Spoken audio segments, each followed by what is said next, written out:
All right, looks like we are live. Welcome, everybody, to Standing for Truth. My name is Donny B., and I am your host for this afternoon program. This is day 3, session 5 of our 2022 Defending Genesis Conference. It is a privilege to have two of my favorite young earth creationists here with me, Joe Hubbard and John Mackay, the creation guy.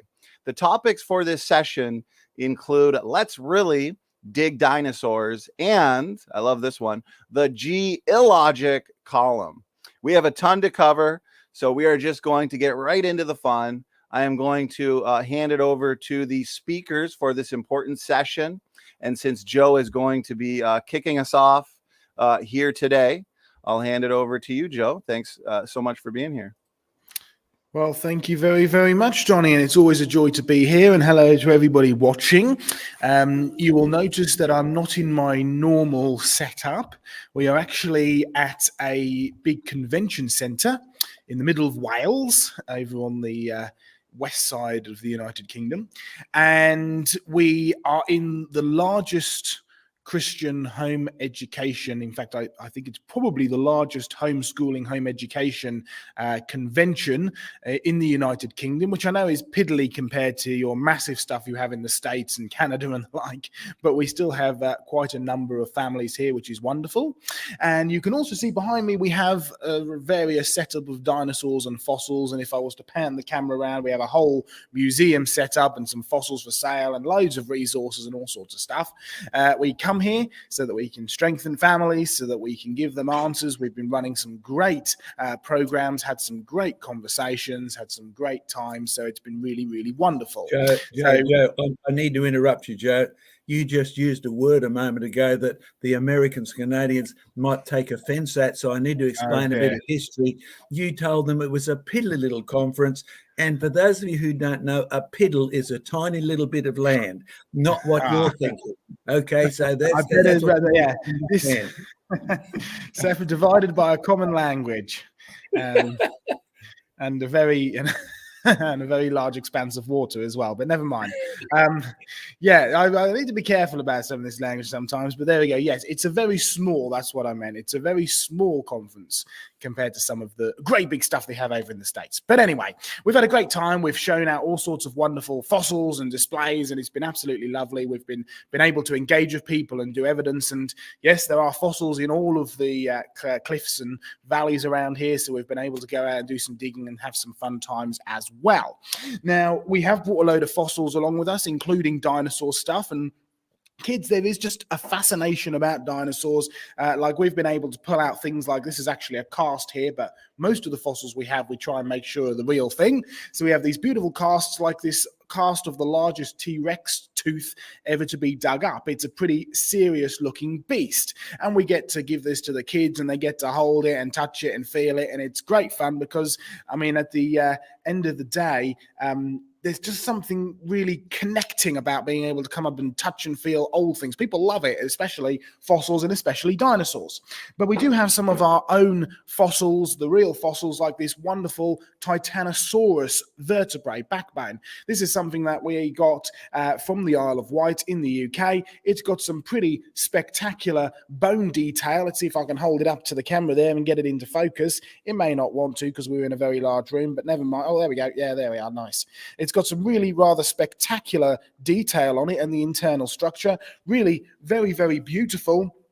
And you can come up and touch and feel a real dinosaur bone. And we like to remind people that, yes, you are actually touching the actual bone that was inside the dinosaur. Because fossil doesn't automatically mean turned to stone. It can also mean permineralized. And that's what this is. Permineralized, break the word down, permeated with minerals, right? Minerals have gone into the bone, they've encased the bone, they've infilled the bone, they've preserved the bone with minerals and rock material, but the original bone is still there. That's why you can crack it open and have a look at soft squidgy stuff inside, but that's probably a discussion for another time.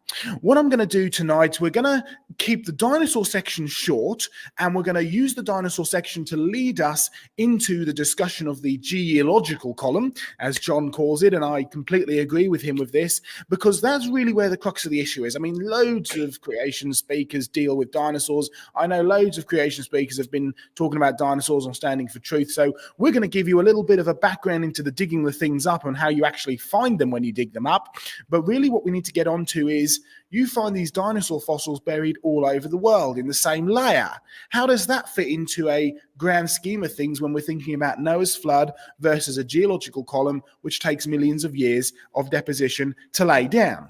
So I'm going to pull up my PowerPoints very quickly and run through a few quick little bits, including a brief little update about what we've been up to in the UK, and then we'll dive straight into our dinosaur discussion. So let me see if I can get this working. Yes, I can. Excellent. And there we go. You should be able to see that up on the screen now.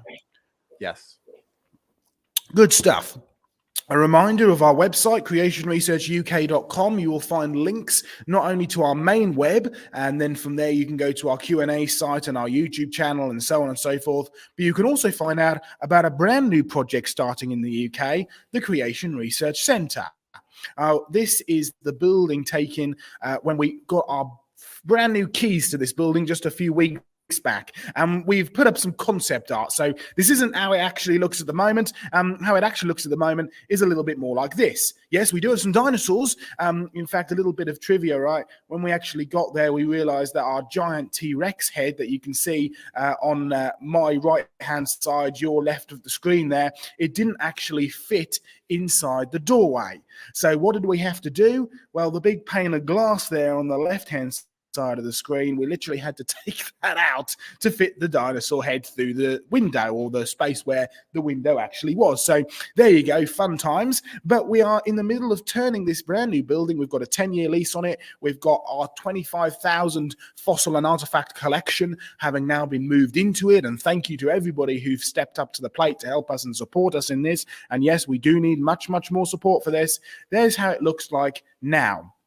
We have got our Creation Research Centre coming soon. We have got loads of renovation and sorting out doing in there. Yes, we do need volunteers to come and help us sort it. Yes, we do need trained people like, plumbers and electricians and builders and designers, all to come and help us as best as we can. And yes, we do need your support, both in prayer as well as in finances, so that we can continue to develop this project, because this project is not only just going to be a museum for the local area and a fossil shop, but it's actually going to design exhibits that will go eventually, certainly around the country, if not around the world. And we'll be able to do active research, some of which you'll actually hear about tonight when it comes on to John's section. Here we are in the middle of some of the renovations. We've got some great volunteers with some great skills, so praise the Lord for them. But lots of rubbish to clear up and sort out, but a pretty great collection inside nonetheless. Also a reminder, we do have Creation Conversations, goes out on YouTube every single week. We've got a pretty decent team now. It started out just with John and myself. We then added Diane and Sam, and most recently we've added Craig Hawkins. And hey, it'd be good to get Craig here on the Standing for Truth show at one time. But we don't just deal with the creation, evolution, dinosaurs, all the fun stuff. We do deal with the more controversial issues such as Allah or Christ. We've done topics in the past such as, when should a Christian obey or disobey the government? We've done topics about climate change. These have all been really popular. You should really go check out, like and subscribe, and be blessed by it. All right, we're dealing with dinosaurs, and you notice my subtitle, Evidence of Rapid Burial in God's Great Beasts. Now, we're not going to deal with every topic to do with dinosaurs tonight. If we were going to try and do that, we'd be here all week, right? And quite frankly, the geological column, or the geological column part of tonight's presentation, really is a bit more important. But as a little side note, if you do want to find out more about dinosaurs or this particular kind of stuff, we did do a 3-part series with David Reeves in the United States, one of your great presenters over there, Jurassic Ark, The Flood, and Thorny Issues. You can get them from our streaming site, you can get them from our website, you can get them from David Reeves, so go and check those out. You will find them a great blessing. And also a reminder, you can go to our main web, click on Q&A, and get loads of information there as well. All right, who said this? Beware of false science, it leads you astray. The answer? The Apostle Paul to Timothy in 1 Timothy chapter 6, verse 20. Oh, that's a paraphrase, a John Mackay, Joe Hubbard paraphrase. But if you read your old King James version, it really does use that word science, because science is the old word for knowledge. And here recently, we've been reminding people, make sure that you understand that science, which is knowledge, is our human knowledge of the world around us. It's our human interpretation of the world around us. Beware of false science, beware of false knowledge. The Bible is emphatic. False science will lead you astray. True science, true knowledge will point you to Christ. And the other Bible verse we've been using over and over again in the last few days we've been here is Philippians chapter 2, verse 5. Let this mind be in you, which is also in Christ. When you're looking at the world around you, make sure you're looking, as Christians here tonight, if you are a Christian here and watching, make sure you're looking at the world through God's perspective. So, excuse me. With that in mind, let's go to there's the United Kingdom, right? And we've travelled all over the United Kingdom. We're in Wales. We're actually a little bit further up from where that arrow is pointing. But let's go down to the Severn Bridge, down near the Bristol Channel. There's John Mackay a few years back in, this would have been 2019 or something like that. We've been there a few times together, haven't we, John? And we've got this rather spectacular cliff in the background. You see the red, you see the grey, you see how it's a perfect knife edge of a join. It's absolutely brilliant, that boundary. And geologists love it when boundaries are like this, because they know when to start. I mean, knowing when to stop is a bit more difficult. But we're at Ost Cliff. And at Ost Cliff, as you dig down deep, you can start to find some dinosaur remains. Some of these are not technically regarded as dinosaurs anymore, because dinosaurs are now regarded as creatures that live on the land, have their legs straight down underneath them, the big reptilian creatures. And the swimming dinosaurs are now classified as marine dinosaurs, as marine reptiles, not dinosaurs. The flying dinosaurs are regarded as flying reptiles, and we've sort of categorize them in different things. But that's good. That's what man's job was in the garden, right? Naming things. However, one thing's for sure, when these were all first discovered, they all had one same name, and that name was dragon. Both the Sir Richard Owen, who invented the term dinosaur in 1841, he named them dragons before, he named them dragons afterwards, and as far as he was concerned, Dinosauria was the posh scientific name, right? The Latin name or the Greek name given to them, like we have Latin and Greek used in our scientific world today. Can you see the hammer? Can you see the fossil rib? That's there, and how it curves around down to you can see where it was, a great big plesiosaur rib. Great big bits of plesiosaurus bone that you can find all throughout this area. Great big fossils of, hey, that's a fun one with the kids. We have enormous, great big pieces of this stuff that we love to show up to the kids. This is coprolite or fossil dinosaur poo, right? Great fun with the kids. But you can find this fossil coprolite actually here at Ost Cliff, next to little tiny plesiosaurus or an ichthyosaurus tooth. There's the kind of creature we're dealing with, one of the big swimming reptiles. Or you can go further along the coast, down towards the Dorset coast, and you can go into the Purbeck limestone. Can you see the footprints? This was donated to us. It's now in our museum collection. It was donated to us by one of the quarrymen. It's a rather fabulous set of pterosaur footprints, the big flying reptiles. We've now got this in pride of place in our museum collection because it's actually so spectacular. Only 3 examples we can find have actually been found or are on display rather of these fossils from the Purbeck limestone. One's in the Dorchester Museum, one's in the Natural History Museum in London, and the third and the best preserved one is with yours truly's museum project in Oswestry, the Creation Research Centre. So praise the Lord for fabulous fossil finds like this, like such a cool flying reptile. Now, as you go and look around and you dig up dinosaurs, I mean, some of the results are absolutely spectacular. Some of them are just unbelievable, the level of preservation. But here you can see a rather nice dinosaur that's been dug up and it's been reconstructed. Of course, some of this is going to be, plastic and resin and so on and so forth. But it's been reconstructed back in the way that it possibly would have looked when it was alive. Yes, there's a lot of interpretation that goes on here. But the question is, how do you actually find these dinosaurs? Because you don't find them preserved in the rock like this. not in the slightest. Now, you can come with me to the Isle of Wight. The Isle of Wight is the 6th best place in the world for diversity of dinosaur fossils. It's been collected from dinosaur fossils for about as long as dinosaurs have been known in the modern era. Pretty spectacular cliffs, pretty spectacular rocks, pretty spectacular fossils. Of course, you have to get up and into some rather hairy-looking situations sometimes if you want to find the coolest fossils. This was on my first geological trip to the Isle of Wight many, many years ago. You can see I'm looking a lot younger there, but we found some pretty spectacular stuff. In fact, one of our best finds from the Isle of Wight was actually when John and I were there together back in 2019, and we found what we're pretty sure was the back of a dinosaur skull. Pretty cool stuff. And we were able to dig part of it out. It was pretty spectacular.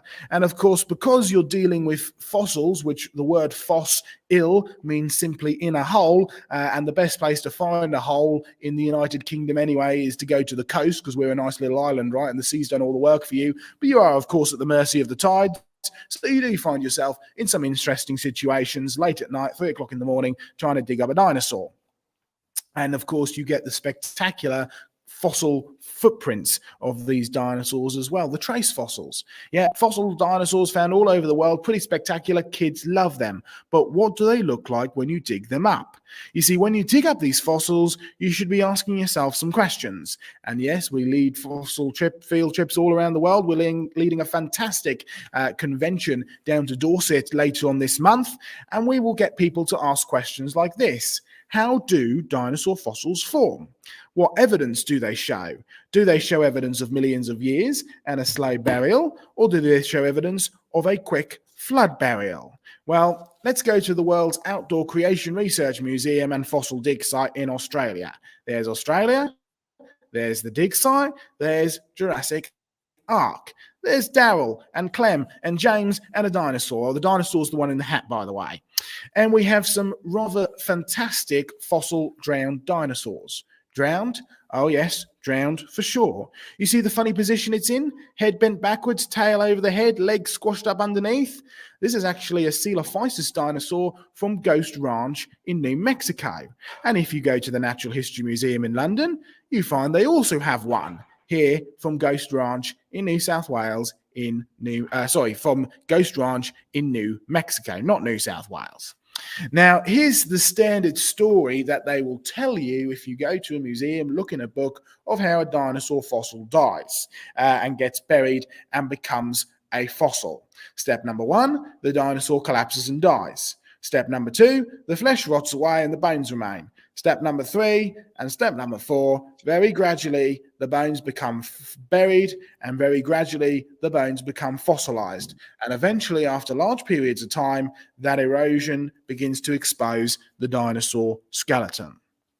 In other words, the point that you will see in museums and books and reports around the world is that fossilization, that is from creature to a fossil, is a very slow process. Now, we'll be talking about some of this later, but let's have a look at dinosaurs for now. And a reminder for those of you who are Christians here, Scripture actually tells you to test all things and hold fast to what is good. So let's do some testing now. Let's go to the southern Alberta Badlands. Let's look at a pretty spectacular dinosaur fossil. Now, this is how you dig the dinosaurs up. They're not in a standing position, they're in this position. And as I had one young lady say to me today, hey, look, it's doing a ballerina pose. Yeah, fun stuff sometimes, but what is actually going on here? The neck is bent back, mouth is open, tail's arched over the back, legs are squashed up underneath. There's another one from the same area, same position. There's a Gorosaurus, same position. I mean, look at the serious neck. In fact, we have a cast of this very fossil in our museum collection. In fact, I've brought it here today. It's just over there. Pretty spectacular fossil. But look at that neck. That's a pretty serious bend of the neck there. What is going on here? But it's not just in the southern Alberta Badlands. This is an example from Germany. Mouth open, head bent back, tail bent over the head, legs squashed up underneath. Here's one from Italy, same position. Here's one from Nigeria in Africa. I mean, look at the curvature on that spine. It's pretty serious. This is, well, what's going on here? New Scientist, sort of a layman's magazine of recent scientific discoveries. Here's a report that they did a little while back. These dinosaurs are found with their head and their neck bent backwards and their tail arched over their back. Immersion in water is the simplest explanation. In other words, these dinosaurs drowned. You can go one step further. You can have a look at Daspletosaurus from Canada, and you can see what they say in their secular museum. Here's a Daspletosaurus. It's got the classic death pose that's really common amongst these dinosaurs, and it's an indication of a central nervous system trauma at the time of death related to drowning. Now, we actually had a medical biologist here today, and she found this absolutely fascinating because she'd studied drowning, and she said this is exactly what happens even to us. It's a tense muscle. Your muscles and your ligaments are connected together in such a way that when you have a surge of electricity flow through your spinal cord, your muscles tense and you will curve up. Now, of course, we as humans, we don't curve up quite as drastically as a dinosaur, but then we don't have quite as long a neck or as long as tail. But if you do, you will find you'll be in exactly that same position. And here is a picture of some dinosaurs drowning. And no, it's not a picture that we've commissioned one of our artists to draw of dinosaurs drowning in Noah's flood. This is in Dinosaur Provincial Park. Of no friend to the Bible, no friend to a creationist, yet even they cannot actually deny the evidence that these dinosaurs drowned and got buried in a flood. These are flood, fossil, drowned dinosaurs for sure. They've been found drowned all over the world in the same rock layers, the Jurassic and the Cretaceous.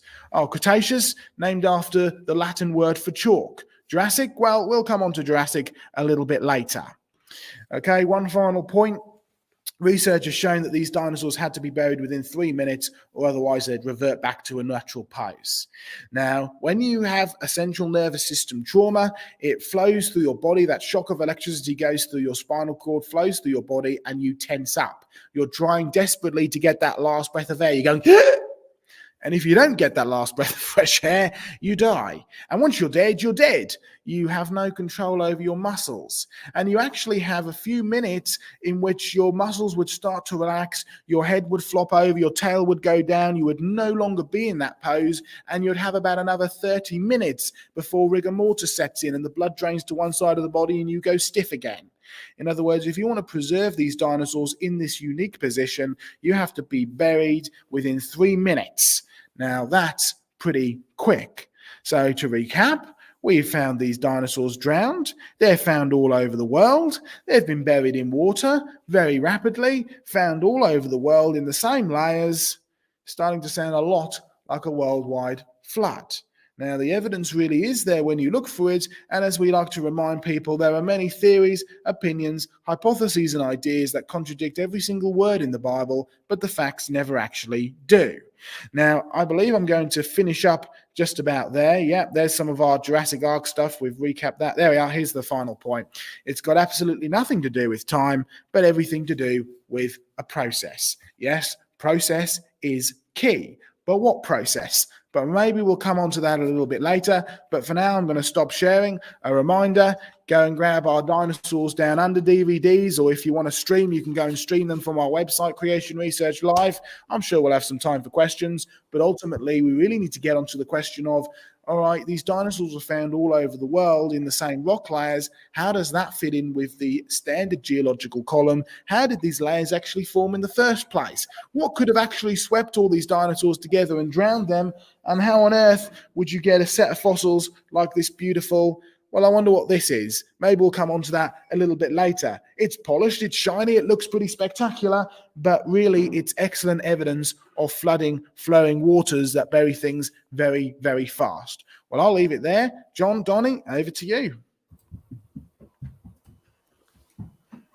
To Donny, she and I are actually in Tasmania in the same room at the moment, And since the biblical record requires the mouth of 2 or 3 witnesses, I'm going to ask Diane to come and confirm that you actually quoted her accurately about drowning in your conversation you had over there.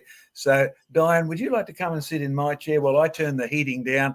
We're in Tasmania, by the way. It's much closer to the South Pole than most of Australia is. So, Diane, come over here and take over for the moment while I find the heating switch and turn it off and confirm what Joseph said about drowning. You're melting in the heat there, John. Hello. Hello. Good morning, Dorian. Good morning. Yes, it is morning here in Australia. And I think we're in 3 fairly widely spread time zones at the moment, aren't we? Yeah. Joe in the UK and you in North America and Canada. Yes. Yes, that story from New Scientist, we reported that in our newsletter that we send out as a regular email, but we also archive all of the science report items that we have so people can look up that. It's on a website called the Creation Fact File, and it's just an archive of all of our little science news snippets. You don't need to know when it was sent out. You can just do a keyword search and look it up. But it was interesting that people have noticed this really interesting phenomena with these dinosaurs all over the world, all different kinds of dinosaurs caught up in this particular pose, and they did a few interesting experiments with dead birds and other things that you really don't want to know about, but you can go and read the original report in New Scientist if you like. But they came to the conclusion that drowning in or immersion in cold water explained this particular pose the best, but they tried various other methods of drying things out in sand and other options for what you can do with dead birds and dead reptiles. But sudden immersion in cold water was what produced the results. Okay, Diane, just as I take my seat over, Yes. I'll stand behind you for a moment. Diane, while you're there, can I ask you a question? Because I'd like you to confirm something for me. My doctor told me that jogging could add years to my life. I think he was right. I feel 10 years older already. Yes, that's another well-known phenomenon. Well, Diane, just while we've got you briefly, yes, medically, what Joseph said is what happens. The New Scientist reported it. It's been widely experimented with. But you and I are actually here in Tasmania for a particular reason. What is it? What are we here for the opening of? We are here for the opening of another creation museum. It's in Tasmania, in Launceston, and or near Launceston, at a place with the fabulous name of Beauty Point. It's just next to a seahorse farm, and our colleague Craig Hawkins actually runs the seahorse farm. So fascinating things to see if you come to Tasmania. We started this museum a few years ago, but then when the world was shut down and no one was allowed to travel anywhere, and particularly not to Tasmania, it had to sort of tick along quietly in the background. But now people are free to travel here, so come to Tasmania and come to see the Creation Centre here, and you will see lots of wonderful evidence for Noah's flood. In fact, that's one of the things they're concentrating on, evidence for Noah's flood, and there's some fascinating evidence there, as well as some fabulous fossils to see. Okay, if you want to grab the other seat, Diane. We're actually in Craig's place. Sorry, Doctor. And they have a great wine region called the Tamar Valley. They do. You want to get smart, you go right there. What you'll find is we're in Craig's basement at the moment in his office, and all the kids upstairs, the family, have been told, don't run along the floor and don't play with your internet because it'll mess up all of our broadcasts. So there's a price being paid for us being here in the office here down under in Australia. Okay, so we've looked at dinosaurs.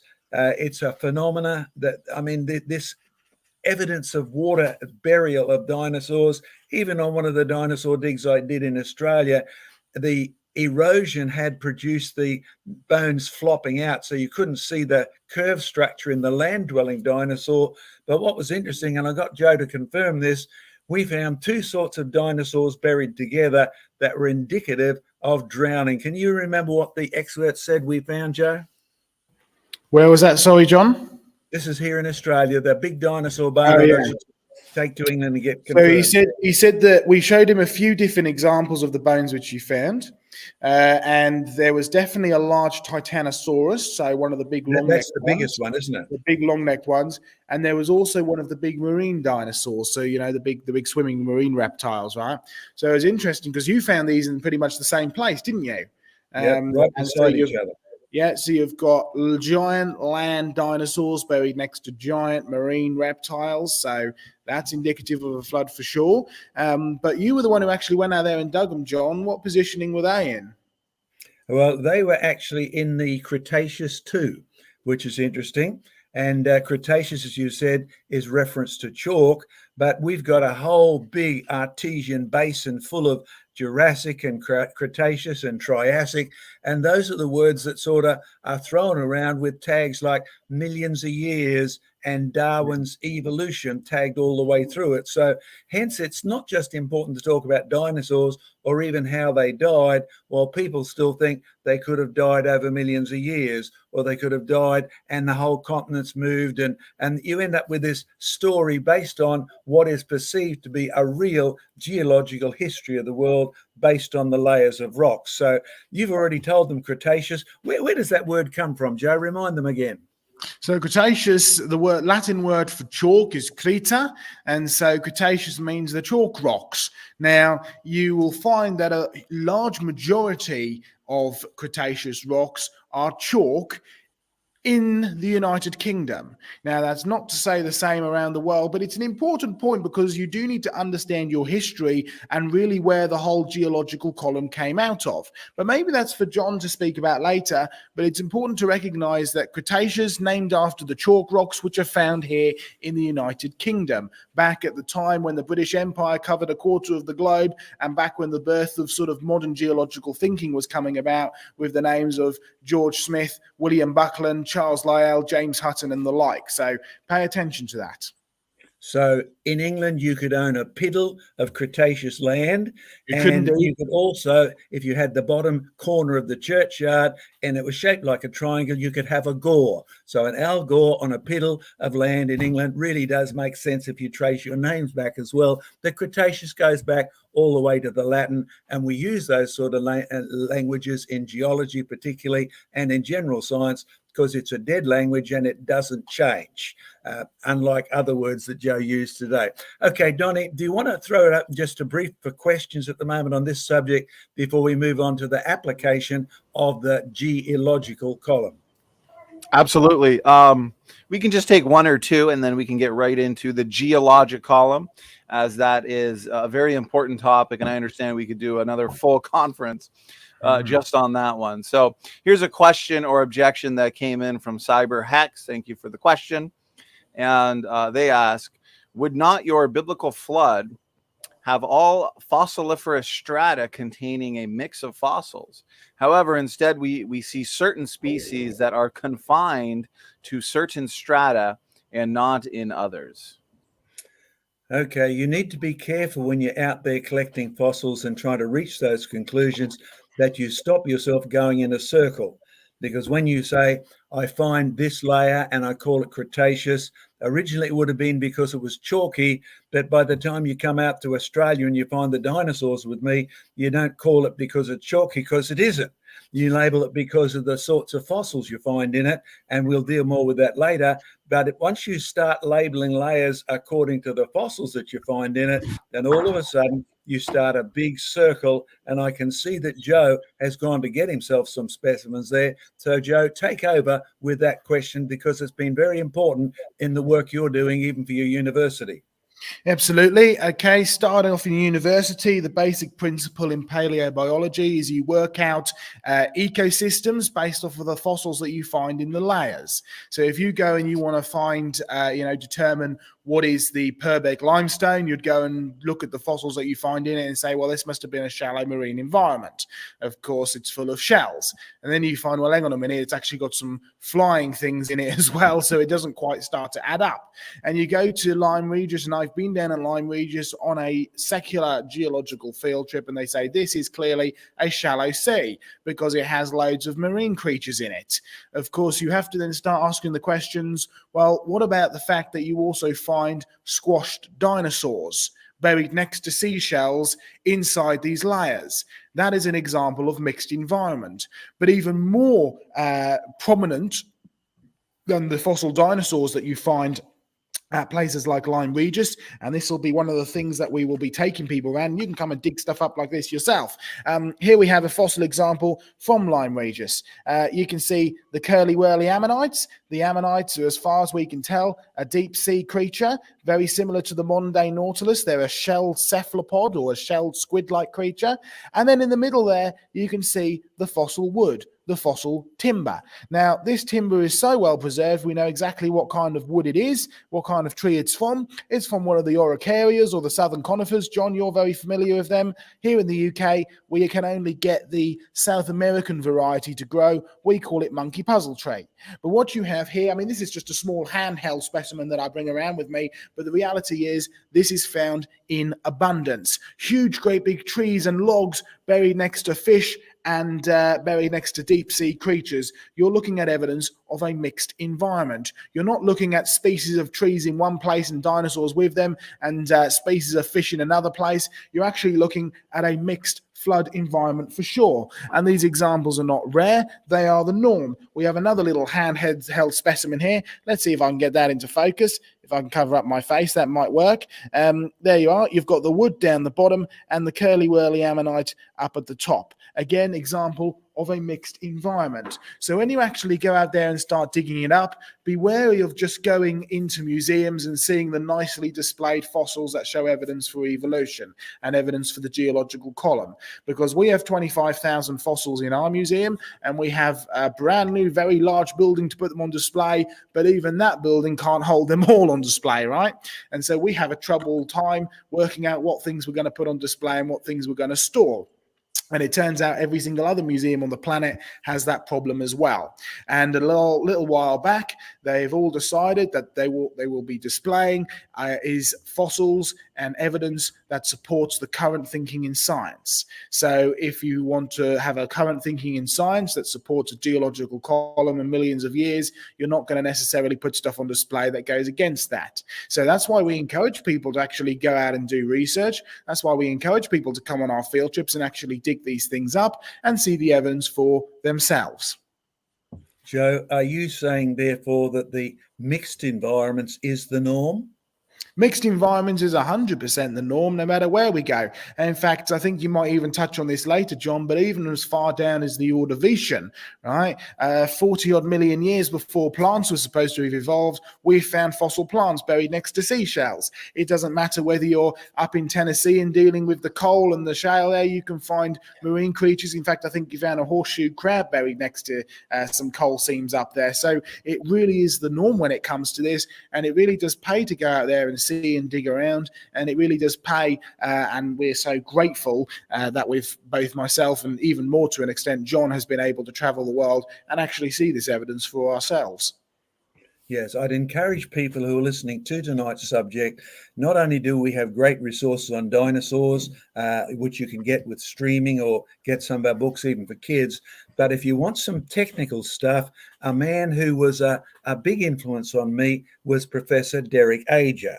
Now, I'd basically reached conclusions that agreed with him before I read his book, but if you want to start with his book on geologic column or on the stratigraphic record or on new catastrophism, he was a standalone guy who had a lot in common with me. He didn't just lecture in the university. He didn't just work in 2 or 3 mines in his life. He traveled the globe and compared A with B with C, Alaska with Indiana, with North America and with England and with Europe, and said, hey, look, guys, here's what you see everywhere. So I'd recommend the New Catastrophism. I'd recommend the Stratigraphic Record by Professor Derek Ager. And he did not like people like Joe or Donny or George. In fact, his introduction to his last book is that I don't want creationists quoting this book, because it actually falls into our lap. And he also said one other thing. The old catastrophists, that's people like Joe, people like me, who talk about the catastrophe of Noah's flood, were the objective geologists.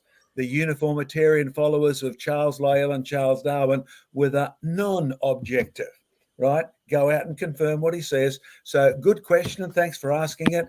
But if you try to find a fossil layer of only platypus or a fossil layer of only leaves, I'm sorry, within probably 20 feet, 10 meters or so, we'll find evidence that will shoot that whole argument to pieces. So, okay, Donny, probably time we moved on from that one. The other important point, John, to reinforce the not time but process argument is the fact that we find carbon-14 and soft tissue with these fossils. Now, we know as science believers that oxygen is an oxidizing agent. So quick burial is important. Also, I think we've mentioned this before about the water mold and the other creatures that literally eat any flesh, even the bones, within a year. So that's important to note, that it is the process, and it has to be quick burial to ensure that those specifics are actually preserved. That's certainly true, George. And the comment we just had on screen about lots of horseshoe crabs on the beaches in Florida, excuse me, yes, totally agree with you, and have some of them in my museum. But the one place you would not expect to find horseshoe crabs is where I found mine buried in the coal seams of Tennessee. And not far up the road, there's a fossil shark in the coal. Right now, if you think of coal as a swamp and all of these things, you shouldn't have horseshoe crabs buried with ferns, buried with carbonized material, buried with sharks. That's, if you just superficially look at the coal, it looks like a uniform black lot of coal. You dig it up and burn it. But if you carefully check what's in it, you will be absolutely staggered at the mixed environment that it actually is. It's just that we dig things up with huge, big diggers these days. So I don't even waste my time going to those coal mines, because there's nothing left except where the big digger is dug.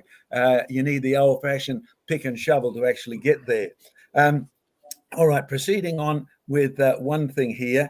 I brought in a couple of specimens from Craig Hawkins' little collection behind me. Can you see this lovely brachiopod? Okay, now some people call it the angel wing brachiopod. It's delightful. And you say, how do you know it's a brachiopod? Well, they're still here. We have plenty of living fossil brachiopods. So from the time that was laid down, whatever strata you think it's in, up to the present. And see, that's the objective statement. From that layer up in the hills of Tasmania, right to the present in Bass Strait, where you'll still find some of them living, you find they are still brachiopods. They may not have as long a wings or as shorter or as fat or whatever, but they are still recognized Brachiopodus. That's their name. Podus means foot. Brachy refers to sort of gill structures and things like that. And I have another one here. Joe, you're watching, so you actually identified that correctly. What was it? I think that is one of the lovely bryozoans, and I think that's one of the ones that you get from down in Tasmania, isn't it? I'm sure we saw some of those down there when we were there. It is. Yeah. We took you out into that quarry that afternoon, that wet, miserable afternoon, remember, where the black, smudgy, gudgy stuff was, and there were plenty of both the shells and the Phenostella. The bryozoan. Bryozoan, by the way, folks, means matte coral. In the present day world, you find it on the barrier reef. It just grows over the top of things. It's got little windows in it. So this specimen is called Phenostella, or window creature. Old fenestra rather, from Latin for window.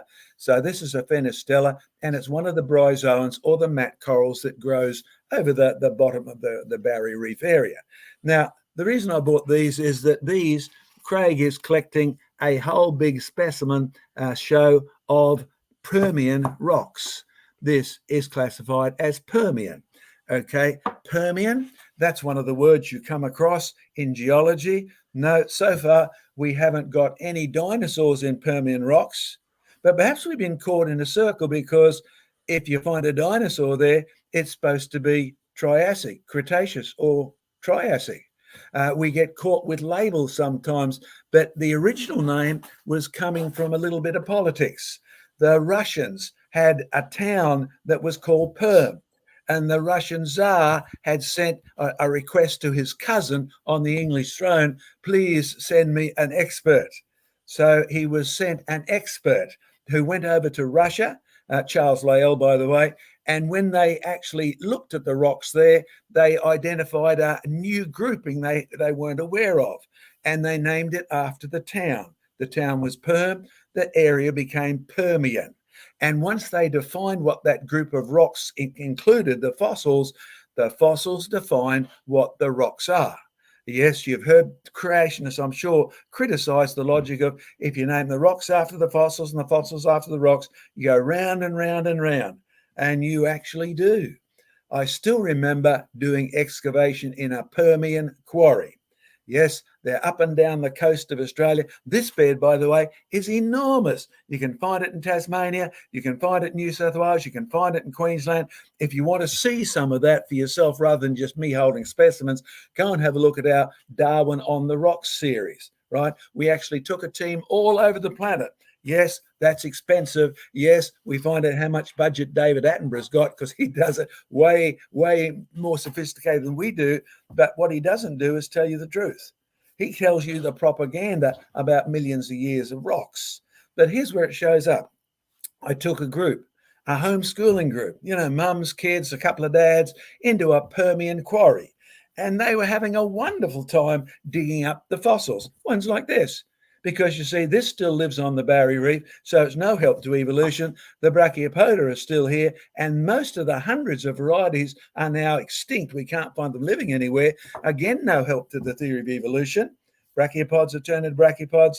The Permian bryozoans have turned into bryozoans that are still identical on the Barrier Reef today. And this lady wanted to know how old the rocks were. And I said, well, it's Permian rock. Yes, but that's its name. How old is it? And I said, well, in the textbook, look it up. And she looked it up, and it was hundreds of millions of years old. And she said, well, how do they get that? I said, well, you might find this hard to believe, but they date the rocks by the fossils that are in them. Yes. So they're saying these phenostella are hundreds of millions of years old. Yes. And how do they know that? I said, well, if you kept turning the pages, you'd find that they date the fossils by the rocks that they're in.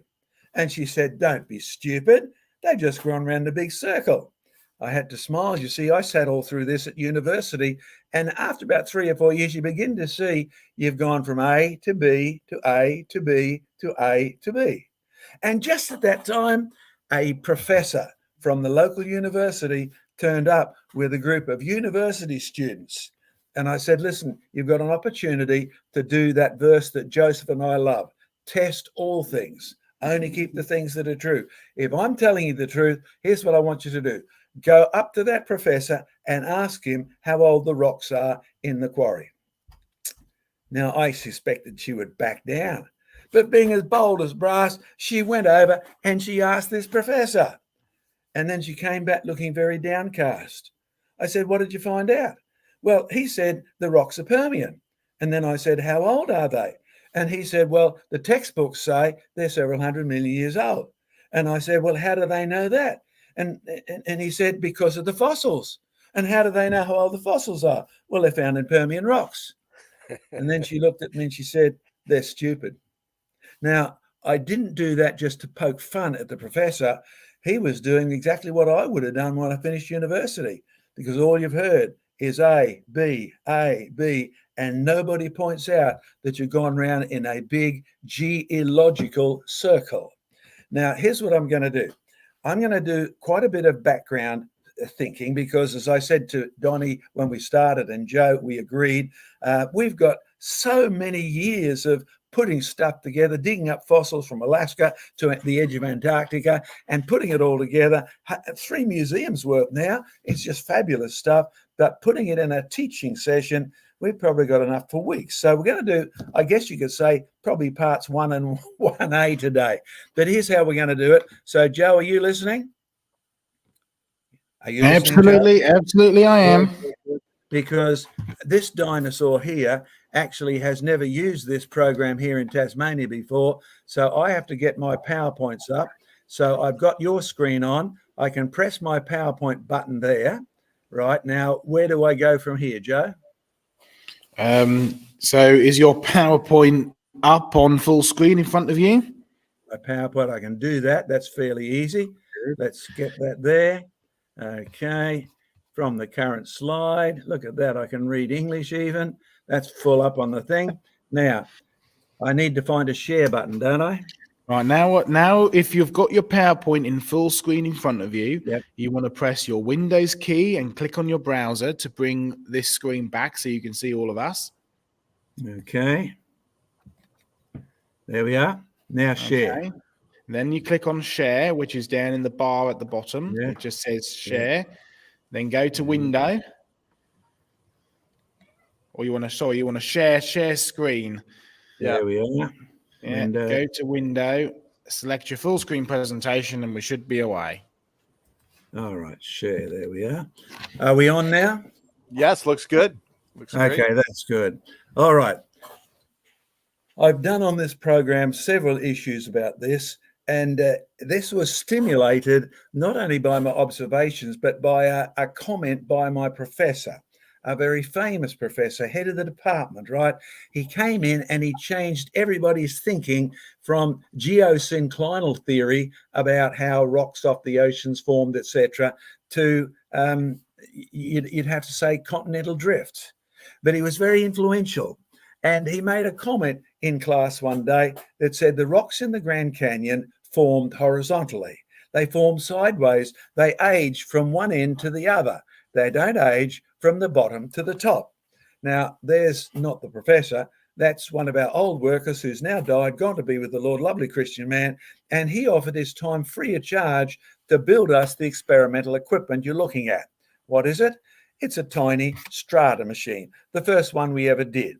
The top, we put the sediment in, the lever we sort of pulled to let it out. We ran water from one end to the other, and we've devolved or evolved this over the years. We've expanded it, got rid of the lever, put some guys in charge, let them play with mud and water, and we even had Joseph out there playing with it with our last really big open day in 2018, PC. Remember PC pre-COVID?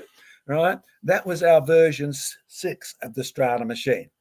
And well, we've summarized this for you because you can see this on quite a few of our presentations. The stuff at the bottom is in layers because it's waterproof ply, you know, marine ply. But the heavy stuff at the top has come in as black, white, black, white, black, white. And yes, it did it while everybody was watching. Joseph, do you remember how long this process took? Was it months? When I was there, it was about 15 minutes, if that. Yeah. I know you've improved the machines and more water and more speed, but yeah, when I was there, 10 to 15 minutes. It was basically a short enough amount of time that you just had enough time to explain what was going on and the process behind it while it actually worked. And so it actually was a pretty good timing. But yeah, 10, 15 minutes, 20 minutes at the most. Now, the black minerals are mineral sand. The white sand is ordinary river sand, and they've been all mixed up and then washed through the water out of the machine, and the machine automatically puts them in layers, and the layers grow sideways. My professor was right, but he never explained it, never gave any references, just made a comment and left it. There's a Frenchman, Guy Barteau, who really majored on this, and you can read up his work, and we'd recommend that. He's not too popular amongst circles, particularly amongst the geological circles, who think well, if his work is true, it applies to deltas only. Well, there's what we cut open for people to see. You can see the sand. Yes, this is in our strata machine, and it's version number 6 or 7. Can you see the cut we've made there? And if you're wondering where you've seen that before, then the answer is there. My professor, by implication, would end up agreeing with Guy Barteau, at least in principle, if not in practice. And if you believe the layers in the Grand Canyon got old sideways or grew horizontally, then the kids aren't looking at millions of years of evolution in the rocks at all. because the Grand Canyon, and I'll keep telling people this, I've climbed it many times, which is great exercise, keeps me moderately healthy in my middle to old age, does not represent vertical time, but horizontal process. It's why you can find grains of zircon from Tennessee in the rock layers in the Grand Canyon. And if it took millions of years to get there, sorry, the grains would have worn down to nothing. But they are there in the Coconino and some of the other places. Going from the little strata machine, 1, 2, 3, 4, 5, 6, let's go for a bigger strata machine out in the real world. Yep, I'm out in the edge of the desert in South Australia, New South Wales border. Look at all that sand. There's yours truly. Oh, you see it's a dry creek? This creek, according to the locals, we checked with the chief land inspector, we checked with all the people who lived around, well, there's only a few of them who were actually there, and they were emphatic. This creek only flooded for a couple of days, then it was dry for the rest of the year. Yours truly in the middle of winter, out digging holes. Yes, look at that. When the hole is excavated, can you see the layers? Black, white, quite amazing. Minerals from the rocks upstream and the sand from the granitic rocks had ended up in layers. Look at that. There's my colleague Daniel's hand. He works at one of the mines around there, and you have black, white. But this is an enormous strata machine, and it's not rigged by us. These were just added what you'd call randomly, but then they were sorted according to the properties of the water. Okay, black, white, layer. And it works not just in a little strata machine, it works in a big stream as well, not vertical time.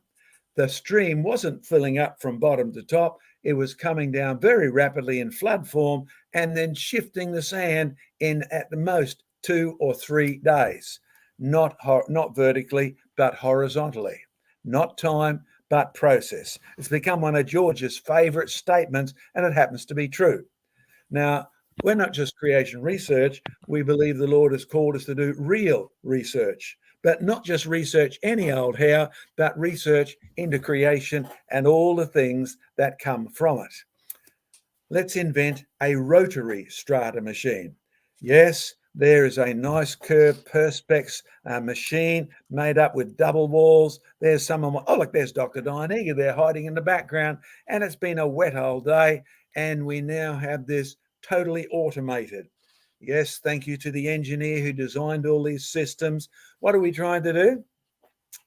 Well, yours truly, John Mackay, had the thought that if the engineer, the water engineer who I consulted, who said, listen, it doesn't matter what the shape of the machine is, it doesn't matter how long it is, how short it is, the layers will form because the layers are already in the water. And I thought, well, if we have a machine where the water's not flowing through it, the layers must already be there no matter what's happening. Good chance to experiment. Get your machine, dump the sand in. And the water, when you turn the machine, is illustrating the presence of layers in the water. Look what's happening. Look at that. In fact, go one step further. Look at that. Now, where have you seen something like that before? We didn't expect this. We just wanted to have some fun proving that layers were present in the water. And then one of our geologists noted, wow, that looks like the Grand Canyon. That looks like the area I'm working on in Western Queensland. That looks just so real. And no, it didn't take 20 minutes. It didn't take 10. It took just the right speed of the water, and suddenly everything was illustrating the layers. Not because the water was moving the sediment round and round. The sediment seemed to, in essence, be staying still. Look at that. Now, if you've been to central Kansas and had a look at some of the hills that show up in the west there, I'm sure you say, I've seen that before. When you look at all this stuff here, it's a really fantastic illustration of not vertical time, but horizontal process. Big gullies carved in a landform that looks like it, well, you could have just simply taken a picture of that and plopped it down on back Australia, where you find these sort of little mini mountains all separated by valleys. Not time, but process. In fact, the thing that we make a theme of is that one. It's not the evidence that contradicts the word of God, The longer I was at university, the longer I've mixed with academics, the longer I've listened to them and debated with them, I'm afraid I have not heard any evidence for evolution. Not that I'm not listening, because I used to be an evolutionist. I knew all the evidence better than they did. But they don't actually have evidence that they bring up. So they don't actually contradict the word of God with fact. They don't actually contradict it with argument. They contradict it because they don't want it to be true. That's what Peter says. In the last days, watch out for men who will deliberately deny. Well, when you have a look, our geologic column that we're going to deal with tonight, we are going to move on to that in a couple of moments. There, see those words? Pleistocene, Pliocene, Miocene, Oligocene, Eocene, Paleocene, Cretaceous, Jurassic, Triassic, Permian, etc. Where did they all come from? Well, Permian you already know. Cretaceous you already know. When you fly from England right across, I remember being fogged in London for 3 days, and when they tried to clear the airport up, they were sending off planes in every direction. So we had permission, the relationship between East and West was a bit better than it is at the moment. We had authority to fly over southern Russia. And so we flew all along the edge of the Cretaceous rocks in Italy, then up through Russia. I got the best geology lesson I'd ever had. I could follow Cretaceous rocks. Basically, well, as Professor Derek Ager says, you can start in the USA, head to Australia. You can start in the USA, head to England, head across Europe, and keep going to the end of Russia just about. Cretaceous rocks are big.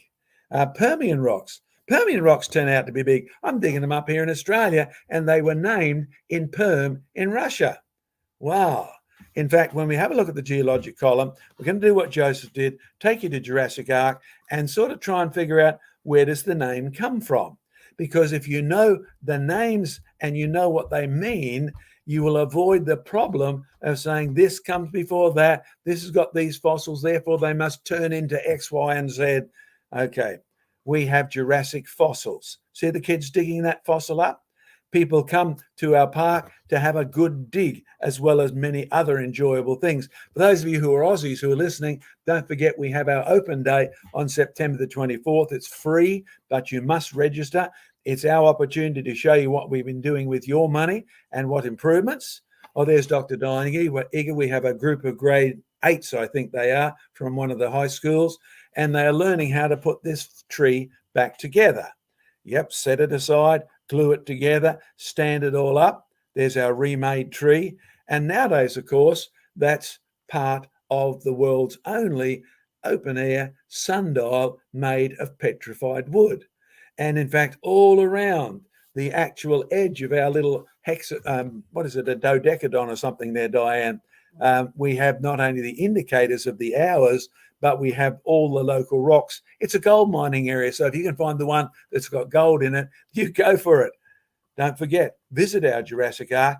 It's at Bells Bridge near Gympie, and the open day is free, but you must go to our website and you must register because the numbers are limited. But here's the dilemma. You see, when I heard that they'd found this dinosaur, when I heard that it was a Jurassic dinosaur, I just said, I've got to have one of those. Now, I know that doesn't get everybody like that, but can you see the head? Can you see the bones, the backbones curve around? Even in death, and the bones are separated, this creature didn't die by being attacked. It's got no broken bones. This guy, we set the students an assignment and we say, how did this guy die? And of course, you get the usual, something attacked him, he died of disease and all those sort of things. Meteorites bombarded him.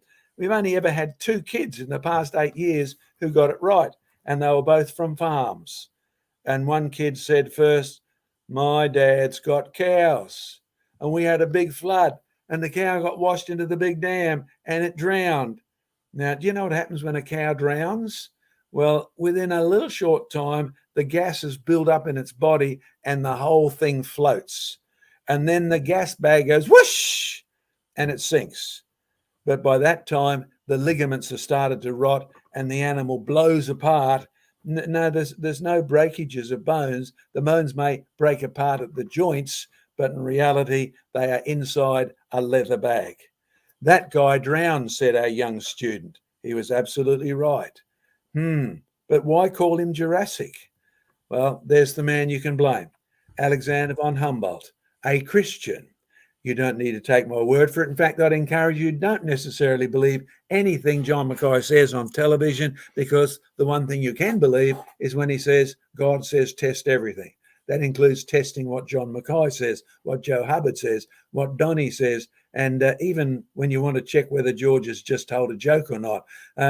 Alexander von Humboldt, he wrote an enormous amount.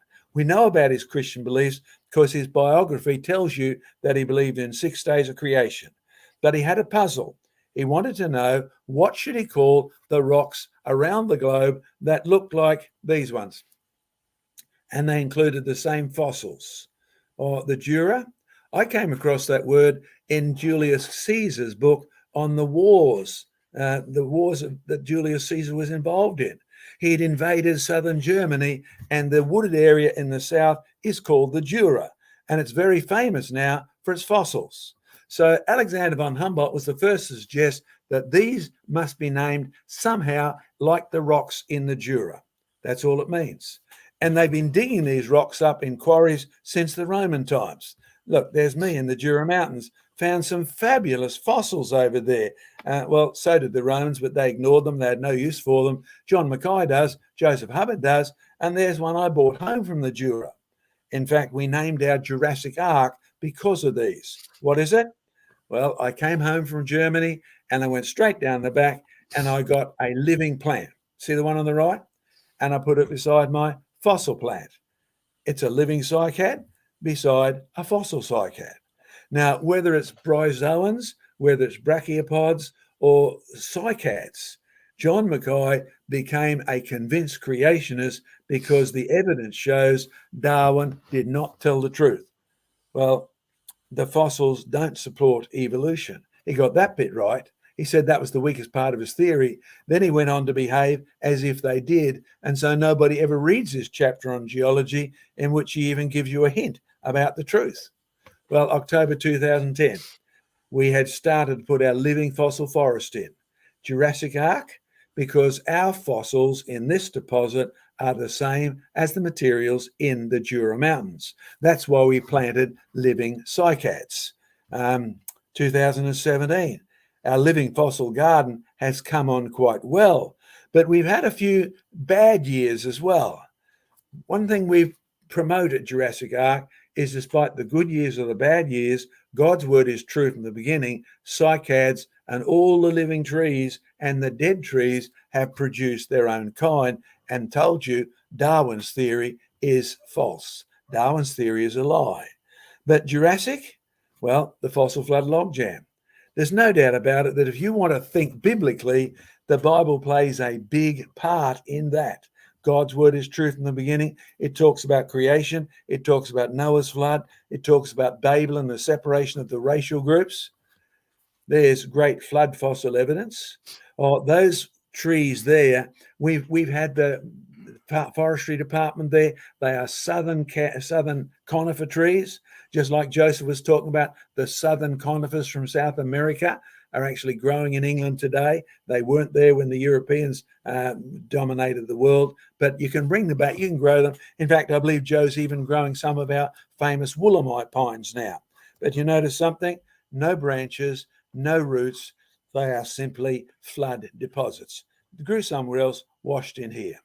But in 2011, we had a chance to experiment on floods. Remember how we started with our strata machine? We then went to a bigger strata machine, and we've gone bigger and bigger. We're looking at real experiments. Does our strata machine, does Guy Barteau's work actually match what's out there in reality? 2011, we were cut off. No way out. 2011, the flooding started to come onto Jurassic Ark. Oh yes, we name it after the Jura Mountains in Europe, because you can recognize the same fossils in Australia as you see in Germany. Oh, and please don't think that Australia's plants are unique. When David Attenborough comes to Australia and pronounces Australia's plants are so unique, they must have evolved, he's talking through his nose. What he means is they don't grow in Germany anymore. They don't grow in the Jura, even though they're still found in Australia. The rain stops, peak flooding. Look, our Jurassic Ark excavation is way underwater. There used to be 4 fossil trees there. Where are they now? We still haven't found all of them since 2011, but it gives us an opportunity of having another bigger strata machine, because this was a flood bigger than any we'd recorded at Jurassic Ark. Well, we're now 11 years later. We'd built a nice cover over our fossil shed. We'd built a big wall to keep floodwaters out in future.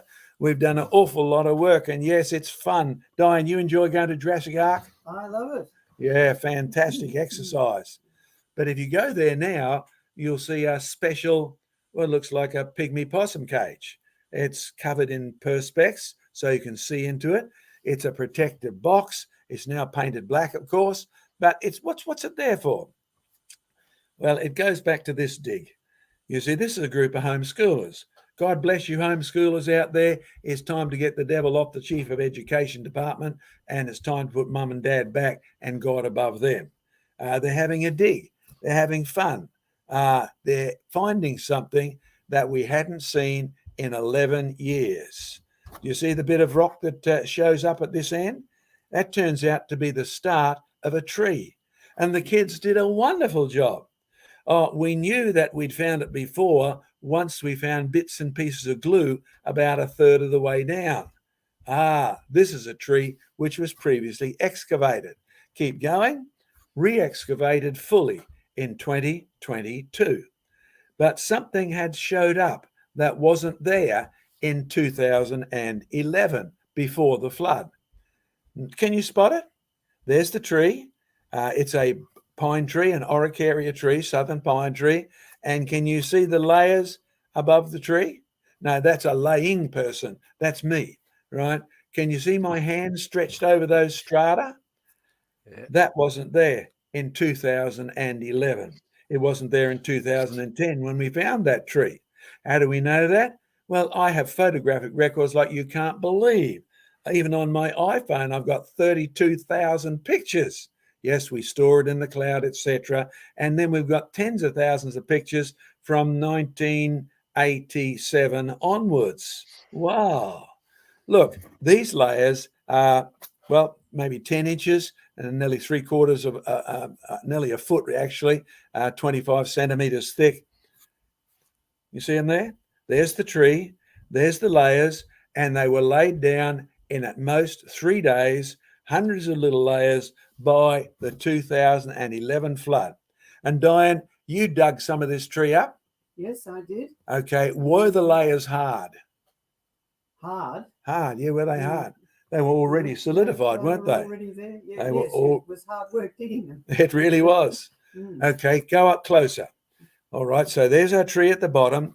There's the original sediment, the original Jurassic sediment, and there's all the new layers laid down in 3 days, and 11 years later, they are all solidified.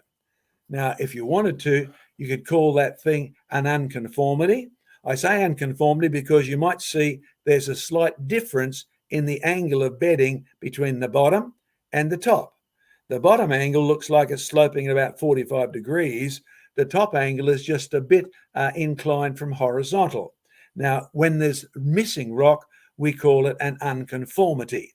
Now, if I wanted to use the geologist terms, I would say the bottom rock is Jurassic. The present one is, we could call it Ethnocene, formed while people were there, but not by people. And there's actually 180 million years missing between the two. And yet they look like part of the geologic column. Well, we've preserved it, so you can actually see rock layers that formed in 3 days in 2011. In fact, I've seen this phenomenon all over the planet, but not while I watched. I know it happened because it wasn't there in the pictures from 2010 or whatever, but this one is now fully preserved. Thank you to those of you who donate so we can actually erect protection like this. So come and visit us at Jurassic Ark if you want to see recently formed layers formed by a stream that was going from upstream to downstream. So these layers, you can dig them up at one end, dig them up at the other, and you know very well that the stream hit the top end of flooding first before it moved to the middle, which is where this is, before it moved down to the bottom end. These layers formed from upstream to downstream, from left to right. They age sideways, not vertically. Let's jump to an even bigger puddle of mud. Wow, we're going to Victoria. You see, really what we're trying to do is, both for Guy Barteau's sake and ours, show you that this actually is the norm, not the exception. Well, there's young Joe. Wow, fantastic. Come back to Australia soon, Joe. We miss you. He's taking pictures of hundreds and hundreds of layers. But this is an interesting big strata machine, because it is a machine and it's formed thousands of layers. I take schools here and get them to work out how long it took to form each layer. Because if you go to Wyoming and you learn about the layers with the fossil fishes in, and they'll tell you there are 18,000 layers in one particular area, and this must represent vast amounts of time, maybe 9,000 years, summer, winter, summer, with fish in it. And yet some of the fishes, based on that sort of logic, based on the geological column type logic, would have had to died over hundreds of thousands of years, 10,000, 4,000, nonsensical. That's why we call it the geological column. Oh, what sort of machine are we looking at? Well, we're looking at a machine which has man-made boards buried in the strata. Yes, this is an artificial machine. It's the mine outflow. This is where all the sediment that was taken and treated with the gold removed is then pumped out the other end of the factory, and somehow this board got inside it. This didn't take millions of years. This took less time than the mine was actually operating. This is a man-made strata machine, and the water has turned it all into layers. Do we have a bigger one? Yes, let's go bigger again. There's yours truly. Yes, I do get around. Yes, that is a big mine site. Yes, it does take an awful lot of time. And for those of you who want to support what we do, research costs money. Costs Joe money, costs us money, costs Diane money. What are we there looking for? Well, we're there looking for that. What a murky day. Man, were we muddy and filthy by the time we'd finished, and the photographs weren't very good.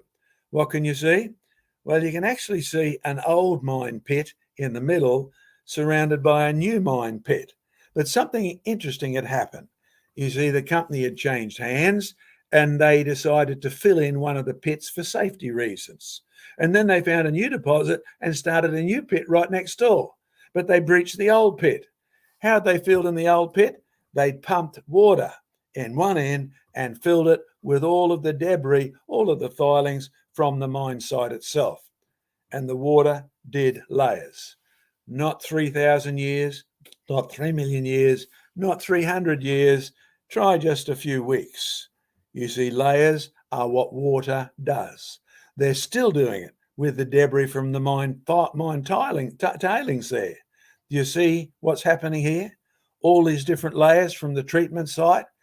Can I encourage you to believe that water does layers, but it does layers sideways?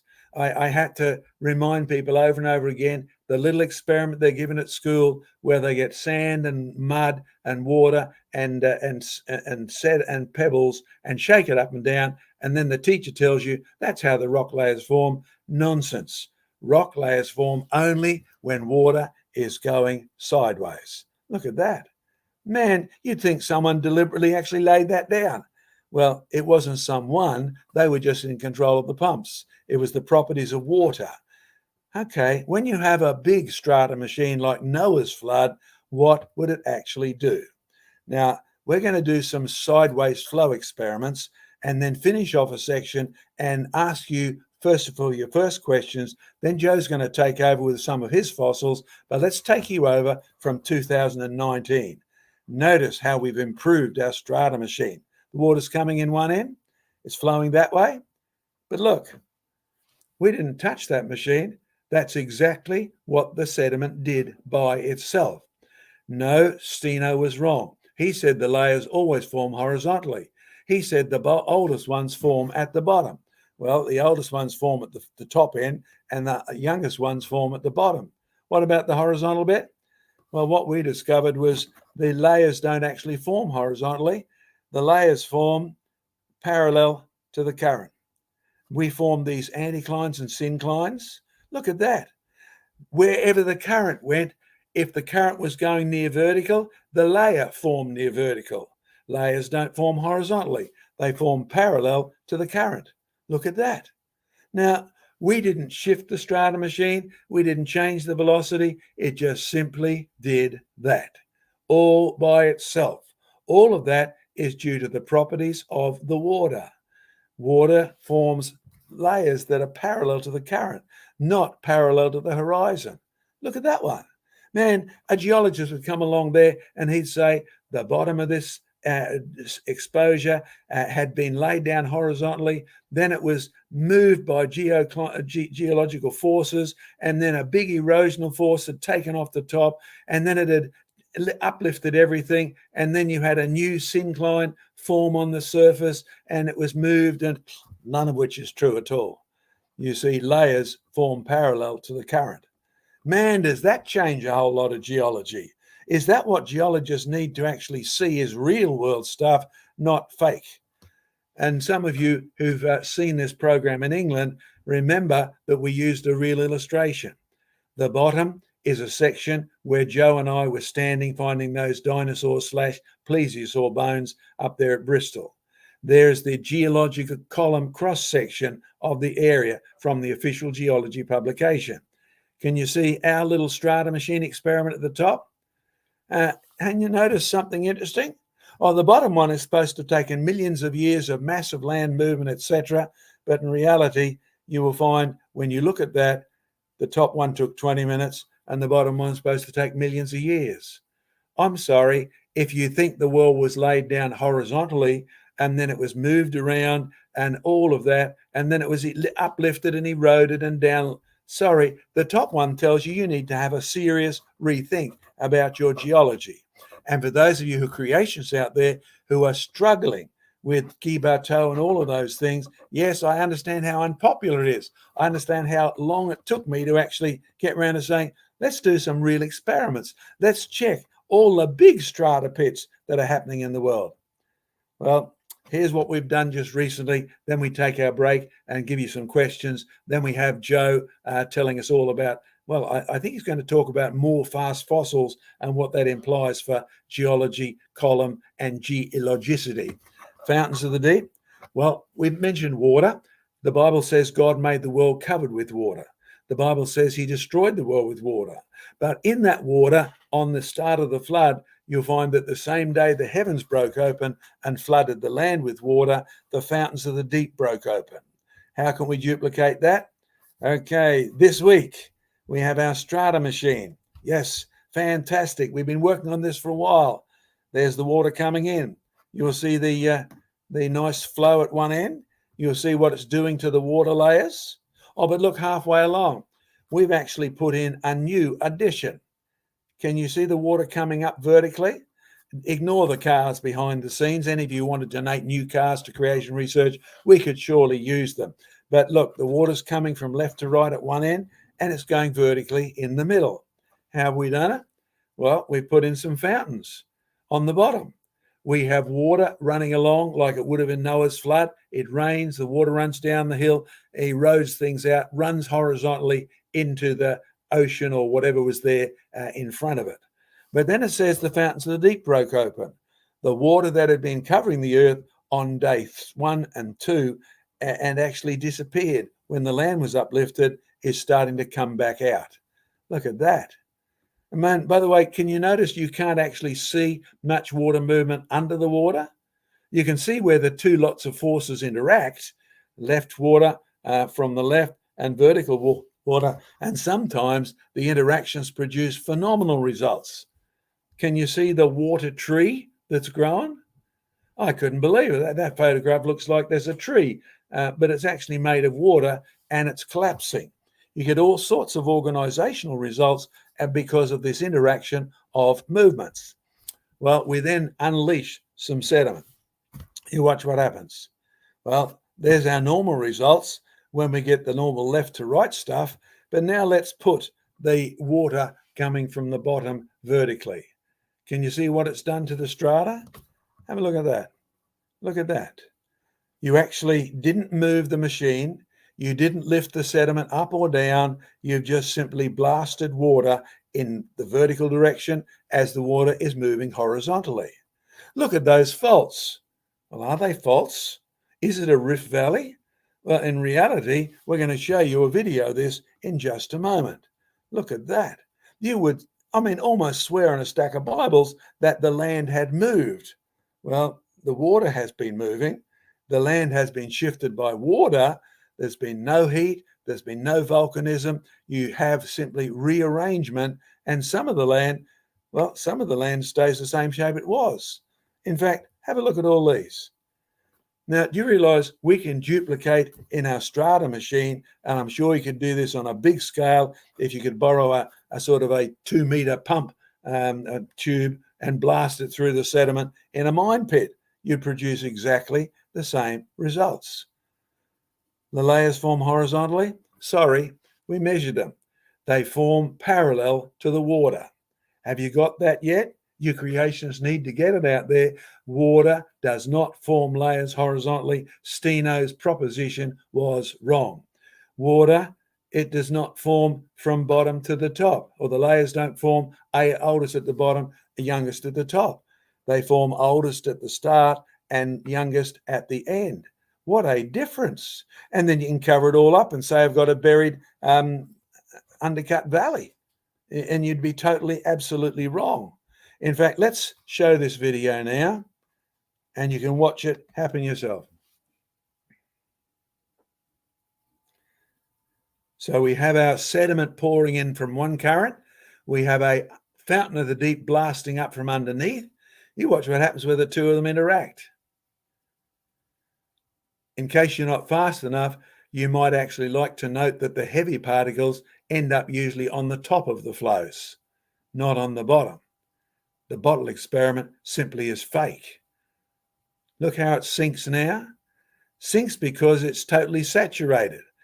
Exactly what you would have got in Noah's flood, which is purpose, what does Peter say? To catastrophize the world. It was cataclysmic. Wow. In fact, when you're looking at all of that sinking that's going on there, you would say this represents processes that took ages. Now, it took a couple of minutes while the video was running, and look, you're now going to fill in the whole valley. And, well, I'm sure you've seen rift valleys like that, but in reality, they weren't rift valleys. They were motion that was produced simply by the water, while all the other beds were soft. Well, let's move on to the next one now. Here's the result. Yep, I'm sure you could go to South Africa and find sediments like that. You can find them in America. You can see them on the islands off New Zealand, where huge geysers of the material have popped up from underneath. Fantastic stuff. Water does not lay down beds horizontally. It's got nothing to do with time. It's got everything to do with process. And you need to build into your geologic thinking the scale of Noah's flood. Why? Because it's not the evidence which contradicts the word of God. You see, geologists have a habit of ignoring God in everything, and it is deliberate. When Joe rebuilds a few things for us in a moment using his fossils, keep in mind that the real problem is not your ignorance or knowledge of geology. The real problem is a set of glasses you've been given to see them with. Charles Lyell, founding father of geology. Yes, the man who was Charles Darwin's tutor. Don't blame Darwin. He's as much a con victim, except he wanted to be con. Charles Lyell is the real nefarious unhero of the plot. His aim was to get rid of the Bible. His aim was to get rid of particularly Moses. His aim was to get rid of Noah's flood. And he has, with the help of many church leaders, absolutely succeeded. Can I challenge you? As Joe talks now, after we have a short question time, Joe's job is to put Moses back in. Are you willing to do that? Man, will you have to do a lot of rethinking.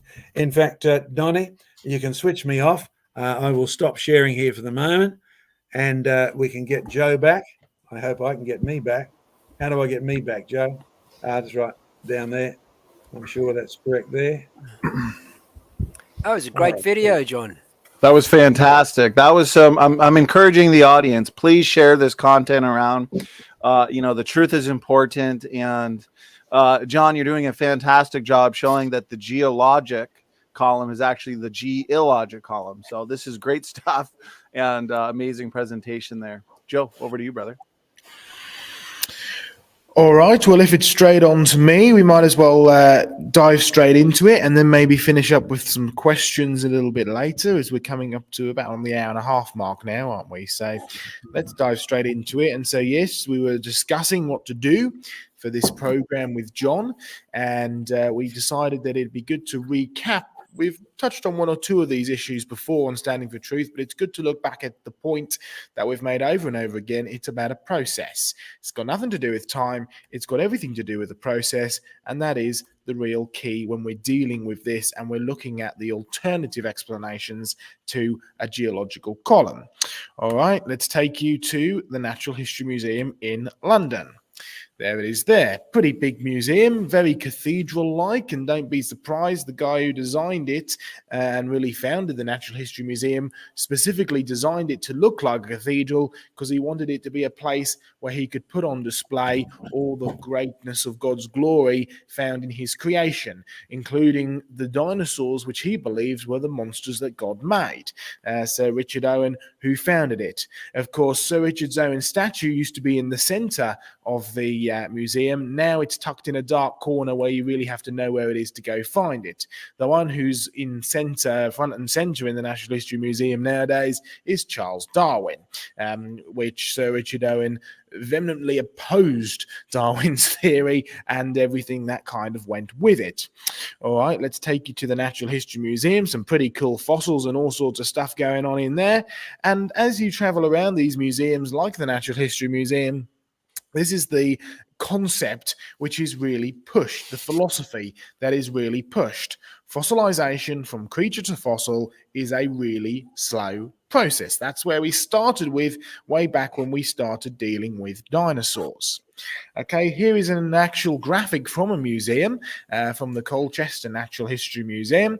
Step number 1, a fish dies and sinks to the bottom of the lake. This is the process of how you get a fossil fish according to secular museums. Step 1, a fish dies and sinks to the bottom of the lake. Step 2, the fish rots and only the bones are left. The fish is covered with mud. Step 3, millions of years pass and the mud turns to rock. Over time, the bone matter is completely changed into mineral matter and the fish is now a fossil. Okay, remember our Bible verse which we use. Test all things, hold fast to that which is good. 1 Thessalonians 5:21. A command for Christians, but a very practical thing to do anyway. Test all things, check all things, test all things out. Okay, come to our Creation Museum. This is an old graphic. We've got the Creation Research Centre now. But back when we started our museum project, we called it the Genesis Museum of Creation Research. And we had some pretty spectacular fossils even back then, including this one, which we still have in our museum collection. As you can see, it's well, it looks like a fish that's halfway through eating another fish. In fact, it's well known amongst the creationists. They've used these as examples all the time of fish which are munching halfway through their lunch. And we like to be a little bit controversial with it, because what we want to go is a little bit deeper into this fish fossil and start breaking it down based upon the standard idea of how these fish fossils actually form. So let's go back to step number 1. Do you remember what it was? A fish dies and sinks to the bottom of the lake. Well, you've got some problems there because the vast majority of fish when they die are going to float. They're just going to simply bloat and float because they have a swim bladder in there which holds air, and that gas which will actually bloat and force the fish to begin to expand as it begins to ferment, and that fish will float. And you will never get a fish sinking to the bottom and even getting close to fossilized. Now, it is certainly true that there are some fish that don't have these swim bladders, sharks being an example, and it's also true that under certain circumstances, the swim bladder will not inflate and the fish will sink to the bottom of the ocean or the river or the pond or whatever. We'll deal with that in a bit later. But what was step 2? The fish rots away and only the bones remain. I'm sorry, but you've got yourself a major problem here with the vast majority of fish fossil that you find. They are not simply the bones. I mean, have a look at this example. Forgetting the fact that you've got a funny little fish sticking out of the big fish's mouth, you're actually looking at the scales, the skin material, the fins are all in place. In fact, Donny, if I can ask you to just put me up to full screen for a moment, if you can do that. Absolutely. Let me hold up a very famous, or rather a fossil fish, a pair of fossil fish from a very, very famous geological formation in Brazil called the Santana Formation. And these fish are so well preserved, you can simply get a little bit of acid, rub it on, and you will get rid of the mineralization, and you can still see all of the proteins and the muscles that are buried underneath. It was an experiment done by one of our team members a little while back. Beautiful preservation. So the first thing is, number one, this idea that these fish rot away and only the bones remain, complete nonsense in most cases. You can see here in this spectacular fish fossil, it's got so much detail and so much level of preservation. Now, in order to get this soft material preserved as it is, you need to bury this fish extremely quickly indeed. But let's break it down a little bit. You see big fish, you see little fish. What's going on here? There's big fish, there's little fish. Little fish is coming out of big fish's mouth. And it certainly is true, when I first saw this fossil, I thought, hey, this is a fish in the middle of eating his way through another fish. But take a closer look. Test all things. The number one point out of all of this, though, is that fossil rocks are fast rocks for sure. You simply cannot get them taking a long time, because time would destroy your creature or organism long before you have a chance to fossilize it. Can you see the bite marks in little fish? All along his back, he has these bite marks where chunks have been taken out of his flesh. This is not a little fish on the way in. This little fish has already been in. He's already had the munch, munch, munch and been swallowed down. But then something has so suddenly and so rapidly and so violently caught up big fish and buried him with such ferocity, he'd squashed big fish, and little fish has gone bloop and has popped out again. In fact, if you look really closely, let's see if I can get a little bit of a pointer on here for you. If you look really closely down here, you can actually see there's still a bit of backbone inside big fish's stomach, right? Maybe that's another fish example of one of his previous lunches. We don't know. But one thing's for sure, this isn't a fish halfway through his lunch. This is a fish who swallowed his lunch and been so suddenly and so violently buried that it's forced little fish out of his mouth once again. It is, in essence, vomiting, even though little fish hasn't had much chance to be digested. This is a slightly different example, though. If you have a look at our wonderful big fossil fish slab in Australia, it's from the same place, the Green River Formation in Wyoming. This is an example of one of our ones that are in our Australian collection, and I saw this when I was out in Australia talking with John and traveling around with John. Can you see the fish up in the top? What's going on there? Hey, we've got big fish, we've got little fish coming out of big fish's mouth. The only difference here is little fish is a little more digested. Yet we have the stomach contents of a fish. As it's been caught up so suddenly and so rapidly and so violently, it's been forced these stomach contents out of big fish's mouth.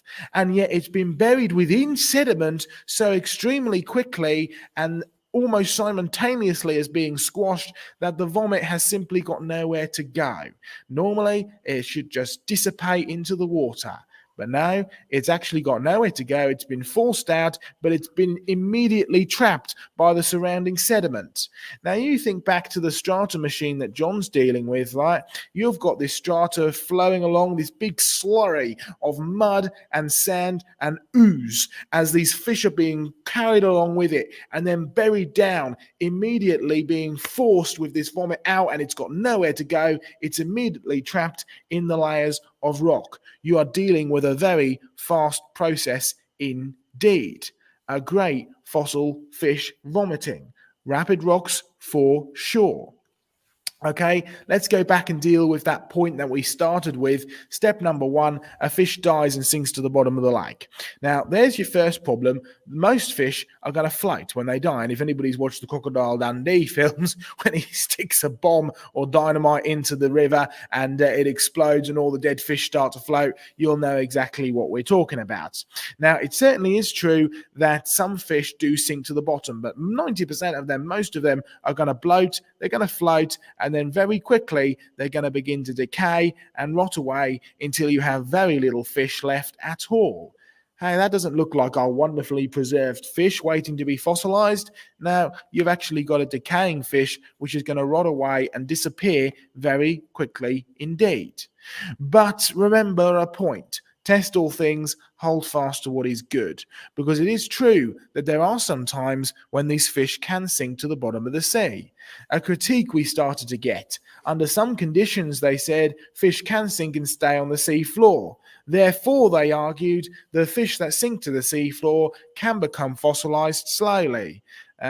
Therefore, you don't actually need a fast, rapid burial at all. Remember, test all things. Let's do some testing. The argument, can you get fish fossils without a flood and or a catastrophic burial? Now, some fish, like I said earlier, do not have swim bladders, sharks being a classic example of this. But then again, sharks don't really have very many hard parts other than their teeth. So to get a fossil shark at all would be a wonderful thing, and supposedly a very rare thing if it takes millions of years. And we find plenty of them. John's got some fossil sharks in his collection. Okay, but there are conditions, for instance, if the water is very cold or there's a lot of pressure, that the fish is not going to bloat and float. It is actually going to sink down to the bottom of the river, the sea, or the lake. And we were out giving this presentation, and I had a fish farmer come up to me and said, you know what, you're exactly right. We keep our fish in cold water tanks, and when they die, they sink to the bottom. And it's a race against time to get them out of the tank. And I said, why? He said, because of this. A fungus, which will actually exist on the bottom of the tank or the bottom of the river or the bottom of the stream or the bottom of the sea. And when the fish hits the bottom, the fungus actually comes up and grabs hold of the fish and not only begins to digest the fish, it actually anchors the fish to the bottom of the sea so that it can't bloat and float at a later time. And within just a few hours, it begins to take hold of the fish and destroy it. Within a few more hours, the entire fish is covered and is being digested by the fungus. And after a very short amount of time, the fish is completely destroyed. No chance of fossilization in the slightest. And it makes that very important point. It's got nothing to do with time. It's got everything to do with the process. Ask the question, would you get a fish fossil slowly, even if the fish sank to the bottom of the sea and stayed there? The answer, no. The fish would be destroyed long before it could be fossilized. It's got nothing to do with time, everything to do with a process. Let's give an example of some of this process.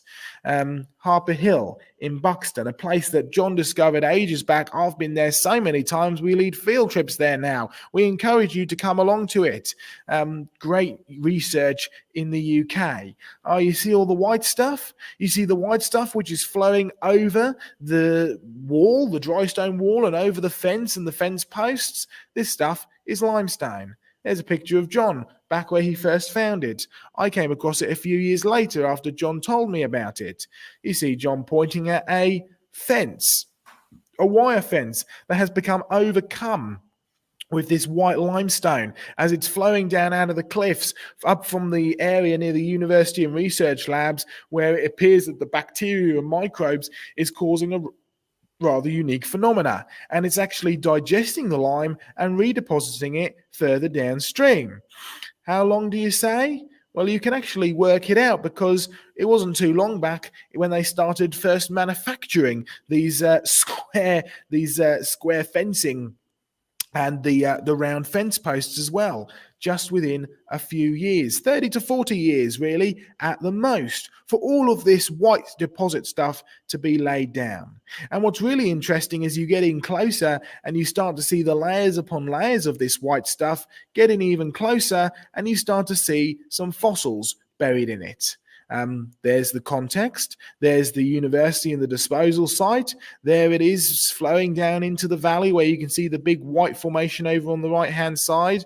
It's pretty big. It's filling up this valley very quickly. There's an enormous amount of this white limestone actually overcoming this area. And it's fossilizing things, permineralizing them as it goes. Great big root systems that have become covered, not quite fully fossilized, but certainly covered in these white limestone. And then you get leaves that begin to start to have this limestone impregnate them and start to permineralize them. You can do PhD testing all the way up and down this limestone deposit to test what it's actually doing to these fossils. You can walk out on this hard limestone bed where you can get over to the fence posts where this limestone is beginning to fossilize these leaves all the way up to the point that, hey, they're becoming actually permineralized, fully fossilized all the way through.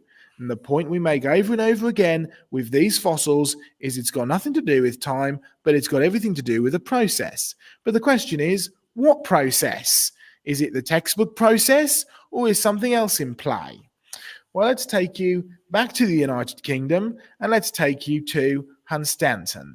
A great place. You've done so many papers on this place, and I've led so many field trips here. You see the brown rock at the bottom. You see the red rock in the middle. You see the white rock at the top.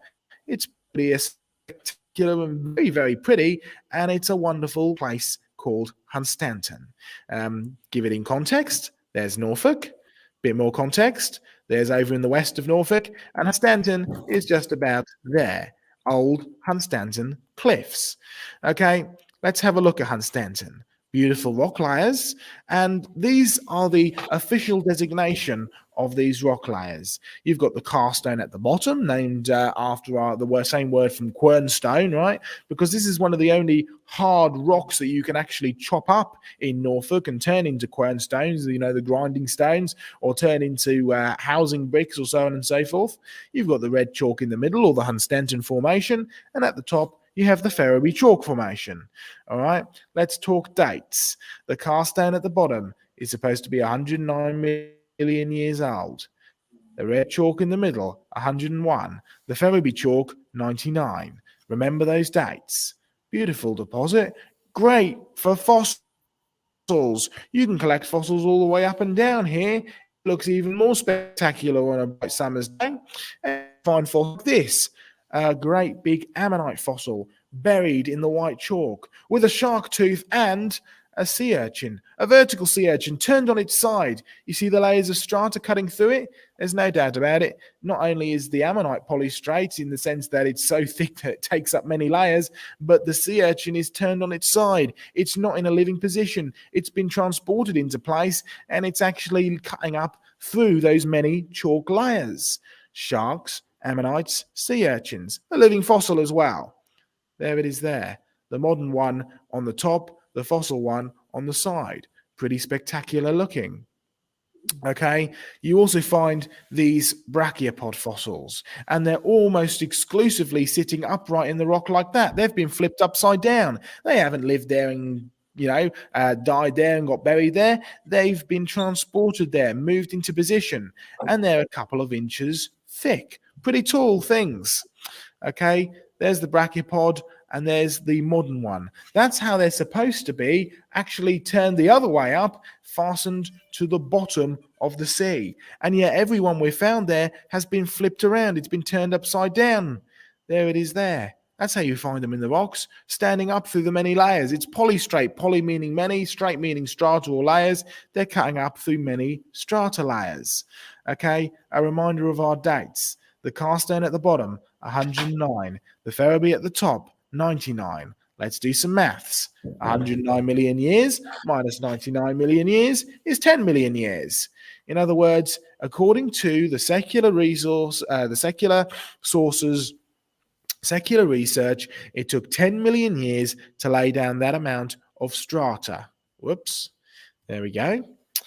10 million years to lay down those rocks there from the bottom to the top. And Hunstanton is unique because you can actually find the layer that's underneath that cast stone, so you know for sure that the cast stone from that bottom bit of the beach up to the top is the full amount of supposed time represented here. 10 million years to lay down these rocks. What's the depth? About 20 meters or 65 feet. We'll use 20 meters. I'm sorry, America, but metric is just a lot easier to get your head around if you're divisible by 10. The point being, it took 10 million years to lay down around 20 meters worth of sediment or 65 feet. Break it down even further. 20 meters is 20,000 millimeters. 20,000 millimeters divided by 10 million, which is your time supposedly took to lay down that 20,000 millimeters, and you get a deposition rate of 0.002 millimeters per year, or 0.00007 inches per year. Now that is a ridiculously small amount. In fact, it's so small that it actually goes, I mean, you'd never get a deposit anyway because the rate of erosion is faster than that. It would be 14,000 years just to lay down an inch of sediment, or it would take 28,000 years just to bury the brachiopod. We've got ourselves a problem here. Just to bury that brachiopod, 28,000 years. You wouldn't have a fossil by the end of it. And remember what I said earlier? It's been ripped up, it's been transported, it's been turned upside down. Nothing to do with time, everything to do with a process. Okay, let's deal with very quickly before we finish with a criticism.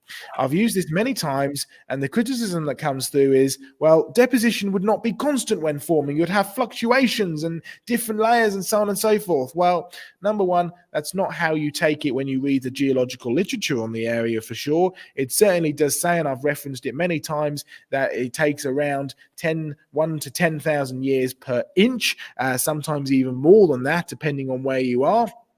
It's written out there in the literature. Go and check it out yourself. That's the first thing. Secondly, let's get a big picture. What do evidence indicate about how these rocks were deposited based on the fossils? The Hunstanton evidence clearly shows that the fossils were not only buried rapidly, because you have fossils there, you find that they were buried rapidly throughout the deposits.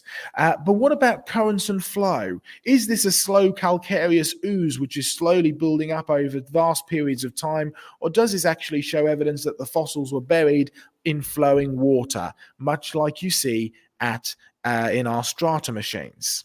Okay, our first paper we did in the area, the evidence of transportation and rapid burial in the fossils of Hunstanton. It was a 3-month research project. We looked for evidence of transportation, that's fast-flowing currents, during the formation of the Hunstanton and Ferriby formations and the burial of the fossils within. This is what we found. 93% of the fossils showed evidence of transportation. In other words, these fossils showed evidence that they had been flowing into position. These fossils were formed in water flowing in a singular direction, having been caught up in a slurry of sediment just like the one you see in the strata machine before being rapidly buried and fossilized. Here's another example, this time from a different place up in Whitby. You see all the fossil squids, the belemnites? You see how they're more or less pointing in the same way? They're all showing evidence of transportation, having been flown into position, or pushed into position rather, by flowing water. In fact, if you want a great evidence, and I know that there's been lots of work done on the nautiluses or the orthoceras of the Grand Canyon, but I've got a better example than the Grand Canyon. Let's take you to Morocco and hold this up for you. You see all the orthoceras? You see how they're all pointing in roughly the same direction? Now, this is just a little handheld slab that we have for sale here at this convention. It's great evidence that we like to show people and give people. We have an enormous slab in our museum. John has an even bigger slab in his museum. And you can go to the Atlas Mountains in Morocco, where these are in their hundreds of billions. Absolutely ridiculous amounts of these things, all pointing in the same direction, all being buried by flowing water for sure. No doubt about it. It's got nothing to do with time, but everything to do with a process. And that process must be quick, that process must bury it deep, and that process must bury it without the presence of oxygen. And your flowing water scenario fits best to all the evidence that we can see, no matter where we go. I'm going to finish there, hand back to John if he's got any comments to finish up on, and then I suggest we throw it open to some questions. No, my comments are thanks, Joe, and I really enjoyed the stuff from Hunstanton. And of course, the tragedy was you didn't get to hold up your actual specimen, so you'd better do that live so we can see it. All we saw was your PowerPoint. So where is your Moroccan nautiloids, please, mate? Ah, right. So they didn't come up, did it? There we go. Mm. There it Of is. course, There. that's not a specimen. I've got a real specimen. Well, I sort of. know. I did say that you had a bigger one. I did say that. Okay, Joe, another great presentation, gentlemen. This has been very comprehensive. And as I said pre-show, Joe, I appreciate the featherless raptor in the background there. Very cool background. It's about 10 times too big, but it's a good eye catcher. Love it. Love it. Okay, John, if there's anything you wanted to add, or we can get into some of these questions. Time for questions, Donny. Go straight ahead. Then we'll perhaps round up with a couple of comments at the end in 20 minutes or whatever your time is.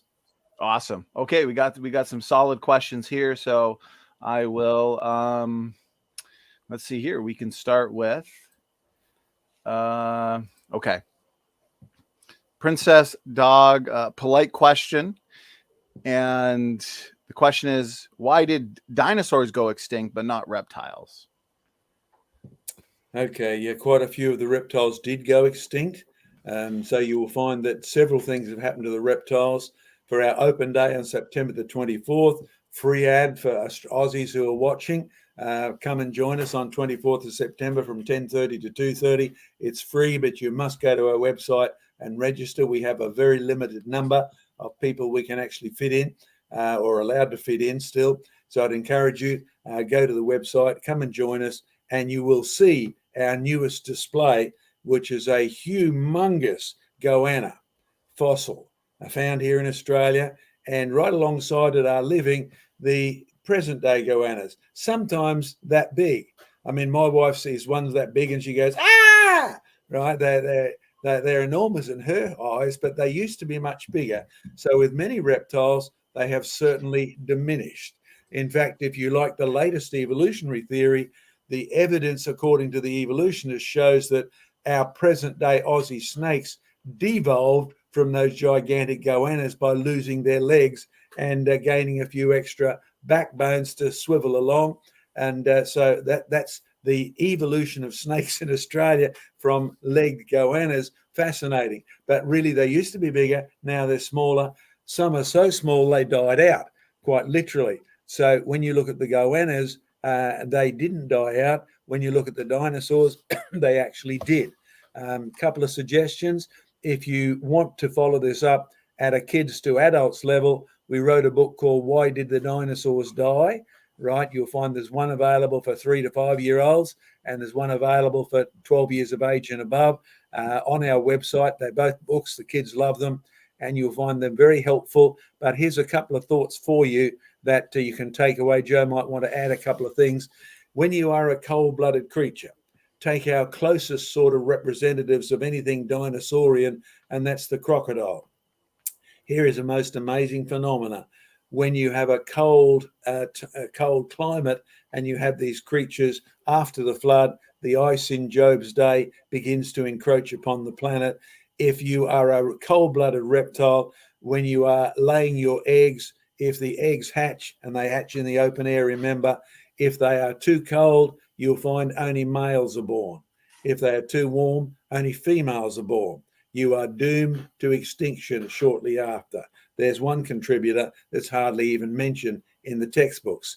You'll find if you're a big creature and you're a plant eater, then after Noah's flood, when you get winter and summer, I'm sorry, the minute you start to get hot and cold and drought, then unless you can sort of change your diet from grain to gerberas or to the animal that's called that, you will die out.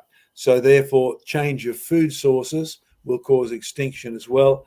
So creatures that are in the water that don't have to worry about drought, like the crocodiles and that, will stay alive, provided they can move away from England. Yes, you do find fossil crocs in England, but they only really live well in Australia today because it's still warm enough for the eggs to give a fairly balanced mix of genders when they're born. Joe, any other contributors to dinosaur extinction? No, I think you pretty much covered it there, and that's been one of our most popular questions over the last few days here. And I really do think that the climate change is really the source of most of these issues, right? Hunting a bit on the side, but certainly climate change leading to the egg sex problem, or narrowing the amount of area that dinosaurs are able to survive. It certainly does seem to be that the pre-flood world, with its denser atmosphere and higher CO2 levels, was certainly much more amenable for the reptilians, whereas the post-flood world, with its erratic climates, more mammals are more able to survive than the big reptiles. So it certainly seems to be that way. Great responses, gentlemen. I'll pick another question, and then George will give you the honors of choosing one for Joe and John. So this one comes in from Doki Doki Bible Club. Doki, thank you for the question. Okay, so for the creation research team, how would you respond to a geologist giving up a certain geological feature to catastrophism, but then say that doesn't change anything in the grand scheme of things? Well, he's standing at the edge of the cliff, and you just need to push a little further. You will find it's just a question of time. Metaphorically speaking. Thank you, Joseph. Of course. Thank you. It is a stage, there's no doubt about it. The minute you say the Permian was catastrophic, you've eliminated 60 million years from your geologic column. And all of a sudden, Darwin's theory starts to become doubtful, because you can't have slow millions of years of evolution up to the bottom of the Permian, then rapidly transit through the Permian to the other side when the dinosaurs appear here after major catastrophes with not much time involved. So his illogicity about the geological column will soon catch him out, unless he doesn't want to think. Now, can I be brutally blunt with you people out there?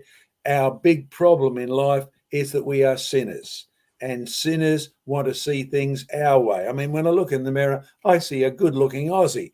Now, sorry about you people out there who can't see straight, but in reality, we deceive ourselves, and we are the easiest person to lie to on the planet, particularly when we are wrong, and particularly when we can see catastrophism here, but we can't see it in the next layer of the geologic column, because it destroys the whole geologic column, particularly when you realize the biggest problem is Charles Lyell's "I'm doing this to get rid of Moses" out of science. Have to get them back to that, folks, because put Moses back in science. God the creator, perfect creation.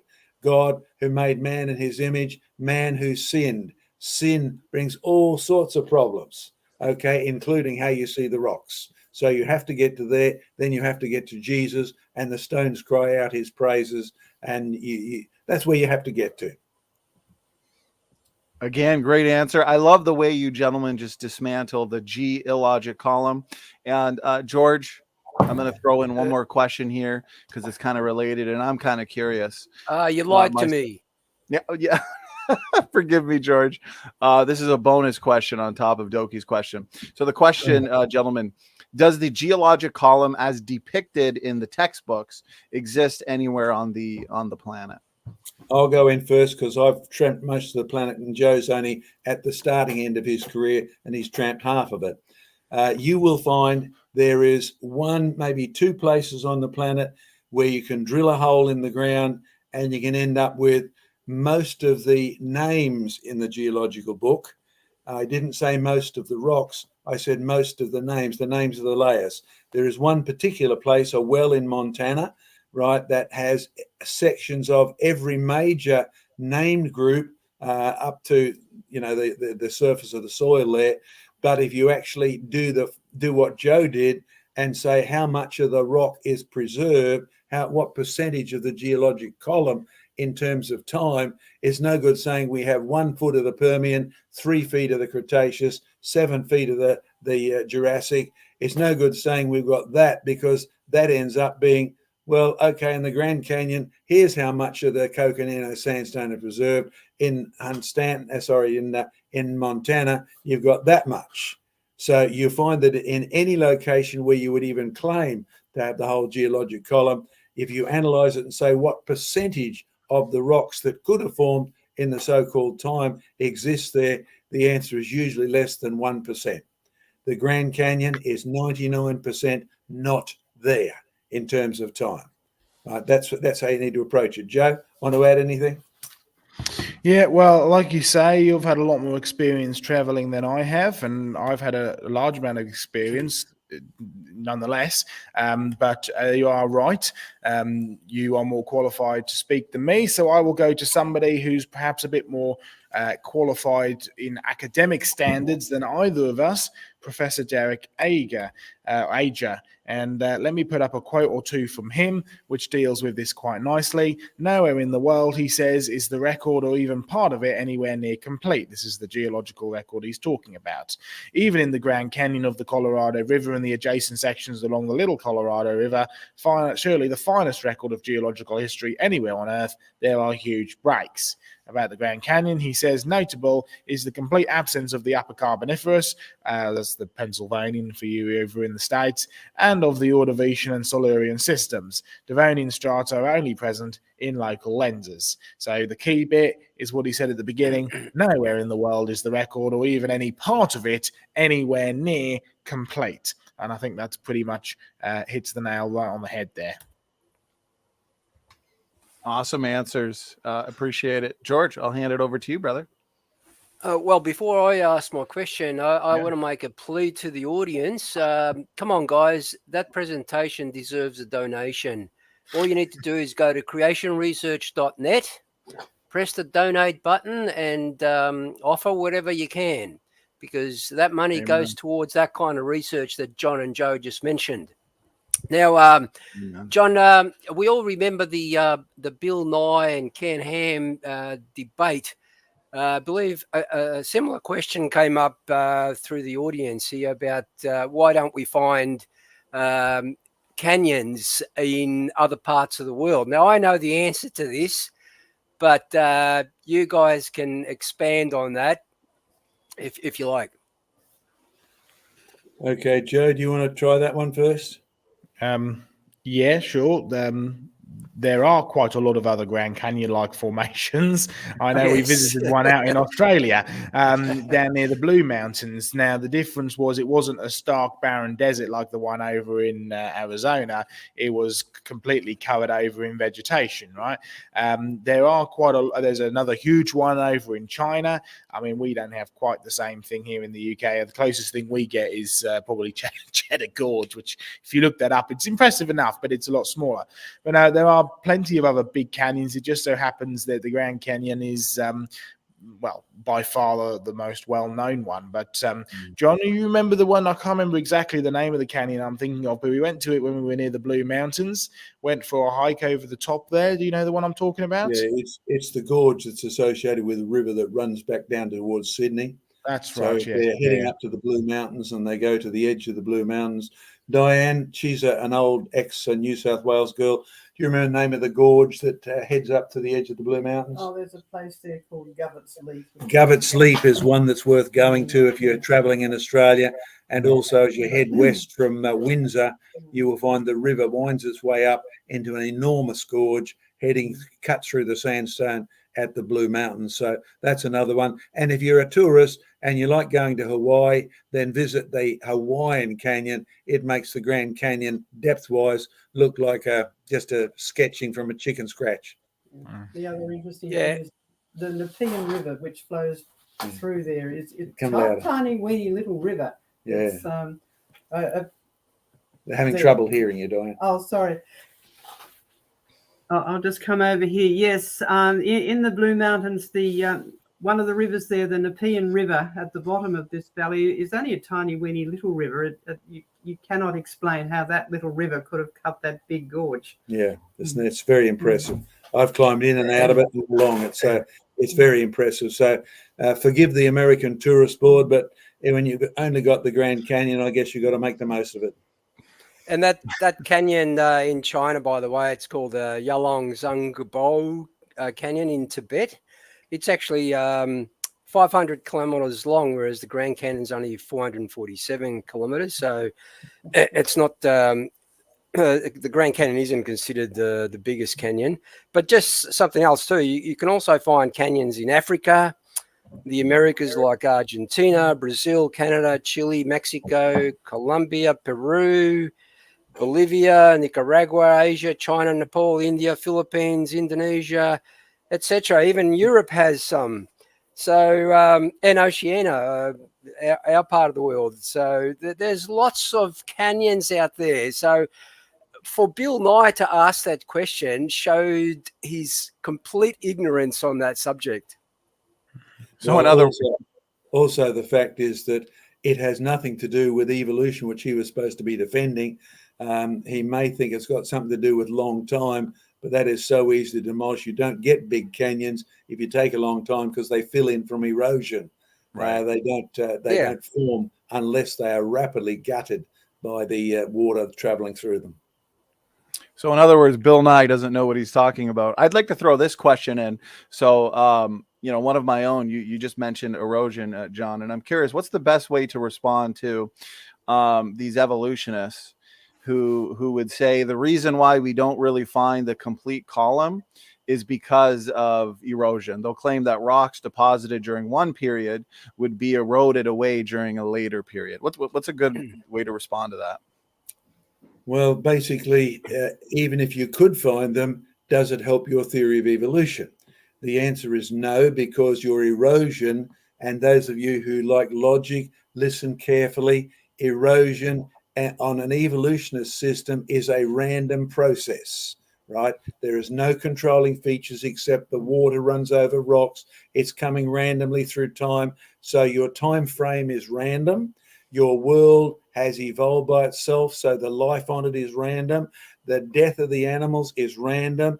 The burial is random. There's no control factors. So your evolutionary process is random. So if you have a geologic column in which the animals have randomly lived, randomly died, randomly evolved, and get randomly buried, and then there are gaps in it that are produced by random erosion, the total end result should be a random series of missing bits of the geologic column.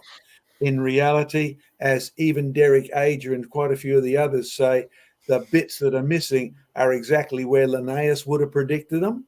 They are between the different kinds. Right. So the gaps in the geologic column, the fossil evidence tells you that the erosion has not been random throughout random time in a random process. The missing data is actually systematic, right? So it's the systematic gaps that tell you that the creatures, they start out as bryozoans, they end up as bryozoans. They're not missing evidence to explain the systematic gaps in the geologic column. That's the best way of dealing with that one. Yes, staying on the geological column, and I love that term, by the way. We've all heard the stories about the coal formation occurring in swampy land. You know, a forest grows, falls over, a new forest grows, it falls over millions of years. But John, as you mentioned, I think in another stream, or maybe it was the conversations you have on Fridays, you've told us that you find polystrate species of trees that don't grow in swampy conditions. And even in the joggins, I've spoken to Ian Juby, who actually knows you and spoken to you. We find reeds in a polystrate condition in the upside down position. How is that not geological? Okay, the term geological is copyright John Mackay 2022 with special rights for use on Donny's program here. All payments should be forwarded to yours truly. I'm glad you like that word, but it's occurred to me for ages that we need to demolish even the creationists' confidence in this. Right, we need to totally change once we admit that Steno was wrong in his two basic propositions. We need to come to grips with the fact that John Ray, right after Steno invented his presuppositions, he said if Steno is right, the world is too old for the Bible to be true. Now, even the creationists who've been duped by this whole process are really duped by Steno and the geologic column built on there. They need to go back to saying John Ray was right. These guys if Steno is right, the world is too old, and that is the logical consequence. It's not just the results of the rocks and the fossils, it's the consequence of Steno's wrong presuppositions. Okay, so that I need to get that out of the road first. So when you have a look at the polystrate, once you get to acknowledge that, okay, this layer has formed catastrophically, this layer has been washed in. That's why some of the reeds are actually upside down. Now, normally, if the reed will get a chance to float, we have it at Jurassic Ark, we have a polystrate tank. And what we do is 3 days before people come, we fill our tank up and we fill it full of limbs and branches and things like that. And we do that for one reason. In those 3 days, the logs will actually soak water up and they'll stand up like that and begin to sink. And you can see them on the day when people come 4 days later. Some of the logs are lying on the bottom, some are lying at 45 degrees, some are standing on the bottom, some are halfway floating, so that the normal behavior of grasses and reeds, and yes, John Mackay, yours truly, has checked them all over the planets. I've photographed so many lakes and so many dams and so many reeds and stems. I'm bored stiff of even looking at my photographic files. The grass and the trees and the logs, on average, behave. There's the log. It will start to sink bottom heavy. The water gets there first, sinks to the bottom, then it will tip over. That's why you can get some logs buried like this. But when you get enough trees washed in, now think carefully. You can fill up your tank with so many trees, there is no room for them to do that. So the other trees will actually take the trees down upside down, right? Or there's a seed head on it and the seed soaks up more water than the stem does. So you will end up with someone's upside down, but it is the exception. Normally they will behave according to the same way they do in the real world. The water soaks up from the bottom and makes the bottom heavier, and then it soaks right into it, and finally they will fall over unless they get trapped in mud, and then you can preserve them at 45 degrees, like some of the famous polystrate trees in Leith in Edinburgh Quarry. Yeah, can I ask the next question as well, Donny? Go ahead, George. Seeing you're asking most of them, but this time around, I want to share the screen just for the benefit of the audience, so they can actually see what some of the terms. Yeah. Okay. So I'll just share. And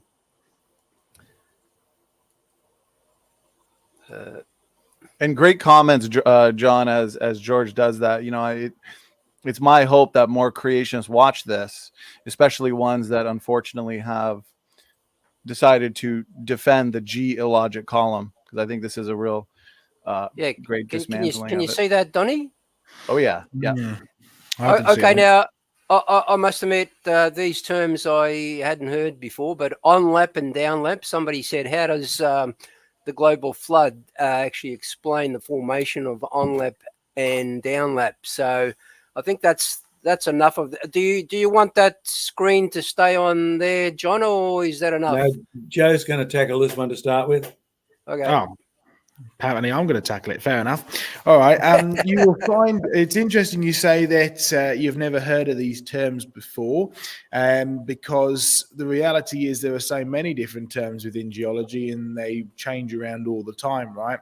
Yeah. And sometimes even John can have a hard time keeping up with these things. And if you say, well, how do you explain on-lap and down-lap? Well, the first question, if a skeptic was to ask me that, I would say, well, what do you mean by on-lap or down-lap? Because 9 times out of 10, they don't have a clue what they're actually talking about. If you want the technical definition of what on-lap is, it's reflector termination on surfaces with greater dips than that of the overlying beds lapping onto a structural high. Now, most of you have just gone, well, what on earth does that mean, right? And even I don't get what that means. You need to dig a little bit deeper. Well, John actually had an example of on-lap and down-lap. What it essentially is, it's a geological phenomena, and where you've got successively wedge-shaped, supposedly younger rock stratas as they are forming over an erosion surface which has been cut in older rocks. So if you take the standard geological definition of the bottom rock got there first, the top rock got there last, right? And as you have erosion build down and new sediment on top, you get rocks that are overlapping, and you have the rocks that cut down underneath that are supposedly the older rocks, which is what's known as the downlap.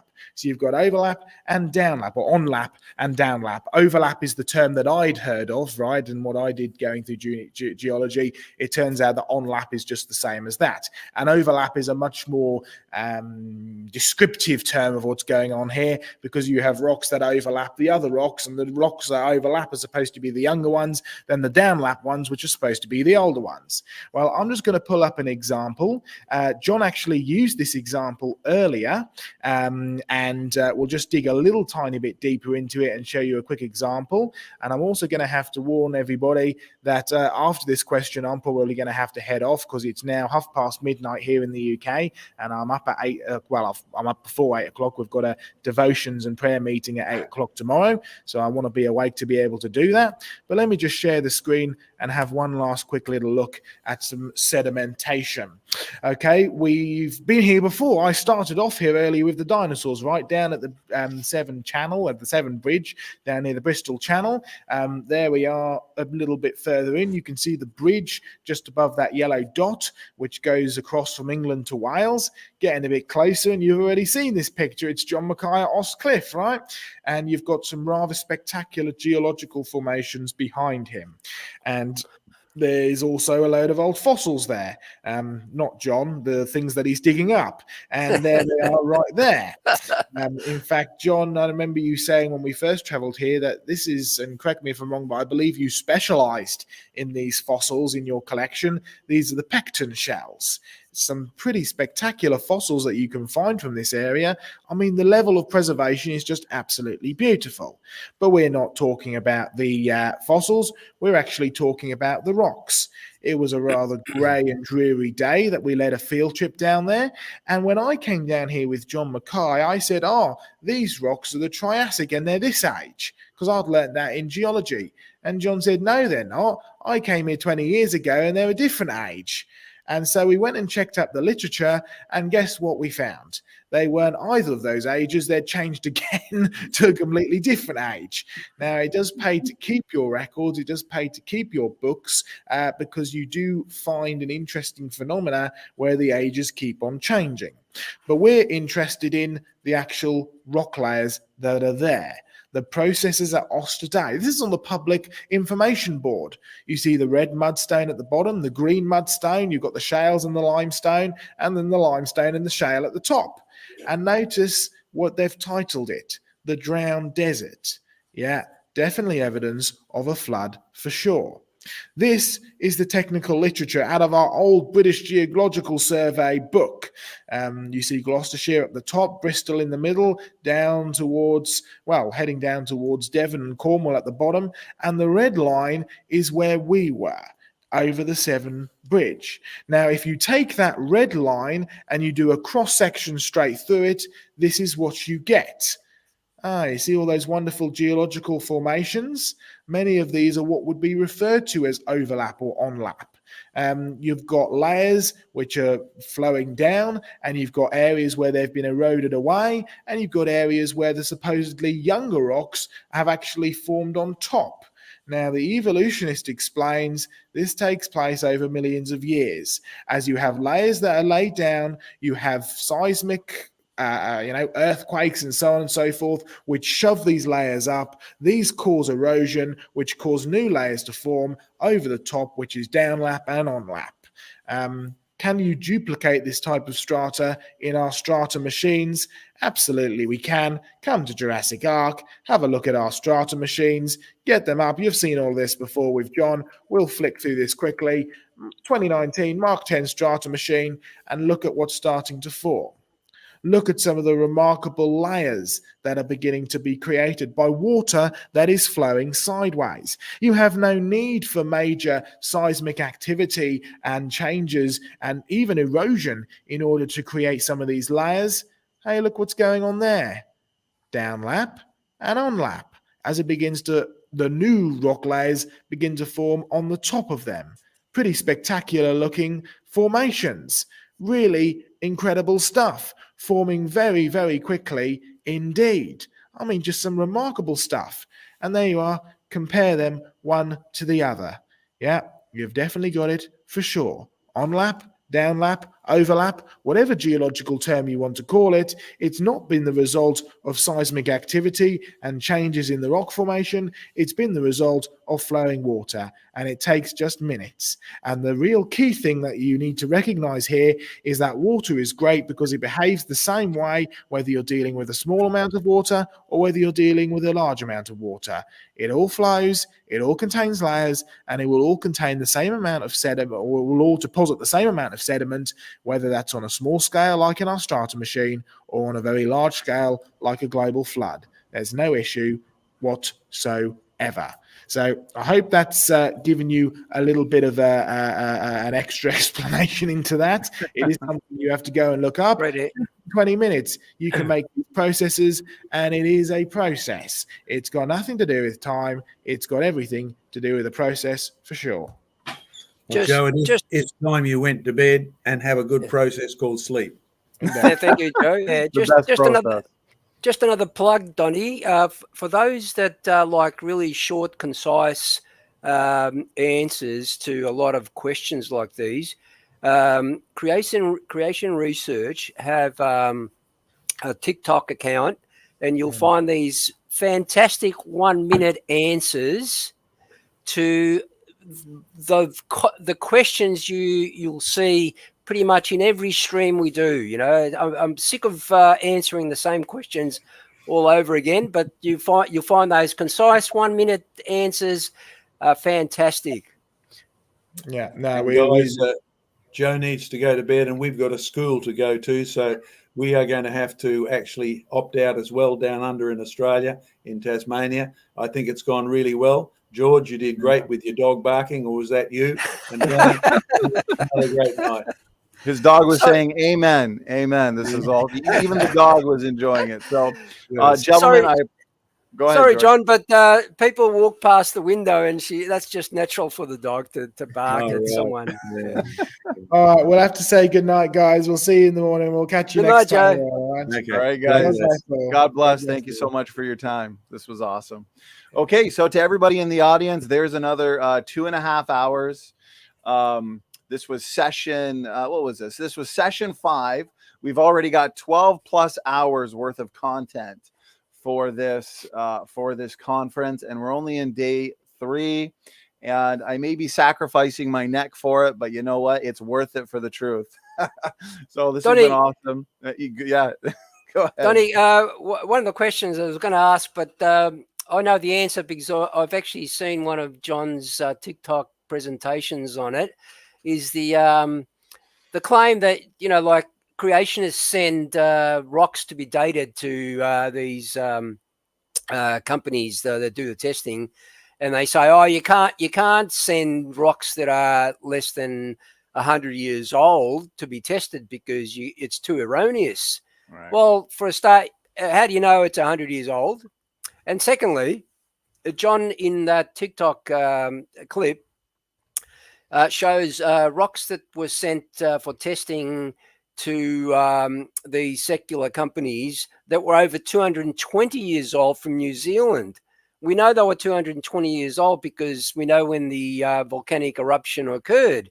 So what is it? Is it 100 years or 200 years? Because the rocks from New Zealand also had widely varying dates assigned to those rocks. So the claim that, oh, you can't send rocks because they're less than 100 years old. Well, hold on. These rocks from New Zealand were over 200 years, and the same thing happened. So the story keeps changing. Right. It's an ever-changing story.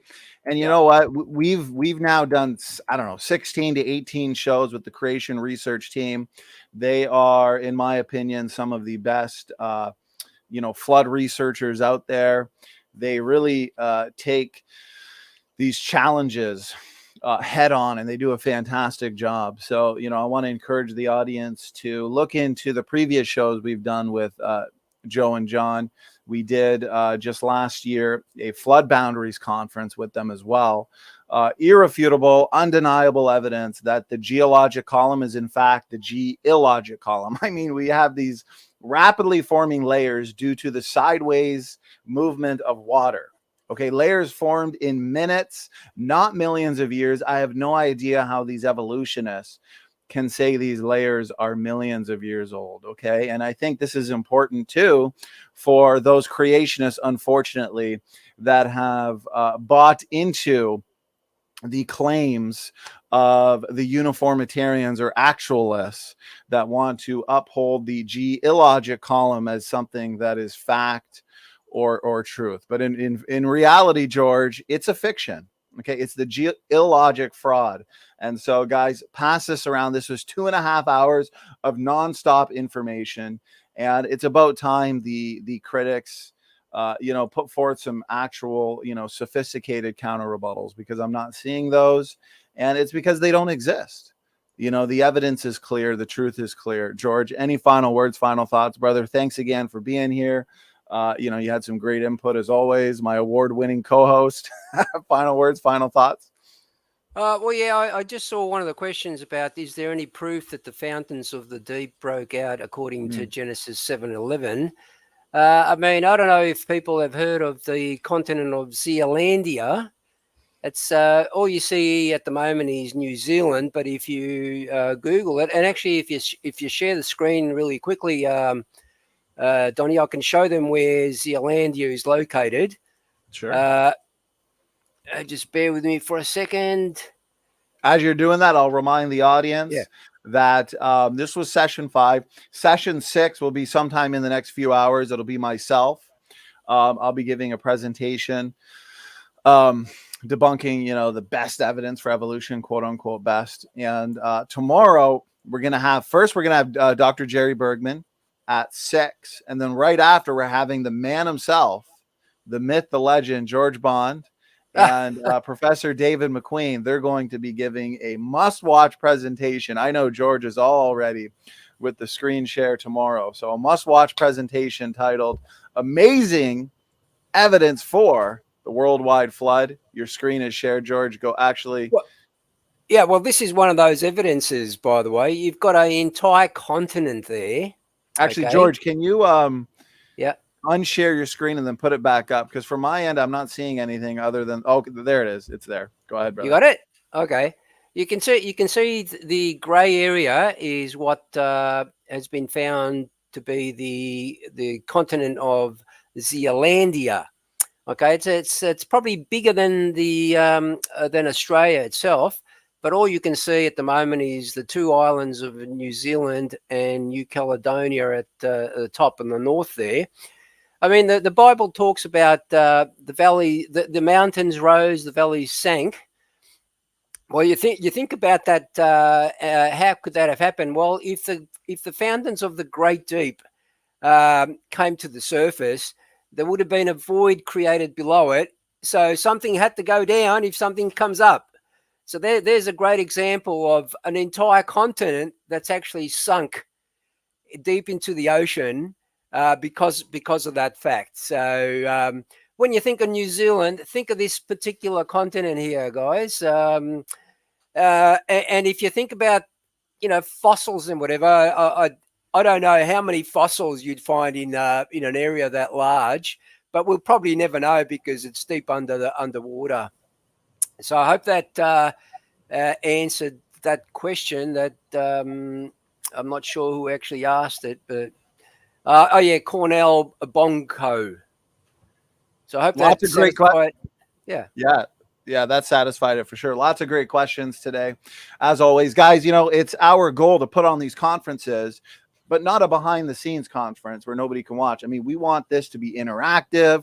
We want it to be extensive. That's why each show is between, 2 and 3.5 hours. So we want this to be thorough, but we also want it to be up to date, which is why we're bringing the most up-to-date evidence for you in terms of this conference and taking audience questions that include skeptics and non-skeptics. Okay, we're not afraid of the skeptics or the challenges, which is why we're doing these live, and we're making it comprehensive for you. So I did want to remind everybody, though, and I'm very, very happy with Brother Benjamin's work here. He's our book designer, cover designer. So we just sent this in for publishing. It's close to 300 pages. I've been working on this nonstop for the last little while. I would say this specific book is about 3 years in the making. So you can see from the back cover, mitochondrial Eve, Y chromosome Noah, out of Africa versus out of Middle East, Neanderthal, so on and so forth. Okay. And this book digs deep. I've spent hours and hours and hours worth of, conversation with some highly knowledgeable brothers in the Lord, going over, Neanderthal phylogenetics and genetic entropy. And this book has some novel answers to common challenges put forth by the critics. So I suspect this should be good to go and published sometime tomorrow. So I will make an announcement. And what I do, especially when these books are newly published, like the ERV handbook, I like to buy them in bulk.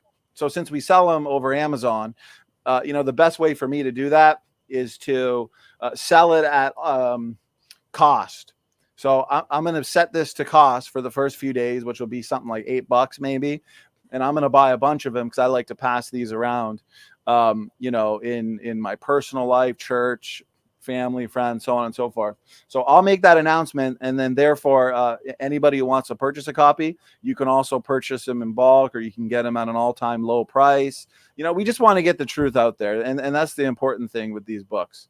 Okay. We want to get the truth out there to as many people as possible. So should be ready sometime tomorrow. And this book will go along perfectly with the ERV handbook. So you have the ERV handbook and this book. You're set. And then plus our entire library, Matt's book, The Young Earth Creation Model, is fantastic. Anyways, with that being said, I smell dinner upstairs, chicken parmesan, my favorite meal out there. Wife's taking care of me. So George, I haven't had breakfast yet. What are you talking about? I was going to invite you over for a chicken parmesan breakfast, brother. So, so you'll see me tonight sometime between 10 and 10:30, probably closer to 10:30, since these shows have been going a bit long, which is fine. That's the way I like it. So, George, God bless you. God bless the creation research team. I'm telling you, Joe and John, they are warriors, two of my favorite creationists. They're doing fantastic research, real-time experiments. Yep. Destroying the geologic column. I mean, undeniable, irrefutable. And, it really is an amazing time to be a young earth creationist, to be a biblical creationist. Okay, guys, God bless. Standing for Truth, George Bond, Danny, before you go, the message from this particular conference is, from my point of view, is don't be deceived. Evolution is a lie. Remember that. Amen. It all starts with debunking the geologic column lie as well. Yeah. So and thanks for waking me up at 6:30. Okay. Hey, the least I can do, brother.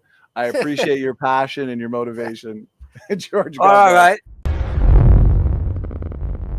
All right, here we go. We are live. Welcome to Standing for Truth. My name is Donny B, and I am going to be giving a presentation here for session 6 of our Defending Genesis 2022 conference. So I'm excited for this, guys. The evolutionary community, they're going to be having quite a few evolutionist tears after this one. As a matter of fact, after the entire conference in general, we've already got 12 plus hours in the books for the Defending Genesis 2022 conference.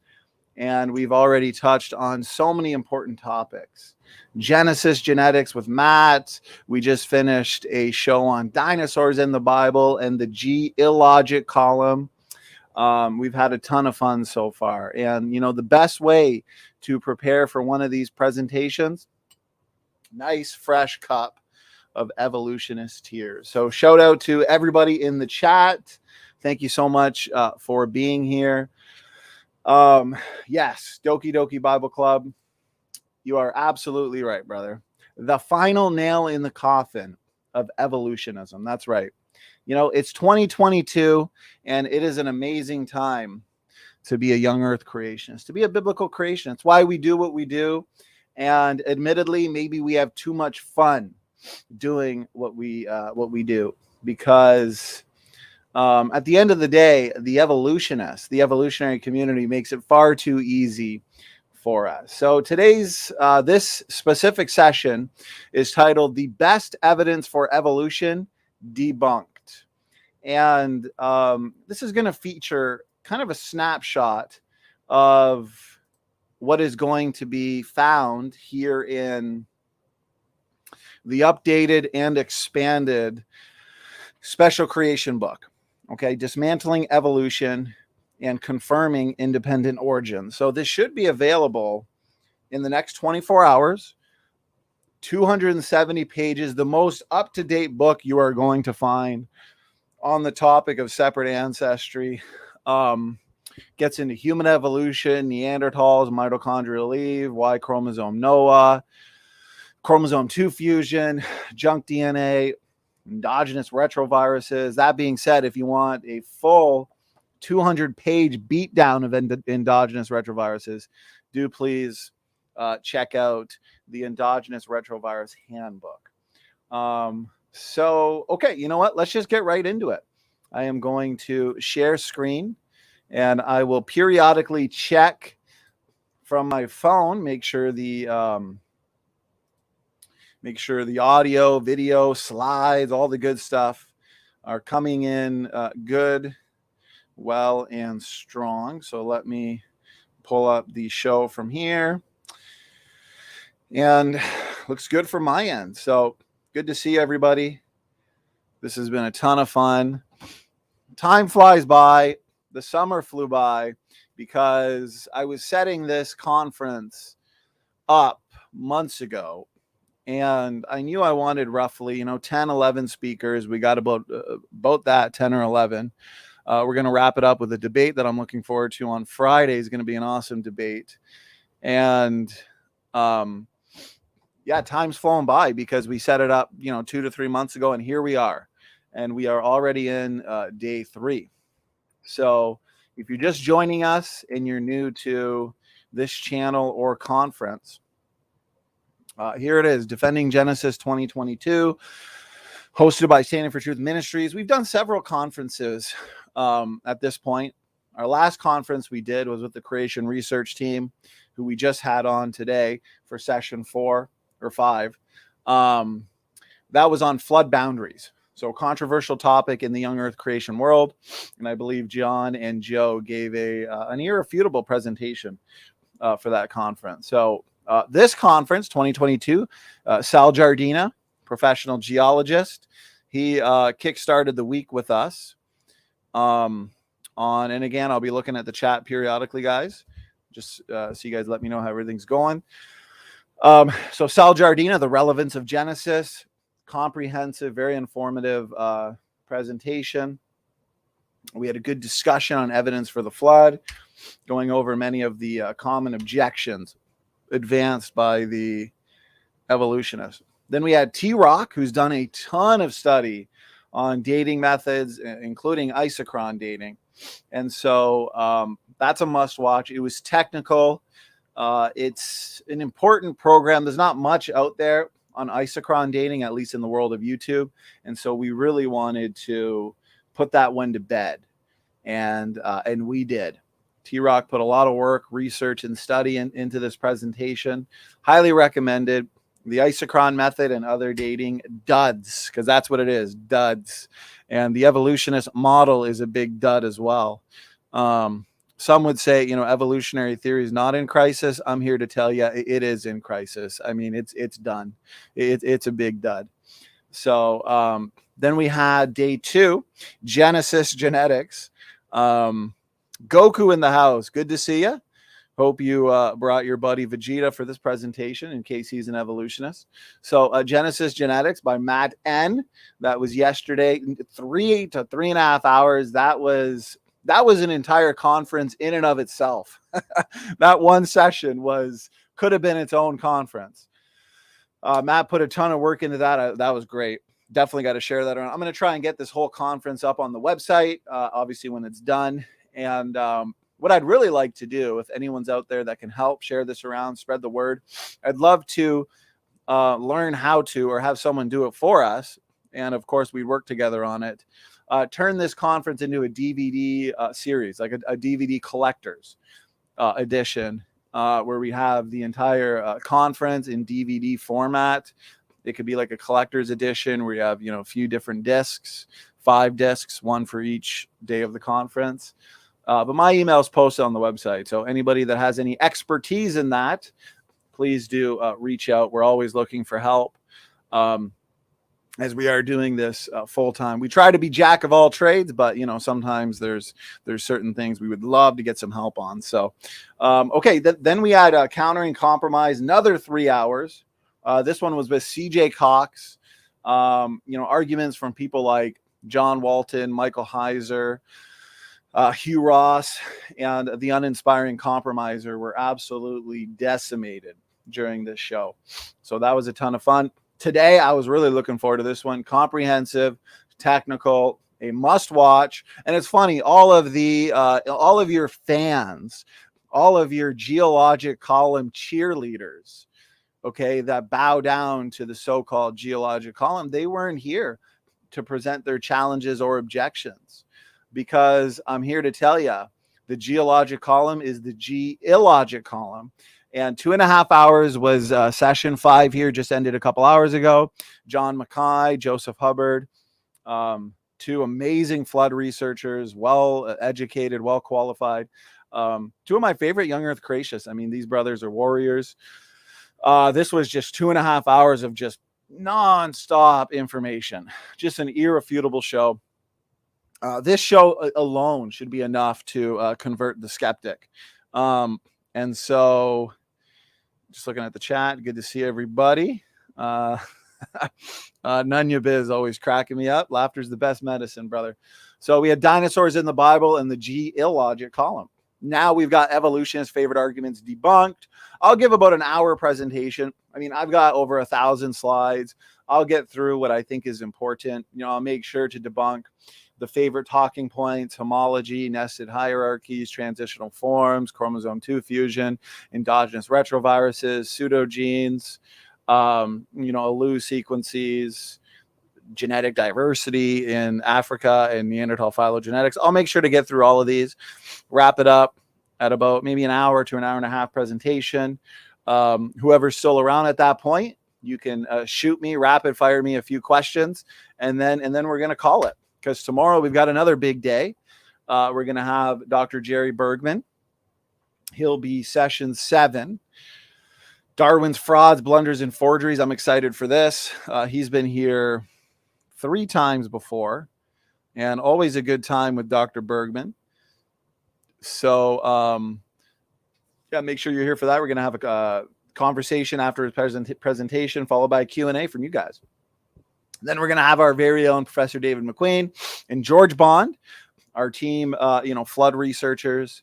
They're going to be here for an amazing presentation on the worldwide flood. Then Friday's day 5, our final day, wrapping things up. This is going to be about a 25-hour conference. Okay, so again, comprehensive, lots of audience and skeptic interaction. We're going to have Matt Powell here. My brother Matt will be here. Evidence for creation, and then we're wrapping it all up with an epic debate, the Evolution Debate Challenge. Dr. Dino, one of the world's greatest debaters out there. He just had his 300th debate. Very impressive. Kent's going to be debating David Emery. David's always civil, respectful in these debates. He's the perfect interlocutor for Dr. Dino to wrap up this awesome conference that I hope everybody is enjoying as much as myself. So David Emery, Dr. Dino, rematch, the Evolution Debate Challenge. And last month, somewhat connected to this conference, we had Michael J. Ord, ocean sediments and incredible new flood developments. So please do check that one out if you have not yet seen it. And we're just going to get right into it now. So we got that out of the way. If you haven't yet watched or are up to date on the seminars, the sessions so far, definitely make sure to check them out tonight. Okay, so it looks like Nunya Biz. I don't know if you can see me. There you go. Evolutionist tears. This is what keeps me going strong. This is how I can do 12 hours of conference content in a couple days. Better than any cup of coffee. So the best evidence for evolution, debunked, dismantled, decimated, whatever word you want to use to describe it. But the question is going to be, what do we mean by evolution, right? Evidence for evolution, question mark. Well, it depends what you mean by evolution. And proponents, guardians, defenders of evolution, the defenders of evolution, that's going to be their villain title, will be the guardians of creation. So proponents of evolution are guilty of assuming change over time means large-scale evolution is true. Okay, guys, change over time is not disputed. We know that all kinds of things change over time, right? Cars can change over time. Our cell phones change over time. The way we think about certain things changes over time. So if by evolution, the evolutionist means change over time, or the biological definition of evolution simply means changes in allele frequencies in populations over time or over generations, then there's nothing to argue over. That is not disputed. Change over time is not disputed, okay? We, as biblical creationists, we expect change.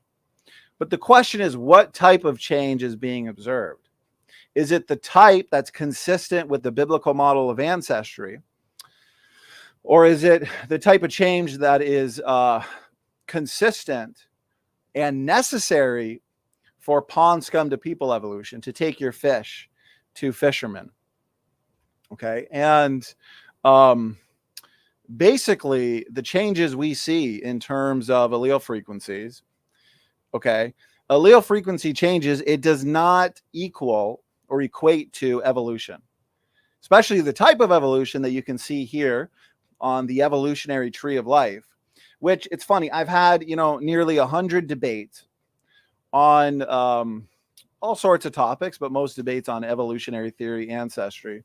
And many evolutionists, more so the uninformed ones, they will at first argue that no, they're not related to mushrooms. They're not related to banana plants. They're not related to whales or green algae or bacteria, because it sounds silly, because it is silly.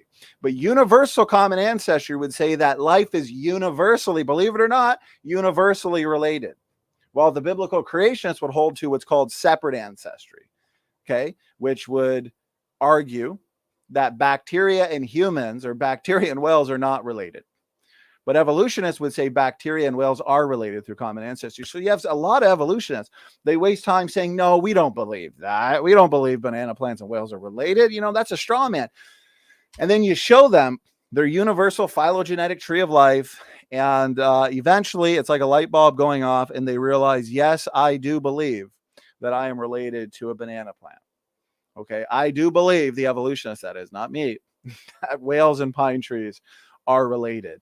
And that's basically what universal common ancestry would teach. Okay, as you can see here, you've got that single-celled like ancestor at the bottom of the tree, where you have the origin of life, abiogenesis. But from these lifeless chemicals, you basically get your first single-celled like ancestor, which evolves into a multi-celled ancestor, which evolves into a fish, amphibian, reptile, mammal, monkey, man. Okay, up the tree of life. That's why you see man at the top, with rhinos, elephants over here, jellyfish, octopus. So everything's related according to the universal common ancestry model. So for large-scale evolution to be true, you basically need, in terms of the genomic changes that are observed, you need those changes to be vertical. But unfortunately, what we see in the genome equates to horizontal changes. What I mean by that is modifications of pre-existing systems and genetic variation is not evidence that single-celled like ancestors evolved into whales and humans over long periods of time. That's not what we see, and that's not consistent with the data. Okay, the types of alterations needed to explain large-scale evolution need to be vertical changes that can create true novelties, expand genetic information, increase phenotypic complexity.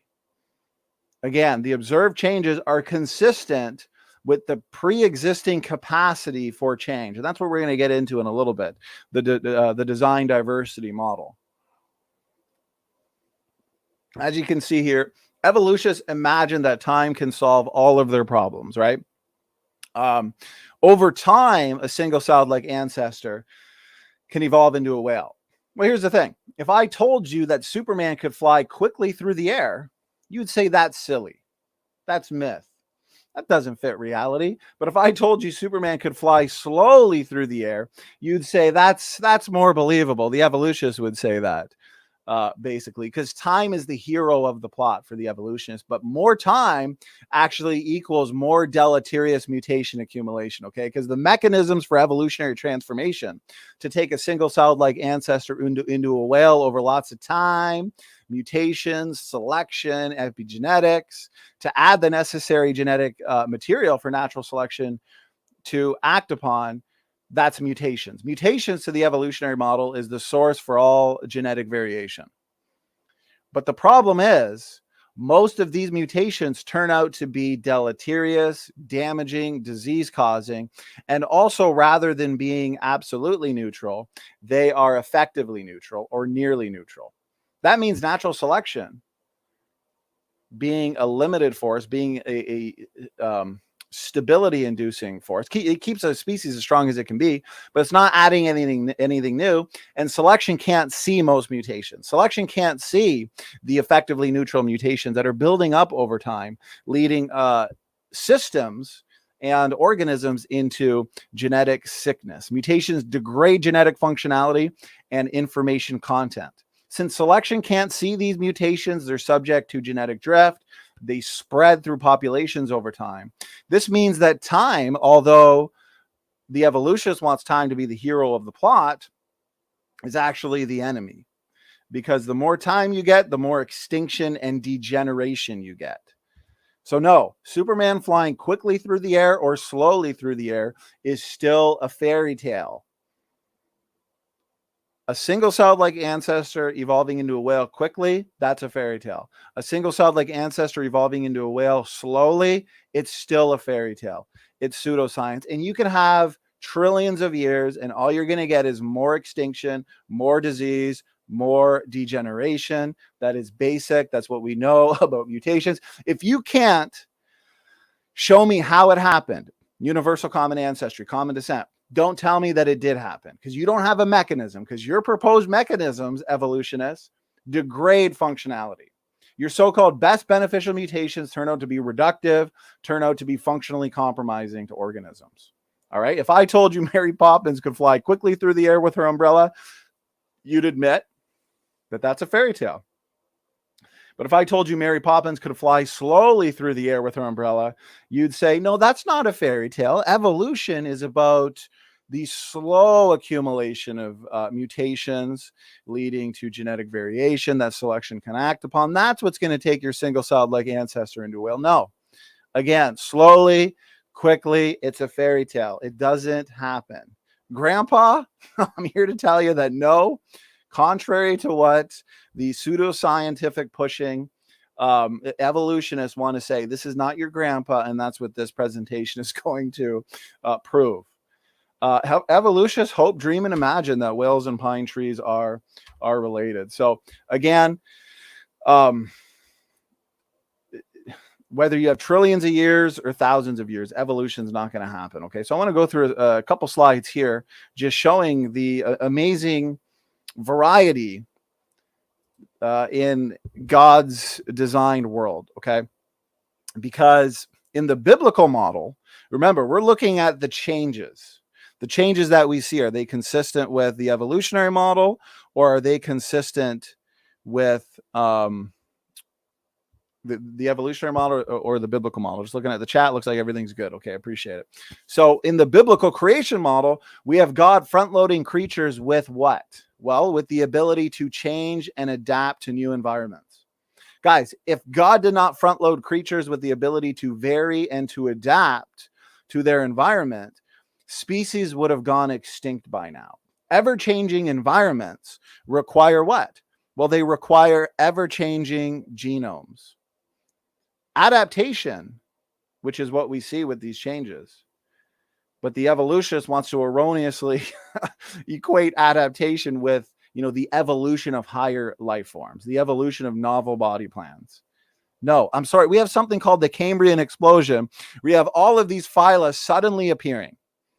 Okay, this explosion of new body plans and novel organisms. Assuming the evolutionary model for a second, the space of time we have available for the evolution of this massive amount of variation and complexity is tiny. To take a land mammal into a whale over time, according to the evolutionary model, took about 10 million years. While getting jellyfish and coral and trilobites and all of this phyla, all of these massively different organisms, phylum level differences occurred in a moment, an explosion. And it's not just the Cambrian explosion. We see explosions all throughout the fossil record. The fossil record is not evidence for evolution. The fossil record, what we see is stasis, sudden appearance, the explosion of novel body plans. Okay, consistent with creation. And again, the best way to determine ancestry anyways is through genetics. It's genes, traits, and genetics that are inherited sperm and egg. Not a rock, not geography, not a bone. And that is why looking at a bone without the genetics, without breeding tests, it's going to be incredibly difficult to determine what is the result of homology or what is the result of convergent evolution. That is because today we understand that there oftentimes exists more variation within the same species than across species. If every single dog breed today, what is there, about 400 of them, were to drown in a flood, and thousands of years later, the bones of these dogs, from your Great Dane to your Husky to your Chihuahua, were dug up, you get all kinds of erroneous conclusions. This evolved into this. This isn't even related to this, even though they all belong to the domestic dog category. And that's what we see in the fossil record is they've accidentally taken different bones of, I believe it was a variation of Tyrannosaurus Rex. And it was actually the same species, the same creature, but in different stages of its life. Okay. And, adulthood, a younger dinosaur, and they erroneously concluded that these are multiple species.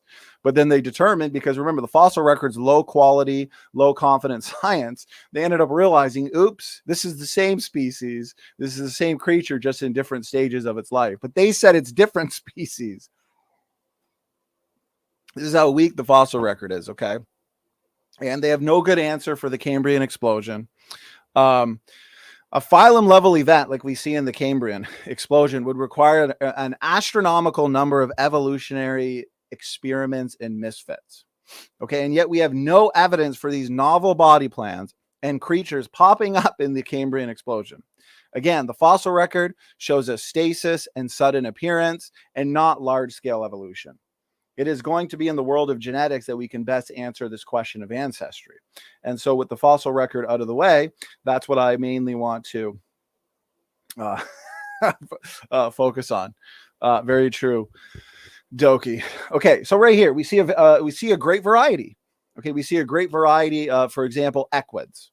Because again, in the biblical creation model, we have God creating the original created archetypes with huge levels of what's called heterozygosity, a state of DNA diversity. This way, species can adapt to their environment. Because again, if they did not have pre-existing genetic diversity, the ability to change and vary, they'd go extinct rapidly. And so adaptation is actually evidence of God's brilliance and ability to think ahead. If you want evidence for God, look for evidence of forward thinking, and look for evidence of forward thinking in the genome. Okay, this is what we see, especially with the so-called junk DNA areas of our genome. We understand that what used to be some of their best arguments, like pseudogenes, which they used to say, well, we've got these pseudogenes, these shared genetic mistakes between humans and chimpanzees, and therefore we must have inherited them from a common ancestor roughly 6 to 10 million years ago. And so those shared pseudogenes are evidence of that relationship because they've been passed down. But it turns out that pseudogenes represent functional DNA units, okay? Functional DNA elements necessary to sustain healthy life processes in the cell. We see the same thing with endogenous retroviruses, ALU sequences, all types of non-coding RNA genes. This all screams of forward thinking because a lot of these DNA elements are only called upon and manifested under certain situations, certain environmental conditions. Okay, why that's important is it's very similar to, let's say, the spare tire in the back of your car, right?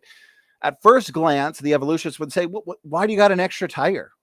You know, you've already got your 4 tires, they're working, your car's working fine. You know, that's redundant, it's junk, evolutionary leftover. But no, if you enter an environment where you get a flat tire, then guess what?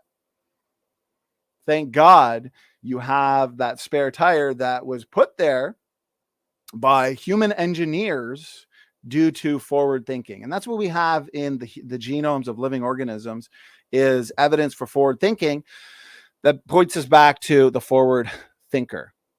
Okay, all of this change we see, design diversity, it's based on pre-programmed genetic algorithms. So yes, change is true. Here we go. A variety of cats, a variety of dogs, a variety of, it's funny because the evolutionists want to, point to a variety of equids or horses, variety of cats, variety of roses, apples, strawberries, and conclude, because of the incredible variation that we see, that arose simply because of the pre-existing capacity to vary. That means in their mind, right, Darwin saw a variety of finches, and he concluded that finches and banana plants are related through common ancestry. No, Darwin, that proves that we have a variety of finches. Finches can change, cats can change, dogs can change. It doesn't demonstrate that dogs, cats, finches, and strawberries are related through common ancestry. No, that's not science. That's not observed. It's not even possible, since the mechanisms of change that the evolutionists look to actually degrade genetic functionality. You are not going to get the expansion of genetic information through degrading mutations. Mutations that result in a single point mutation can kill an organism. But unfortunately for the evolutionists, most mutations are deleterious. They are effectively neutral. Selection can't see them. And so they build up over time. So yes, change is true. Adaptation is true. There's no problem with organisms changing. And claiming that evolution is simply change over time is no help to the evolutionist that wants to argue change over time means whales and strawberries are related through common ancestry. Again, the ability to adapt is exactly why we have so many variations in different kinds of creatures, but yet each creature stays its own kind. Okay, for example, we have cats here. Okay, and from your archetype, right, you have, let's say, 2 heterozygous cats on board the ark who are front-loaded with genetic diversity and pre-existing DNA differences. From those pre-existing DNA differences, you get, through environmental triggers and stressors, you get all your different cat variations, from your house cat to your tiger to your lion and everything else, your jaguar. All based on the pre-existing ability to adapt and change in the first place. So I'm going to keep going with slides here, but I'm thinking if I go full screen, it might be easier to see the details of the pictures. Let me know in the chat if that helps a little bit better. So again, a variety of all types of creatures, and the type of change that we see that leads to this type of variation, it's due to the pre-existing capacity for this. So that's not going to help take your fish to fishermen. So yes, the archetypes, they've varied since the flood, but they have not experienced any real forward evolution. As a matter of fact, this change has limits. And this is what I want to get into next, because the evolutionists are constantly asking the question, well, what, okay, just looking at the chat. All right, so it looks good. We'll keep it this way. Thank you, Cheryl. Appreciate that. So we'll keep it this way, especially if some of the pictures are small. Okay, so the evolution is constantly asking, what is the limits to the change then, right? If you're never going to get new kinds, brand new kinds from previous kinds, then where's the limit? You must draw a line. Well, based on the created heterozygosity model, we're going to have what's called shifts in heterozygosity to homozygosity. Because if you think about it, at creation, you have the most heterozygous ancestors. Okay. And from these heterozygous ancestors, which again just means a state of DNA diversity, millions of DNA differences in chromosome pairs. Okay. And new visible traits, new chromosomal combinations can arise based on this pre-existing genetic diversity. This makes sense because when God said to be fruitful and multiply, did he want this to be carried out through cloning? Of course not. Of course not. So if Adam and Eve and the created kinds were created genetically homozygous, that's what they would basically produce, is clones. No, God said to be fruitful and multiply. And so it only makes sense that God would have front-loaded Adam and Eve and the created kinds with pre-existing functional heterozygosity. But this change, based on the starting point of design diversity, it is going to have limits. All right. Creatures adapt and vary based on the available allelic variability, but species hit walls over time. And this is because you can only have so many shifts in heterozygosity, again, a greater level of diversity, to homozygosity, less genetic diversity and allelic variability. Think of a wolf to a dog. I think generally most creationists would admit or agree that your domestic dogs and, wolves, Canis lupus, go back to a common ancestor, because from heterozygous wolf archetypes off of the ark, you can get your wolves, your coyotes, your dingoes, and your domestic dogs. But going from a wolf to a chihuahua is ultimately a reduction in allelic variability. Okay, variations hit walls, and a chihuahua is a wall. There's not much you can now do in terms of variation, available variation with a chihuahua. You're never going to be able to take two chihuahuas and artificially select for a wolf over time. So yes, according to the biblical creation model, speciation is expected to slow down over time since the available heterozygosity decreases over time. We as biblical creationists, we look back to the creation event and we see an expansion of allelic variability. Notice here, scenario 1, DNA copies are different, which can lead to variation. That is a heterozygous state. Versus scenario 2, DNA copies are the same, a homozygous state, where you're going to get no variation, a state of no DNA diversity, basically. Okay. So right here, be fruitful and multiply, makes sense of his command here. Nuclear DNA, your autosomal DNA, where we have recombination, as you can see here from the picture, would be inherited from all ancestors. It's biparentally inherited DNA. Your uniparentally inherited DNA, we're going to touch on later, your mitochondrial DNA and your Y chromosome. So right here, genetic limits. Furthermore, this front loading of genetic information at the creation event also naturally sets limits on the speciation process. Since most of the genetic variety we see today goes back to the creation week, formation of new kinds, right, higher categorization, such as at the family level, right, kingdom, phylum, class, order, family, genus, species. Okay, we're going to get into classification soon. Would require a massive, miraculous input of new genetic information. Because again, you can only have so many shifts in heterozygosity to homozygosity before you hit a wall. Under the parameters we just laid out, evolution, as Darwin described, is not possible. Again, it's the evolutionists that explain the vast majority of genetic variation as being the result of what? Mutations over time. While the creationist explains the vast majority of DNA diversity as being the result of created nuclear heterozygosity. That means the beneficial diversity, for the most part, is due to initial design. But the negative diversity that we see over time that accumulates, that is due to mutations, because mutations degrade, mutations lead to disease, mutations are functionally compromising to organisms. Notice this. It represents a scientifically superior explanation to any that Darwin or his scientific descendants have proposed to date. Exactly. This model, and this is where I want to move on to testable predictions. This model leads to testable and falsifiable predictions, which again is the gold standard of science. Okay, and it's creationists based on this starting point of design diversity that are making testable predictions on DNA function. And the trajectory of discovery when it comes to DNA function actually favors genome-wide functionality. All right, we understand that most of our genome has tremendous evidence for biochemical activity and biochemical function. I've touched quite a bit on this in my books, previous lectures, and debates. This is important because if design diversity is true, then an obvious prediction would be that the vast majority of DNA elements, DNA sequences, is functional and beneficial. And that's exactly what we see with the best so-called lines of evidence for evolution. Endogenous retroviruses represent highly functional DNA units.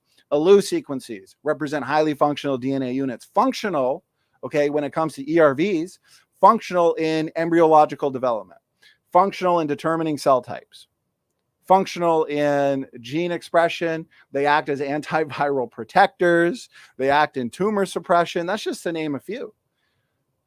And the evolutionists are incapable of showing any non-functional endogenous retroviruses going from non-functional or even altering their pre-existing function, okay, to something that is literally needed in the organism to survive. Because I have papers demonstrating that even the secular scientists admit without endogenous retrovirus elements, we couldn't exist. I like to exist.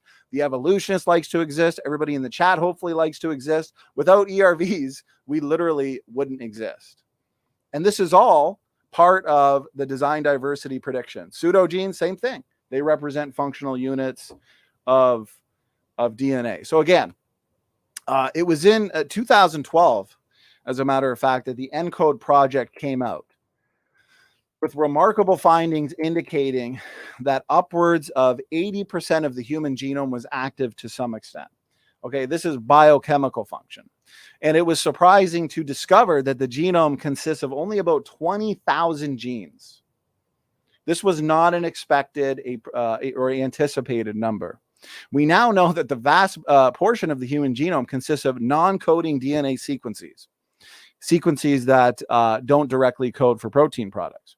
This is a major reason why so many in the evolutionary community assume that most of the human genome constituted what? Useless evolutionary baggage. Remember, if what we see is a result of millions of years of descent with modification, then the genomes of living organisms should reflect that. And so a direct expectation from the evolutionary model, this model right here, fish to fisherman evolution, would be lots of evolutionary leftovers, genomic fossils, viral fossils. But yet that's not what we find. We find the opposite. We find genomes of treasure rather than genomes of junk. And this is why your militant evolutionists fight the evidence so strongly in favor of genome-wide functionality. Because again, even when it comes to mutation accumulation, guys, okay, they've done numerical simulations where even if the genome was only 10% functional, degeneration would be inevitable. Organisms would descend into genetic sickness. But we now understand that the genome is somewhere between 60 and 80% functional. That means evolution's falsified. It can't happen. That's roughly 60 to 80 deleterious mutations accumulating from generation to generation. So again, you can have trillions of years. Time is not the hero of the story for the evolutionists. The more years you have, the more extinction and degeneration you get. These mutations that accumulate in humans, roughly 100 new mutations per person per generation, with most of those being deleterious, since most of the genome is functional as predicted by the design diversity or created heterozygosity hypothesis. So again, the evolutionists require genomes of junk in order that the genomes of living organisms can reflect descent with modification. So I hope that makes sense to the audience. All right. And what they've actually advanced in the form of an argument or rebuttal to this amazing evidence for genome-wide activity is that this activity is not actually useless. The transcription is simply spurious, or it's just noise. Okay, it's not important. But the question is, if this is not real beneficial activity, then why is the cell bothering with it? Why is the cell bothering transcribing it? This would be incredibly wasteful of resources and energy for the cell. Okay, this activity is strong indication that it is useful and beneficial. So this whole argument that suggests most of the transcription taking place in the genome is merely spurious and just genetic noise, it doesn't make very much sense. Since we recognize that transcribing a portion of the genome is a what? It's a very energy intensive process. Guys, every time a nucleotide is being added to a growing RNA chain, You are consuming a great deal of energy. These transcripts would clutter up the interior of the cell if they weren't playing any real operational role. So right off the bat, intuitively, this evolutionary rescue device does not make a lot of sense. In addition to this already serious blow to this evolutionary rescue device, there should also be mechanisms that can suppress transcription. If the pervasive genome-wide activity really was just noise, it's not noise. And if they think it's noise, then go on paper, go on record, and make some testable predictions and say, I predict that the vast majority of the genome is non-functional junk. And as a matter of fact, I volunteer to have the majority of my genome knocked out through genetic knockout experiments. Then we'll see how you feel after 90% of your genetic sequences and DNA units are knocked out or snipped out or turned off. I want to see how many evolutionists are going to volunteer for that. Because creationists, on the other hand, we're making very specific predictions that the vast majority of the genome and DNA elements are functional and beneficial to living organisms. And so if we were to knock out specific genes, and fortunately in humans it's unethical to do so, but we can make and have made very specific predictions on what may be the result. Okay, you alter a certain genetic sequence and it results in a disease, and the reason why it's resulting in a disease is because guess what? You are messing with a functional DNA unit, and by messing with it, it's resulting in disease. All right, so again, these rescue devices do not work, and I find it funny, and this is what brings me to the slide here. Okay. They want to say, as I've shown throughout this presentation, universal common ancestry. They want to say that whales and pine trees and strawberries are related, right? And this is all occurred due to a long process of mutations and natural selection and time, right? Dead nothing into alive everything. Pond scum into people. Fish into fishermen, your single-celled like ancestor into a multi-celled ancestor, into a fish, into an amphibian, into a reptile, into a monkey, into a man. Okay, these evolutionary mechanisms that have no mind, but yet what we understand about the epigenome and the forward-thinking mechanisms that genomes are comprised of, they're giving selection and mutations of mind without even admitting it or knowing it half the time.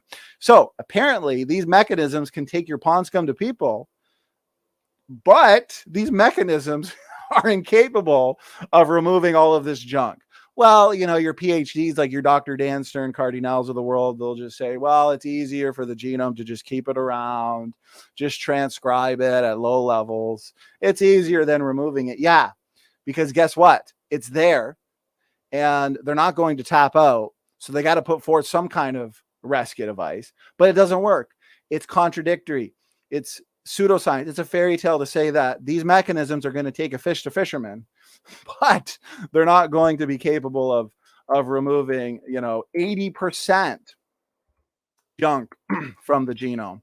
So that's a lot there for the first portion of this, but it is important to touch on this simply because the genetic data really is the best way to determine ancestry.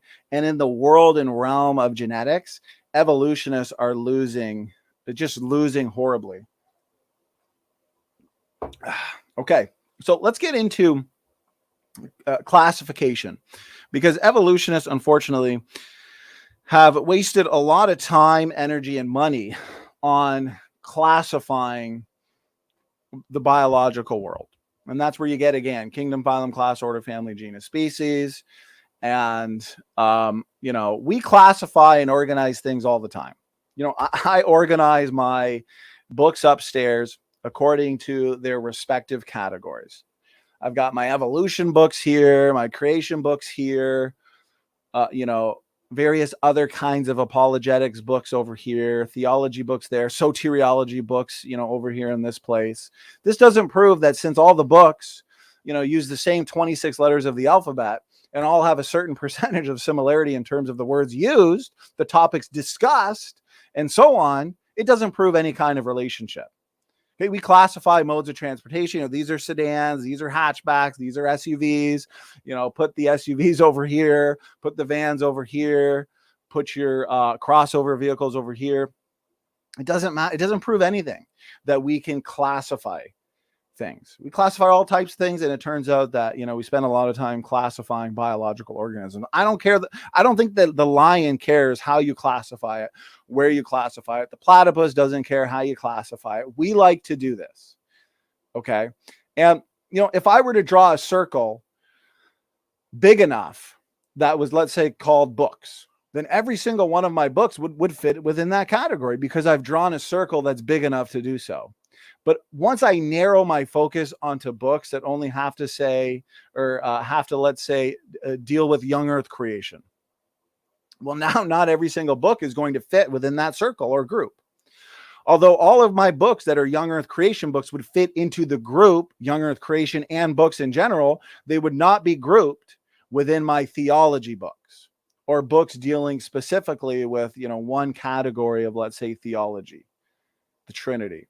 Or what about, you know, my nursing books from my college days? All of these subcategories of books will still fit in the greater book category, but each will have their own subcategory, groups within groups. And this is what we see here. Let's make a circle big enough and title it Things That Breathe. Oh, wow. So now we're going to have, you know, babies and bats and gorillas and lions, horses, all within that circle. Doesn't prove relationship.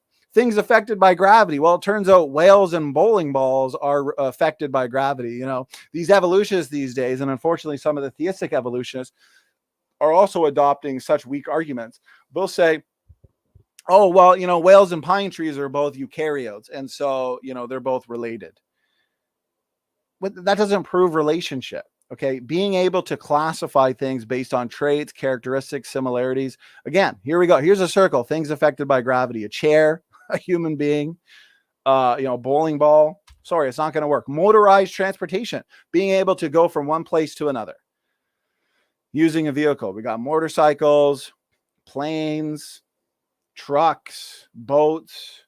You know, we can fit a whole lot into that circle. Again, it doesn't prove relationship. So yes, we do see a pattern in life. We can categorize animals and creatures. We see these groups within groups patterns. We share more with the great apes and primates and mammals than we do with fish and bacteria. We share more with the chimpanzee in terms of morphology, physiology, genetics, and anatomy than we do with the dog. I mean, by definition, we'd have to be more similar to some creatures than others. Right? That just makes sense. We're going to be more similar to some, like chimpanzees, than we are to others, like dogs.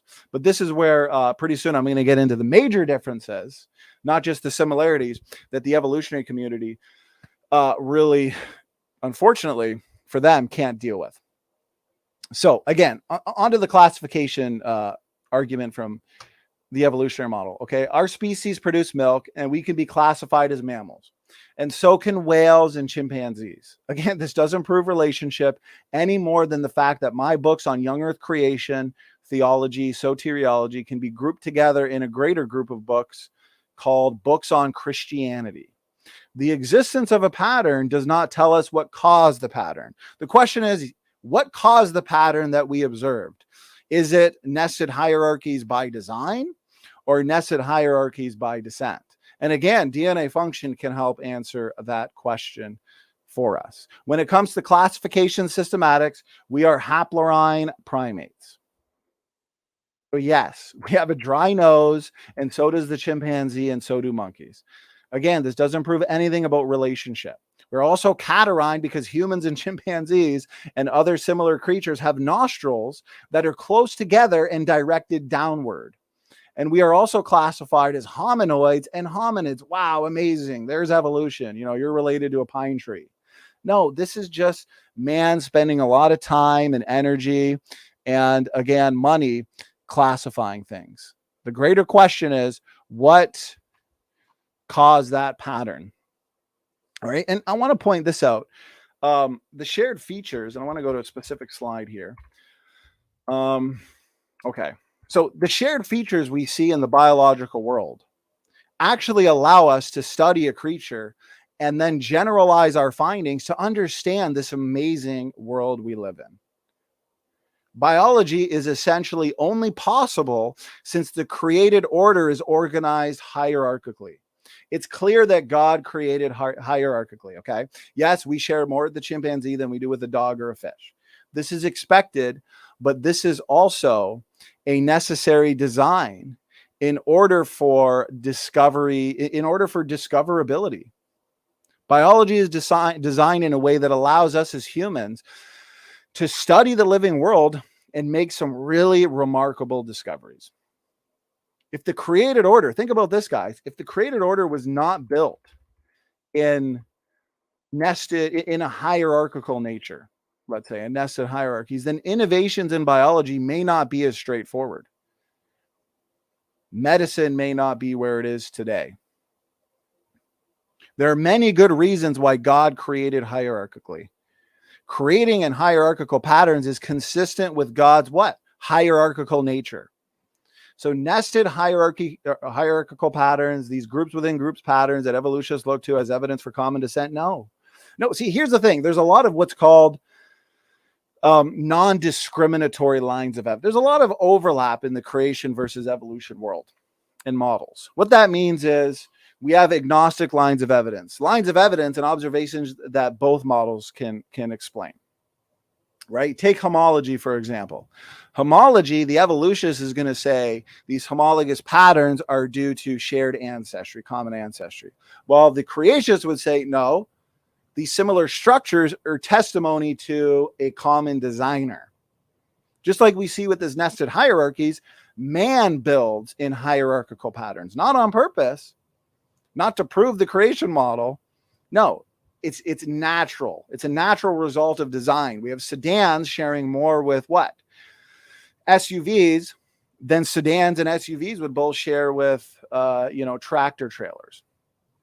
Okay. And sedans and SUVs and tractor trailers are all it can be grouped together. They share more than they do with, an unpowered vehicle like a bicycle. And yet your powered vehicles and your unpowered vehicles can all be categorized in a greater group called vehicles, ways to get you from one place to another.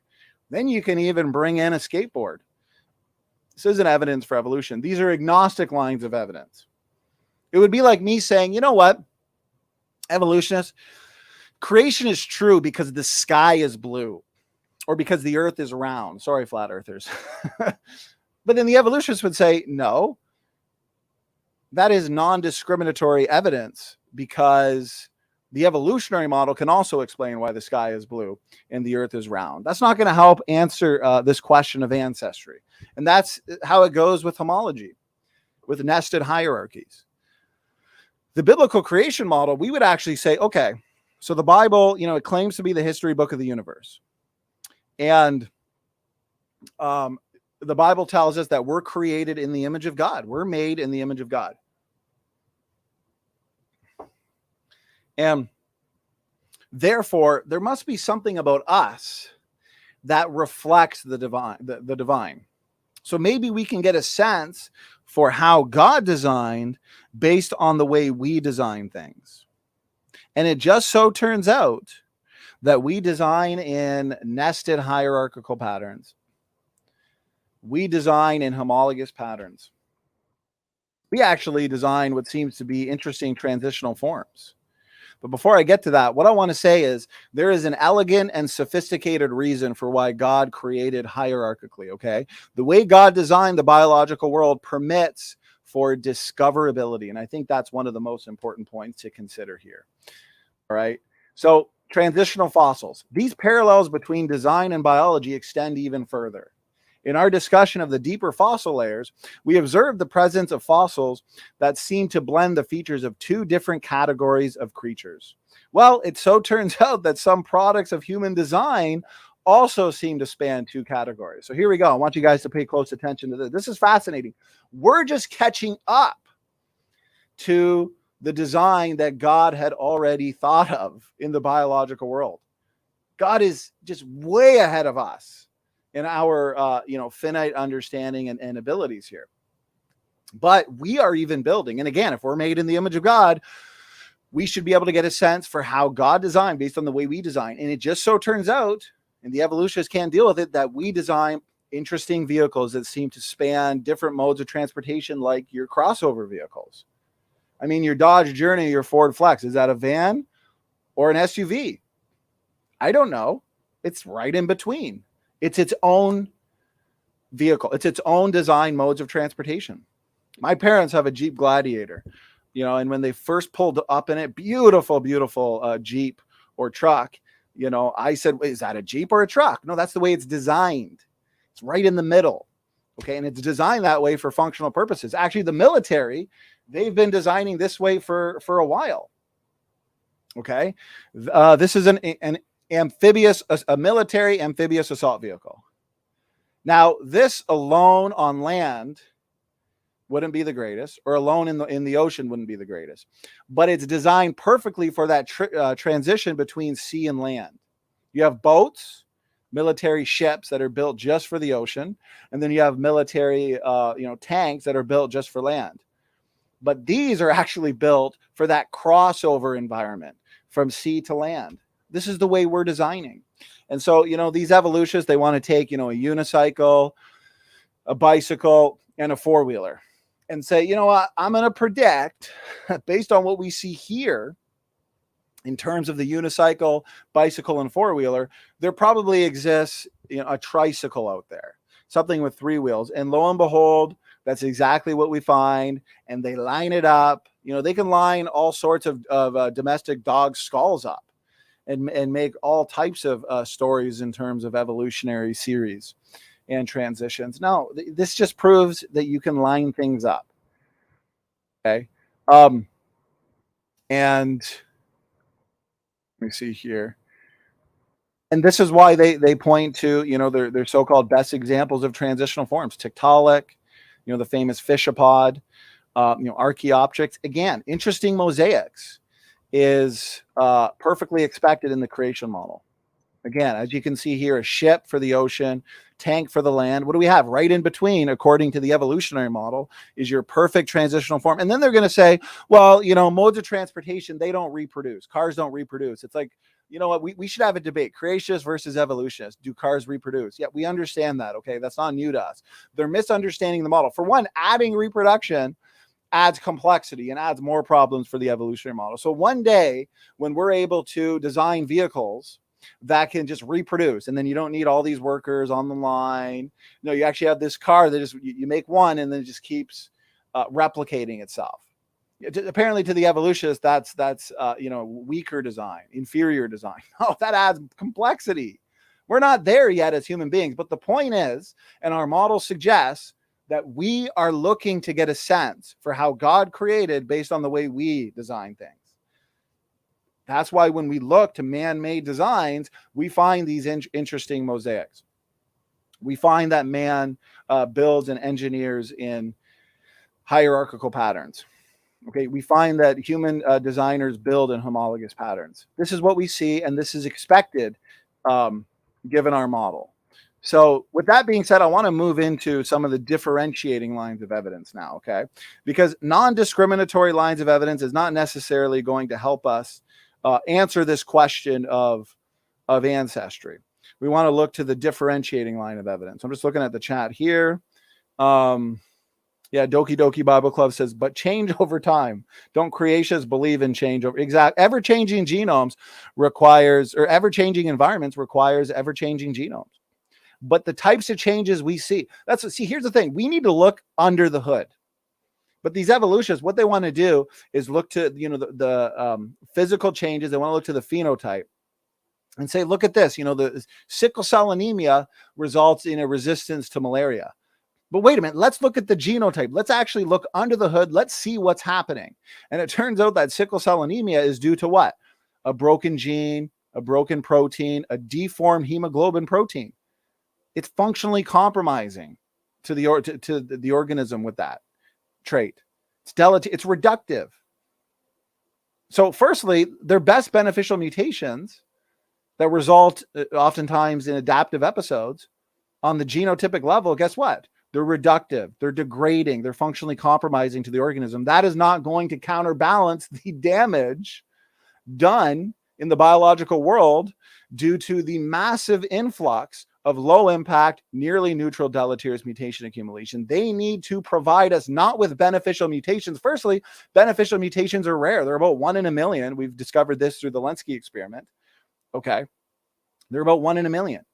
And when they do happen, they're usually due to epigenetic modifications, the pre-existing capacity for that change, or they're reductive.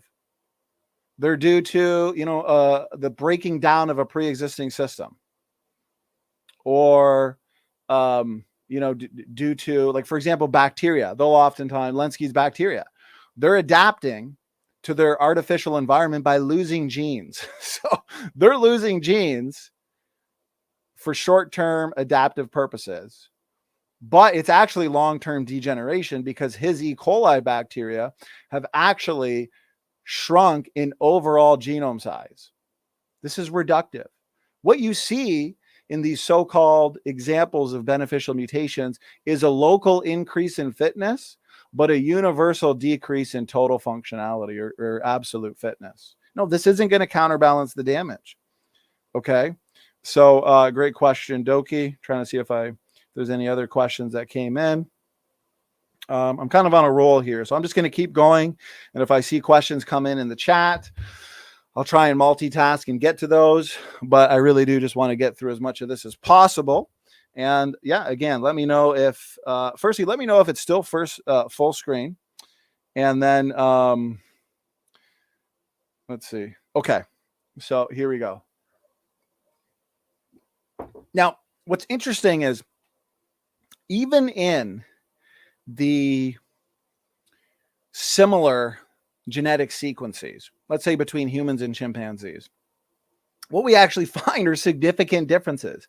Even in the similar sequences, we find differences. And we find differences in gene expression, in regulatory DNA elements, in alternative splicing, epigenetics, the 3D genome. And I'm going to go over a little bit of that here, okay, guys, because this is important. And the evolutionists, I've looked to their rescue device. It's always just so stories. No real examples of showing how these differences can accumulate and come about. So here we go. Studies show that gene expression in humans is significantly different from the expression found in chimpanzees, especially in the brain, where one study showed that 90% of the human genes were turned on at significantly higher levels than chimpanzee genes.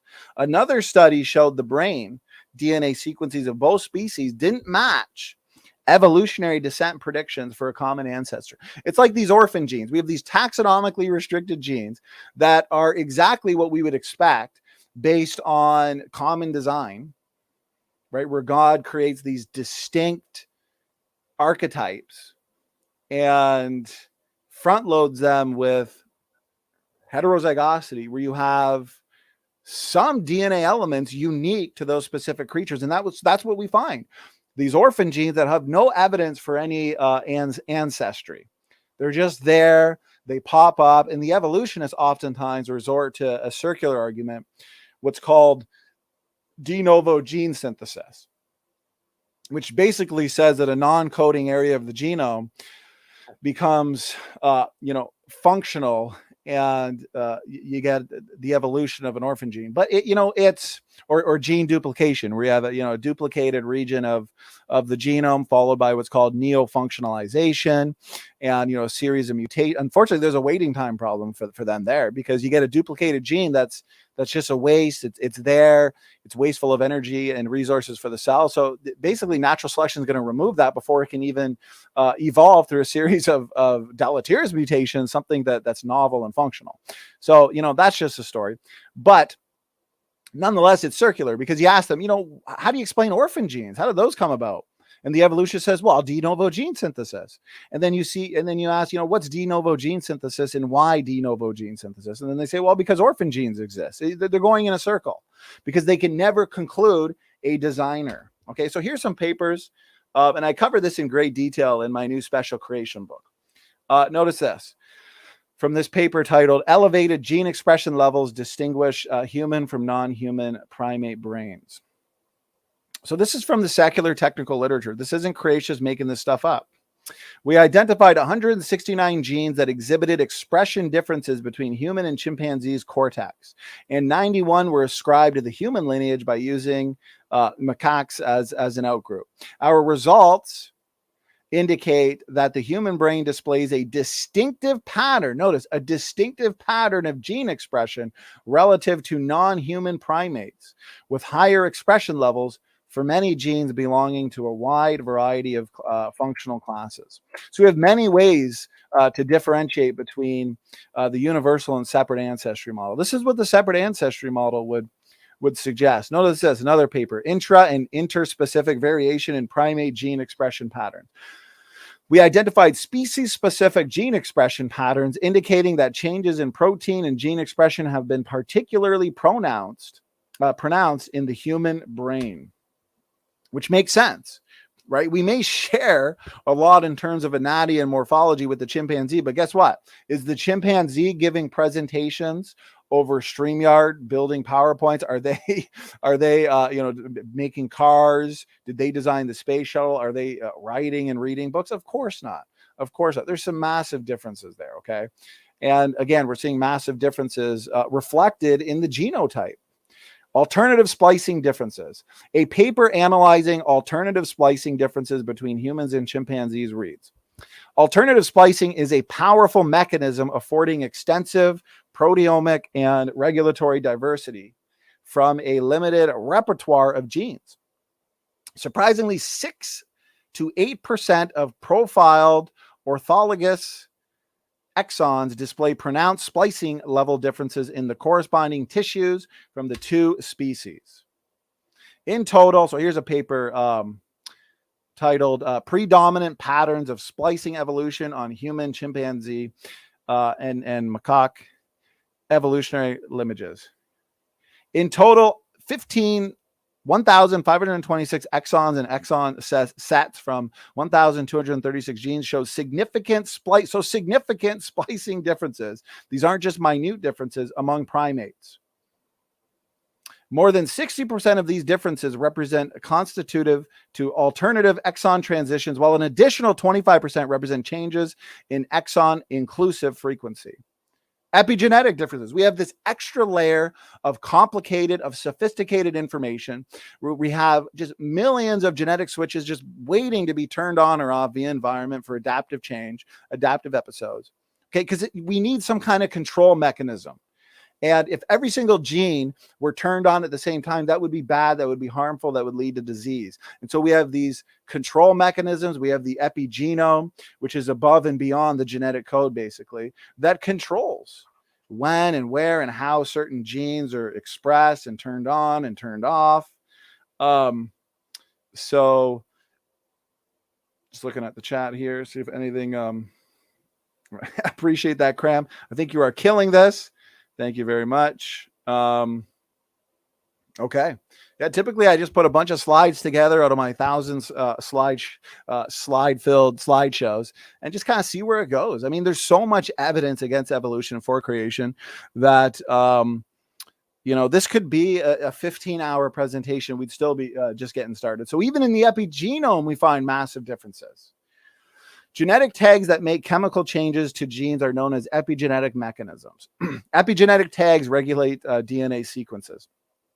Studies show that epigenetic differences in human and chimpanzee brain genes are far too great to indicate an evolutionary connection, but rather reflect the creature-to-kind distinctiveness creationists would predict. Notice this. A study on comparative epigenetics showed orangutans and gorillas had more similar patterns to humans than chimpanzees. I mean, we're going to see that with the Y chromosome. So I'm not going to spoil anything. I'll wait for that. Don't want to get too ahead of myself just yet. A result completely backward to evolutionary predictions. Guys, paper after paper. I highly recommend the Special Creation book, updated and expanded. Should be available tomorrow. I'm hoping. We sent it in for publishing, 300 pages. I go into all of this in great detail. Okay, so here's a couple more papers. This isn't Creatious making this stuff up. We also found extensive species-level divergence in patterns of DNA methylation, and that hundreds of genes exhibit significantly lower levels of promoter methylation in the human brain than in what? Chimpanzee brain, our closest cousin. All of these changes in gene expression, gene regulation, the epigenome, alternative splicing, the 3D genome, architecture, Y chromosome, they all had to have come about independently since the split 6 to 10 million years ago. Even according to the evolutionary time frame, they don't have enough time to account for these massive differences. Major differences between humans and chimpanzees. See, they want to focus on the similarities, but they never want to talk about the differences because they know that many of these differences are unexplainable from evolutionary mechanisms. The chimp genome is 10 to 12% larger than the human genome and is not in a near finished state like the human genome. It is considered a rough draft. When large regions of the two genomes are compared, critical sequence dissimilarities become evident. Extremely large blocks of dissimilarity exist on a number of key chromosomes, including marked structural differences between the entire male Y chromosomes. We're going to get on that. We're going to get into that in great detail. Distinct differences in gene function and regulation are now known to be a more significant factor in determining differences in traits between organisms than the gene sequence alone. Research in this area has clearly demonstrated that this is the case with humans and apes, where marked dissimilarities in expression patterns are evident. The 3D genome, huge differences.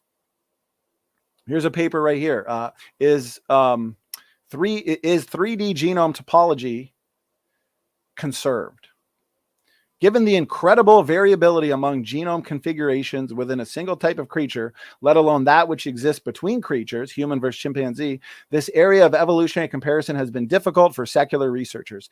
Notice this. Now, a new study published in Trends in Genetics evaluates research in this emerging field that shows the, pay attention, human 3D genome is distinctly unique to humans, confirming previous research that showed it is as different compared to chimp as it is to a mouse. And apparently the chimpanzee is our closest cousin. Okay, so this is where I really, really, really want to hammer home just how fatal these arguments are to evolutionary theory. So we spend a lot of time on the uniparentally inherited DNA compartments, like the Y chromosome. Okay, so we inherit the Y chromosome from our fathers, and we inherit the mitochondrial DNA from our mothers. And it just so turns out that some of the best evidence for a literal Adam and Eve comes from genetics, comes from our genome. We've literally discovered, Y chromosome Noah and mitochondrial Eve in our genome. We can take mitochondrial DNA worldwide, which is incredibly low in terms of variation. Every single male Y chromosome is nearly identical. There's only one male Y chromosome, and it goes back to a single ancestor just 4,500 years ago based on the fast mutation rate, both 3 per generation, low variation. And we're all about 99.999% the same as humans.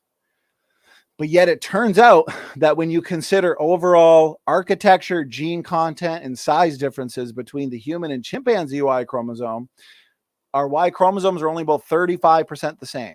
Now, when you don't consider size differences, then it's about 70% the same, but still way too different to account for, especially considering that every single human male Y chromosome is the same. But yet, supposedly, we share a common ancestor with the chimpanzee. Chimpanzees are our closest cousin, the chimpanzee and the bonobo, but yet it's only about 35% the same. And then they'll want to invoke, well, the Y chromosome mutates faster. Yes.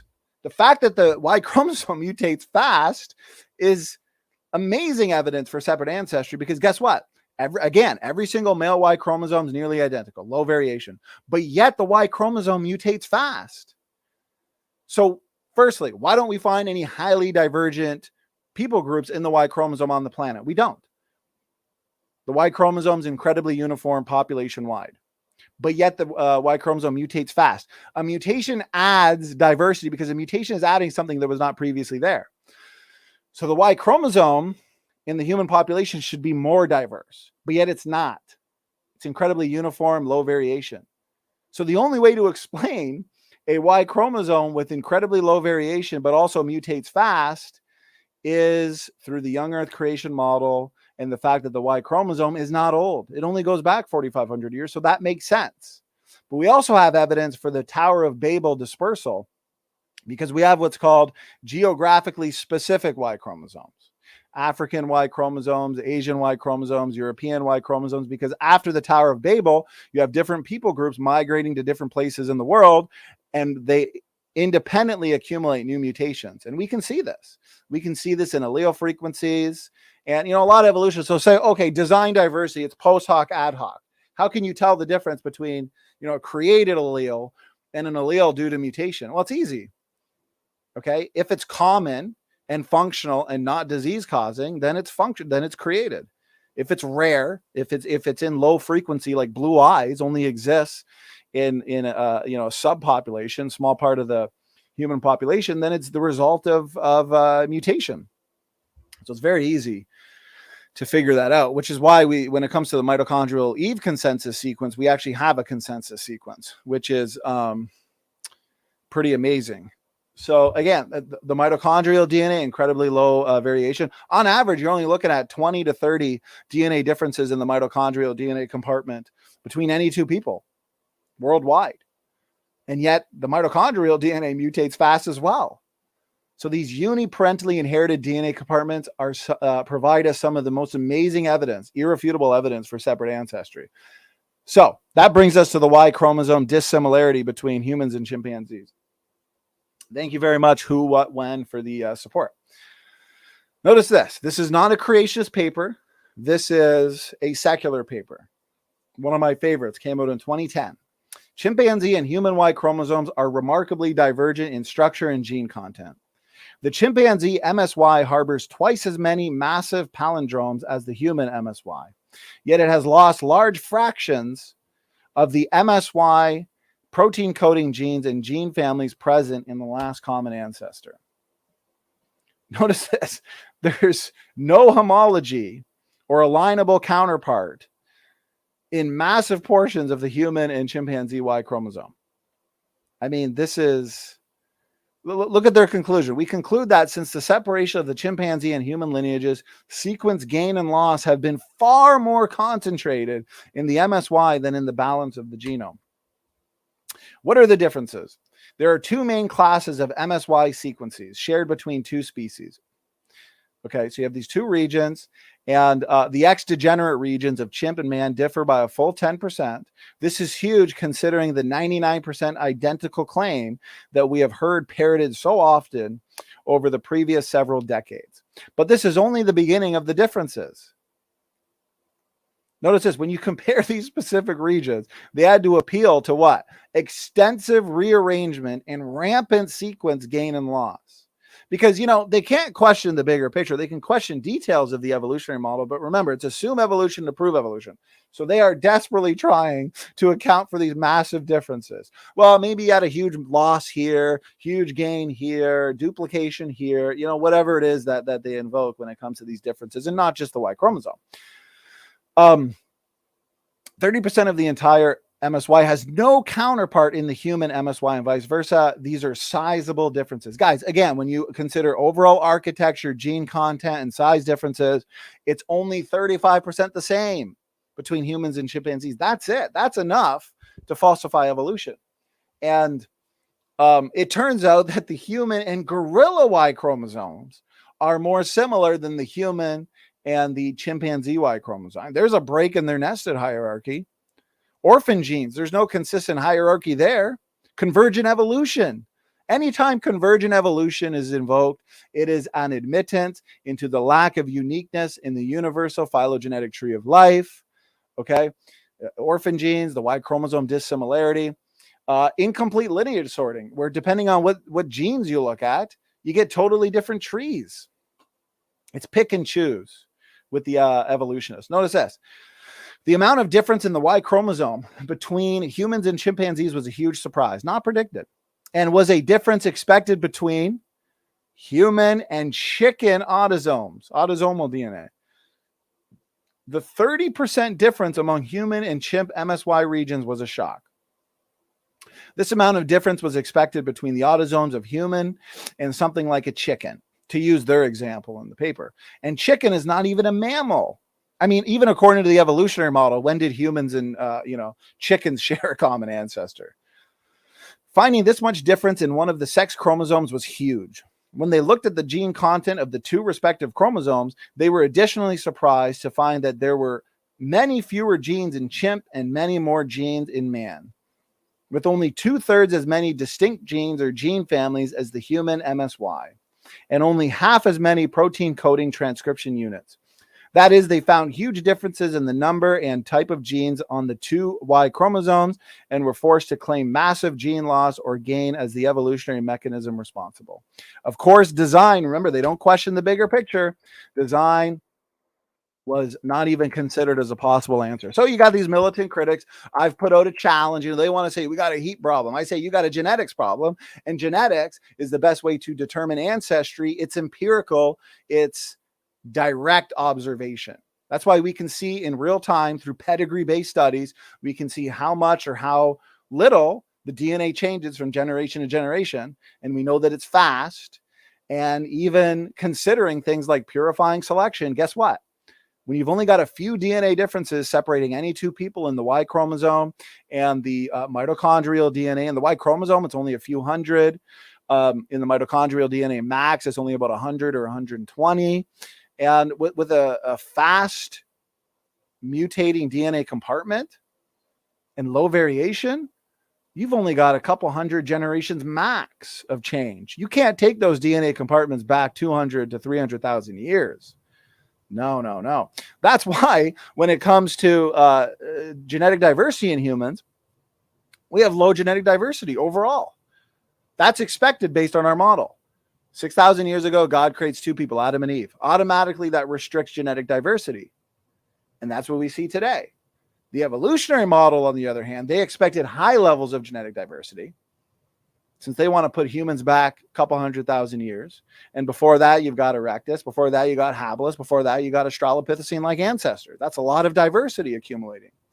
So, as always, instead of tapping out, they invoked what's called the out of Africa population bottleneck, which would have been a near extinction event. It would have driven that population into extinction, okay, because it wasn't just a one generation population bottleneck. It was a multi-generational bottleneck.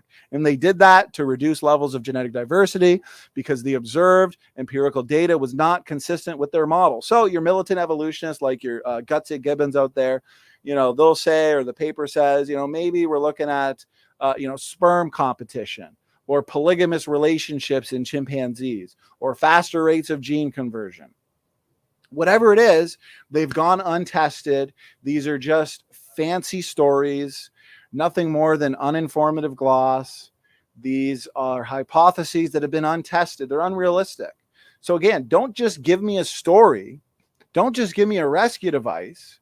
I want you to apply mathematical models to try to demonstrate how a sequence can change extremely rapidly, including wholesale rearrangement of significant parts and the evolution of entire gene families in a relatively short amount of time, yet stay homogeneous. Remember, I pointed out that every single male Y chromosome is nearly identical, nearly the same. 44 Slat, thank you so much for the super chat. Appreciate the support. So here's a question. What, who, when? I have a question for you, Donny. Why are these brave internet atheist evolutionists like Aaron Ross so afraid to debate you? Good question. We've had a 2022 Evolution Debate Challenge series, and Aaron Ross specifically has not taken it up. We have had about 40 of them. And Aaron Ross is what's called the Phylogeny Challenge, which is being demolished here. This is all evidence for separate ancestry. But, Aaron Ra won't have any idea how to address these arguments. Very out of date, which is exactly why he won't debate. That's why he has people like, Dodgeball Dan Stern Cardinal on his channel to address the arguments from mitochondrial DNA and Y chromosome. And then Dr. Dan Stern Cardinal, who's apparently their expert, fails to address our arguments. So if Dan can't address them, then Aaron Ra definitely won't be able to address them. So that's a very good question brother. So just looking through the chat, and looks like I'm all updated. Appreciate that, Doki Doki Bible Club. I am going longer than I thought. So if you did send me a list of questions, I may save them for a future show because I'm starting to get winded here. We got another 4 or 5 hour show tomorrow. So let me see. We started here 10:30. So I'm already over the hour and a half mark. I'll start winding it down here with a couple more points. Okay. Because I want to leave no stone unturned. We've addressed homology, transitional forms, nested hierarchies. We've addressed their whole obsession with classifying animals. We've addressed their argument that says, well, evolution just means change over time. And since organisms change, then whales and pine trees are related. Like, sorry, no, the type of change we observe is not the type of change that's necessary to take a fish to fisherman, to take a bacteria-like organism into a biologist. You still have not presented me with a type of selection that can remove so many low impact mutations that are pouring in generation after generation. Guys, we are all multiply mutant. Okay. There's 7 to 8 billion people on the planet. For sake of argument, through selection, just remove 50% of the worst mutants on the planet. Unrealistic amounts of selection. Well, guess what? You're still left with 50%, about 4 to 5 billion people that are more mutant than the generation before it. Because the point of genetic degeneration and genetic entropy is that each generation is more and more mutant because we're accumulating more and more mutations. Now, selection can see the biggest ones and remove the biggest ones, and selection may even be able to amplify your best beneficial mutations, even though the best beneficial mutations are reductive, and so they are not going to counterbalance the damage. And you got people like Dan that says, oh, proponents of genetic entropy, they don't account for things like, fitness variation or selection. It's like, yes, there's been thousands of numerical simulations done considering fitness variation, synergistic epistasis, mutation count mechanism, truncation selection. They've all been falsified. And all the critics can do is repeat already debunked talking points. They've even considered junk DNA. Let's just assume, for sake of argument, even though it's not defensible, let's just say the whole genome's junk, mostly. And given the known mutation rate, 10 harmful mutations accumulating each generation is still too much. Okay, evolution is dead. Chromosome 2 fusion. It was Ken Miller who said if there was no fusion, then there was no evolution. Well, sorry to break it to you, there was no fusion. You don't get highly functional genes by slamming together 2 chromosomes, because it turns out that the so-called fusion site actually represents a promoter, an active promoter for a functional gene that overlaps it, known as the DDX11L2 gene. And the so-called telomeric-like repeats, all right, where there should be way more, like 10,000 if there really was a fusion event, represents functional DNA elements that are found all throughout the genome in all chromosomes. They have nothing to do with a fusion event, and they're functional in gene expression. And they've never discovered a second centromere. And where they try and say is a second centromere, that's also overlapped by a functional gene. I mean, the chromosome 2 fusion is just a joke. Okay, they weren't expecting, they didn't predict this at first. They found out the discrepancy that, chimpanzees and other non-human apes, because that's what they want to say taxonomically, that, we're human apes, and chimpanzees and bonobos and gorillas and orangutans, they're non-human apes. Well, you know what? You may be an ape, but I'm not an ape, because the genetic data here is demonstrating sufficiently that we're not related to what you want to say are non-human apes. Okay. Sorry, Guts a Gibbon. But that being said, they didn't predict before this discrepancy came about that we have 46 chromosomes and apes have 48. So they found the discrepancy and they tried to explain it away with an end-to-end fusion of 2 small chromosomes called 2A and 2B in an ape-like ancestor, humans shared with chimpanzees. It's also claimed that a fusion-like signature of this event, along with an extra fossil centromere, is present on human chromosome 2 as proof. However, both the alleged fusion and centromere sites fail the test when analyzed closely. Not only are these alleged evolutionary signatures very small in size and degenerate, but both of them are found inside functional genes. The alleged fusion site functions as a genetic switch called a promoter, just as I said, inside a long non-coding RNA gene.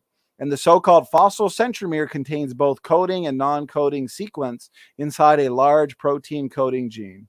Combined together, these data destroy the evolutionary hypothesis of a fusion. Notice this, because the evolutionists will say, oh, the DDX11L2 gene, that's not functional. What are you talking? At best, you have low-level transcription. Oh, really? Oh, conspiracy cats tried to say this in my debate with them. So I pointed this out. 1, it is an active promoter for the transcription of an alternative transcript. It binds at least 12 transcription factors. It initiates RNA transcription. No, it's just low-level transcription, not really functional. Oh, you sure about that? It initiates RNA transcription, which begins within its own sequence. It has a chromatin profile that further supports its active promoter status.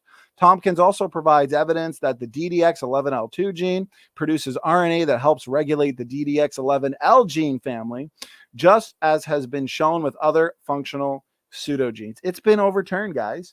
Notice this. This is not even a creationist paper right here. The evolution of African great ape subtelomeric heterochromatin, it's a mouthful, and the fusion of human chromosome 2. Notice this.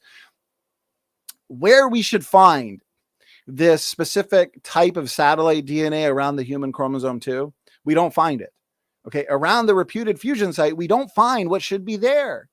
And the secular scientists admit this, and their hypotheses like, well, it's been lost over time.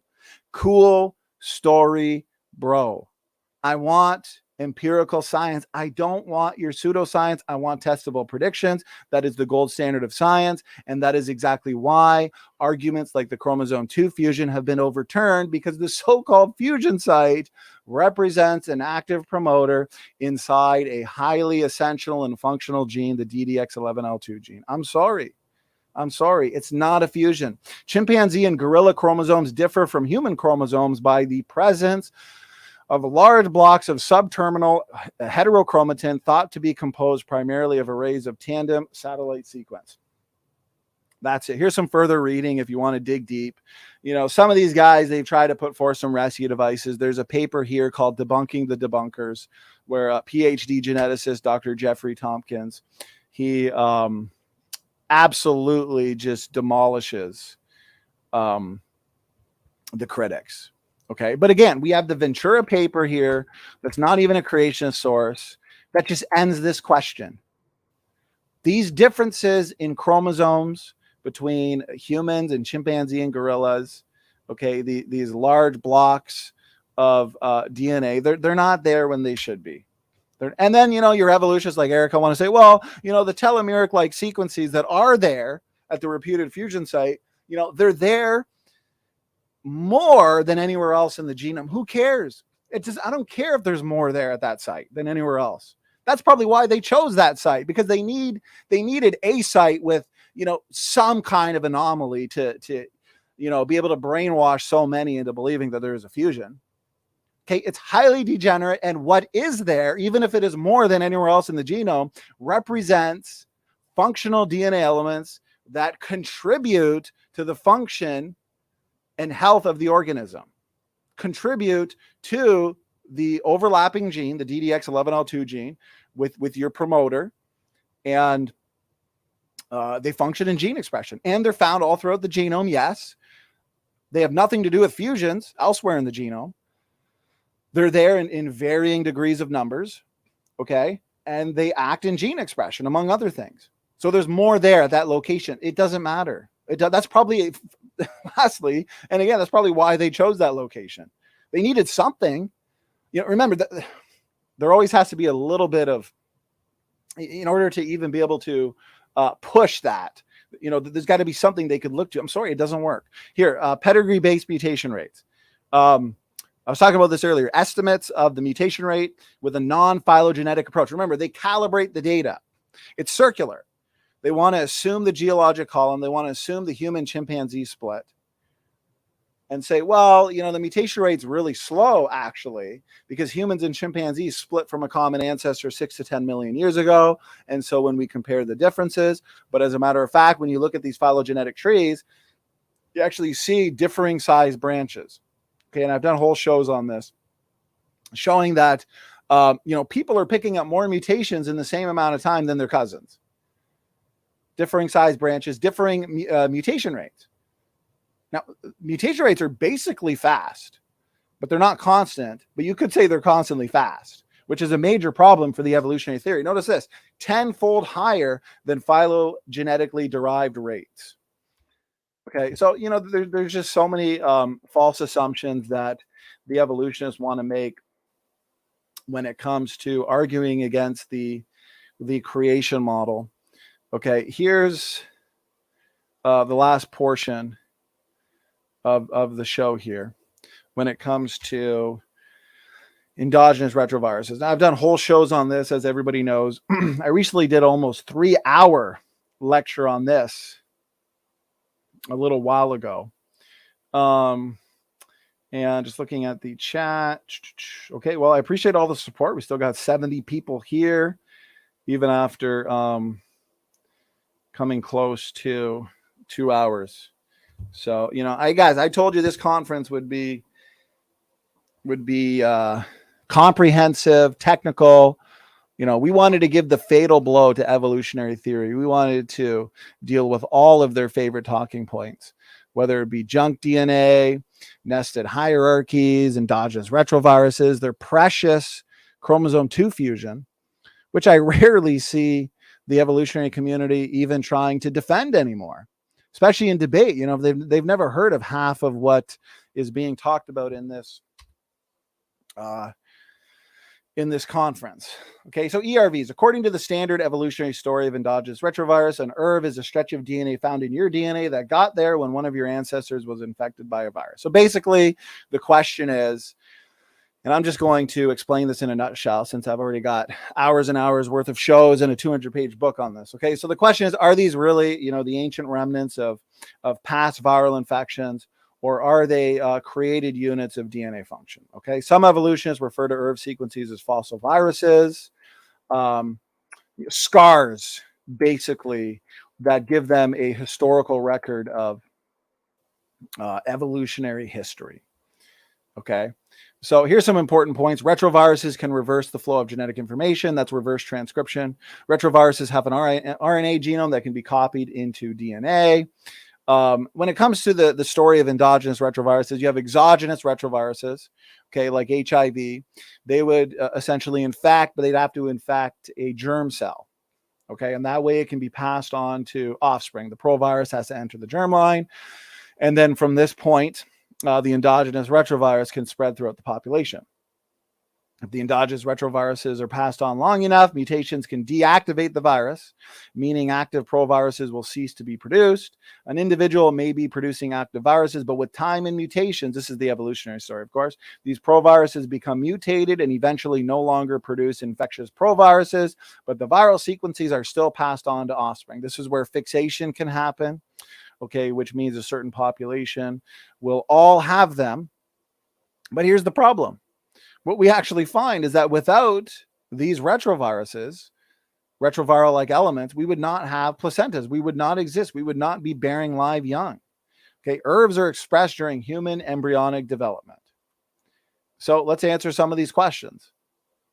Well, the reason why we share ERV sequences is for a number of functional reasons: determining cell types, regulating genes, embryological development. They actually, so the way these ERVs are built, all right, they have your LTRs, which stand for long terminal repeats on both ends. You have your GAG, POL, and ENV components of it. But it turns out that all of these properties, the reason why they look so similar to exogenous retroviruses is because two of their jobs, one of them is tumor suppression, where they carry out this job through viral mimicry. Therefore, they wouldn't be able to carry out this job if they didn't have similarities to exogenous retroviruses. They also fight off exogenous retroviral infection. They are our antiviral protectors, put it that way. And they also carry out this job based on their similarities to exogenous retroviruses, okay? But most importantly, guys, is in the early stages of development, okay, they act in embryological development. Now, we know that humans will develop what is called a placenta. And a placenta is a temporary organ that forms during pregnancy.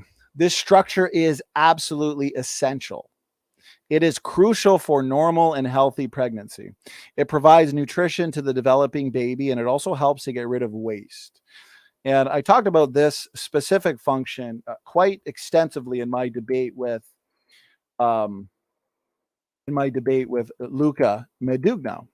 Now, for the placenta to work, this important structure needs to be connected to the baby. And it turns out, pay attention, guys, an endogenous retrovirus is key to embryological development and placental function. The placenta secretes a protein that binds it to the embryo, which keeps the two attached for the next several months of development.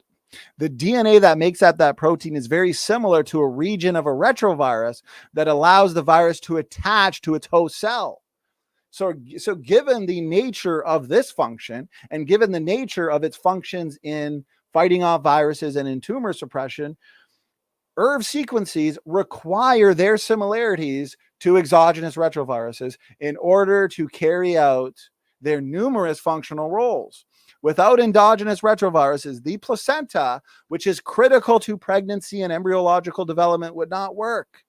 We would essentially not exist. These functional DNA elements are essential for life. So I would not be surprised, and I'm not surprised, that all forms of life actually share endogenous retroviral-like sequences, because of course the chimpanzee, the mouse, and the human all require functional DNA elements to assist in embryological development, to assist in determining cell types, to assist in fighting off viral infections.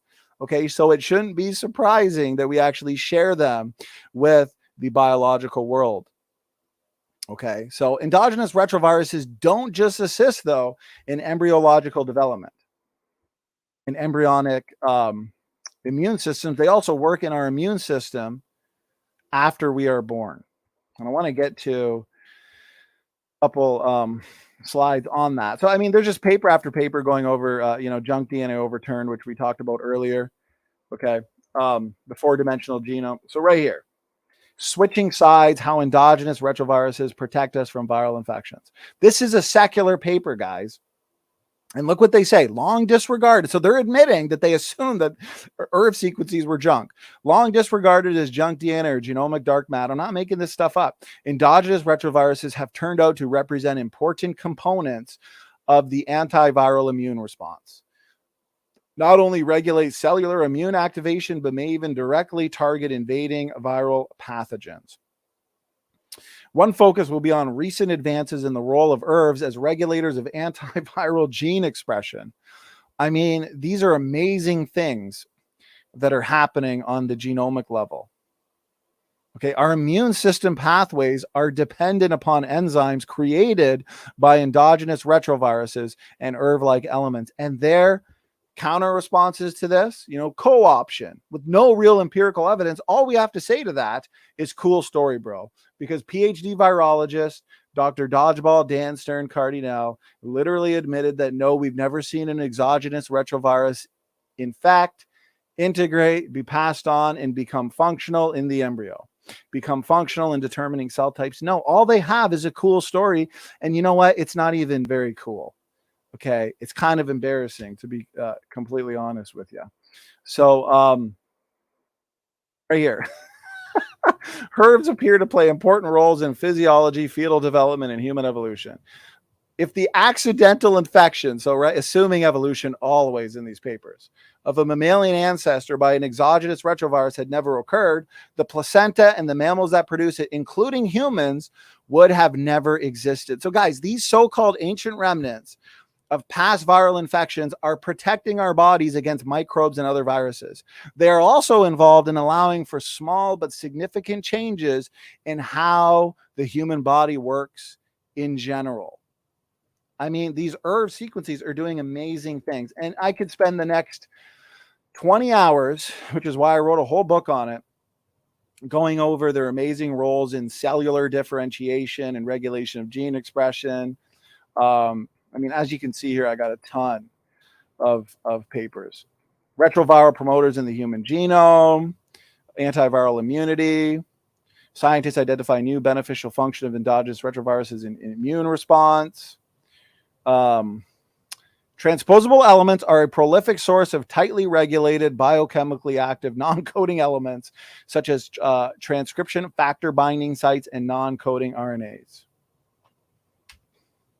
Our results suggest that a subset of TEs are important for gene regulation in early mouse development. Guys, if you snip in the lab this specific class of retrotransposon in the mouse genome, if you snip it out, okay, the mouse is developing and then it dies. You know why it dies? Because its development, the mouse, the life of the mouse depends on that retrotransposon. Far from being junk DNA, the pervasive retrotransposons that populate the genome have a powerful capacity. It's not just one or two. It's not just one or two. Okay, they have a powerful capacity to influence genes and chromatin. And I think I'm going to wrap it up there because I'm pretty much out of energy here. But I do got to say that this was a ton of fun. Hey, we still got 75 people in the chat. We just hit the 2-hour mark. So I wanted to contribute what I can here. And I think I touched on all the points that I wanted to. I understand that Doki Doki sent me an email with questions and screenshots of the questions. So that's much appreciated. And okay, it looks like I'll have to download them, which is cool. So what I can do is look at those and do a Q&A maybe after this conference going over these questions. Okay. So anyways, guys, it's been another busy day of the Defending Genesis conference. Okay. So far, I think we're up to close to 14 hours of conference content. I've made a playlist currently. Please share that around. Pass this information around. The truth is important. So earlier today, session 5, we had Joe Hubbard and John Mackay. And then I just noticed that there's a typo in presentation here. So sorry about that. And Donny B, evolutionist favorite arguments. Tomorrow we'll be back here for session 7 and 8.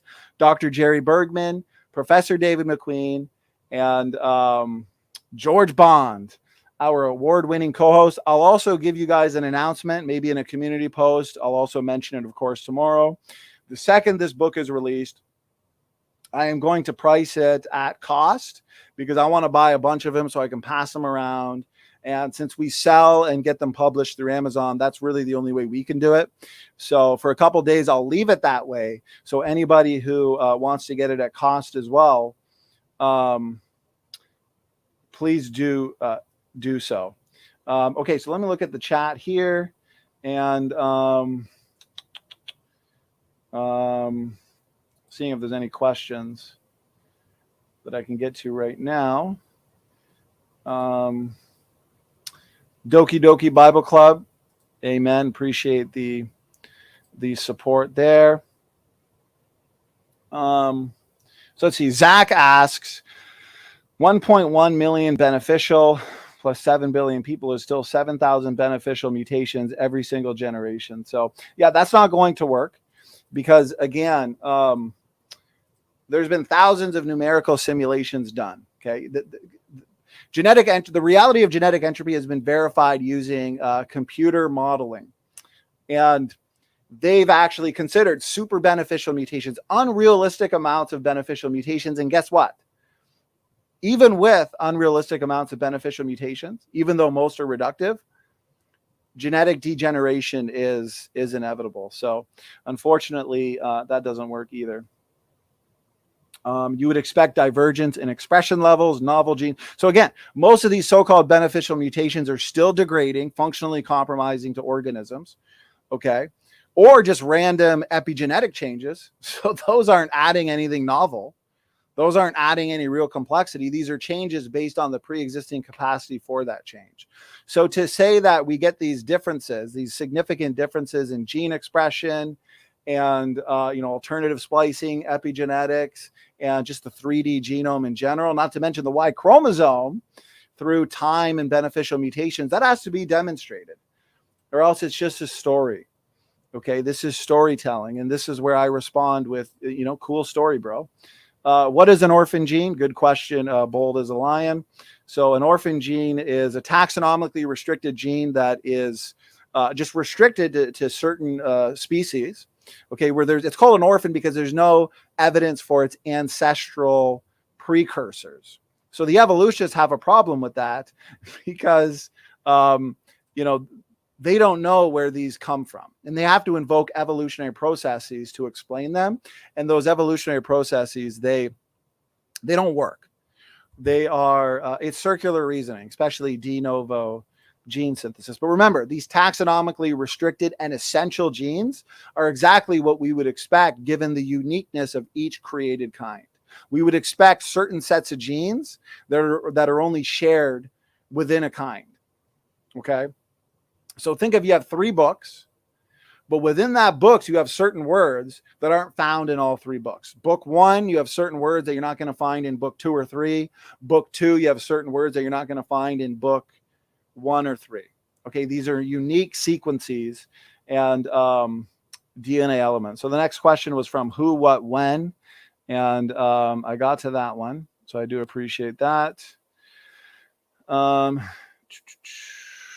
So, all right, there's a few questions there, and Zach left the building. George, thanks for the support, brother. Yeah, they're struggling for sure. They're struggling for sure. So, okay, guys, thank you so much for the support. Thanks for tuning in. That's 2 hours. I'm going to rest for the night because tomorrow we've got another day of presentations, audience Q&As, and discussion. Guys, Standing for Truth is out. God bless.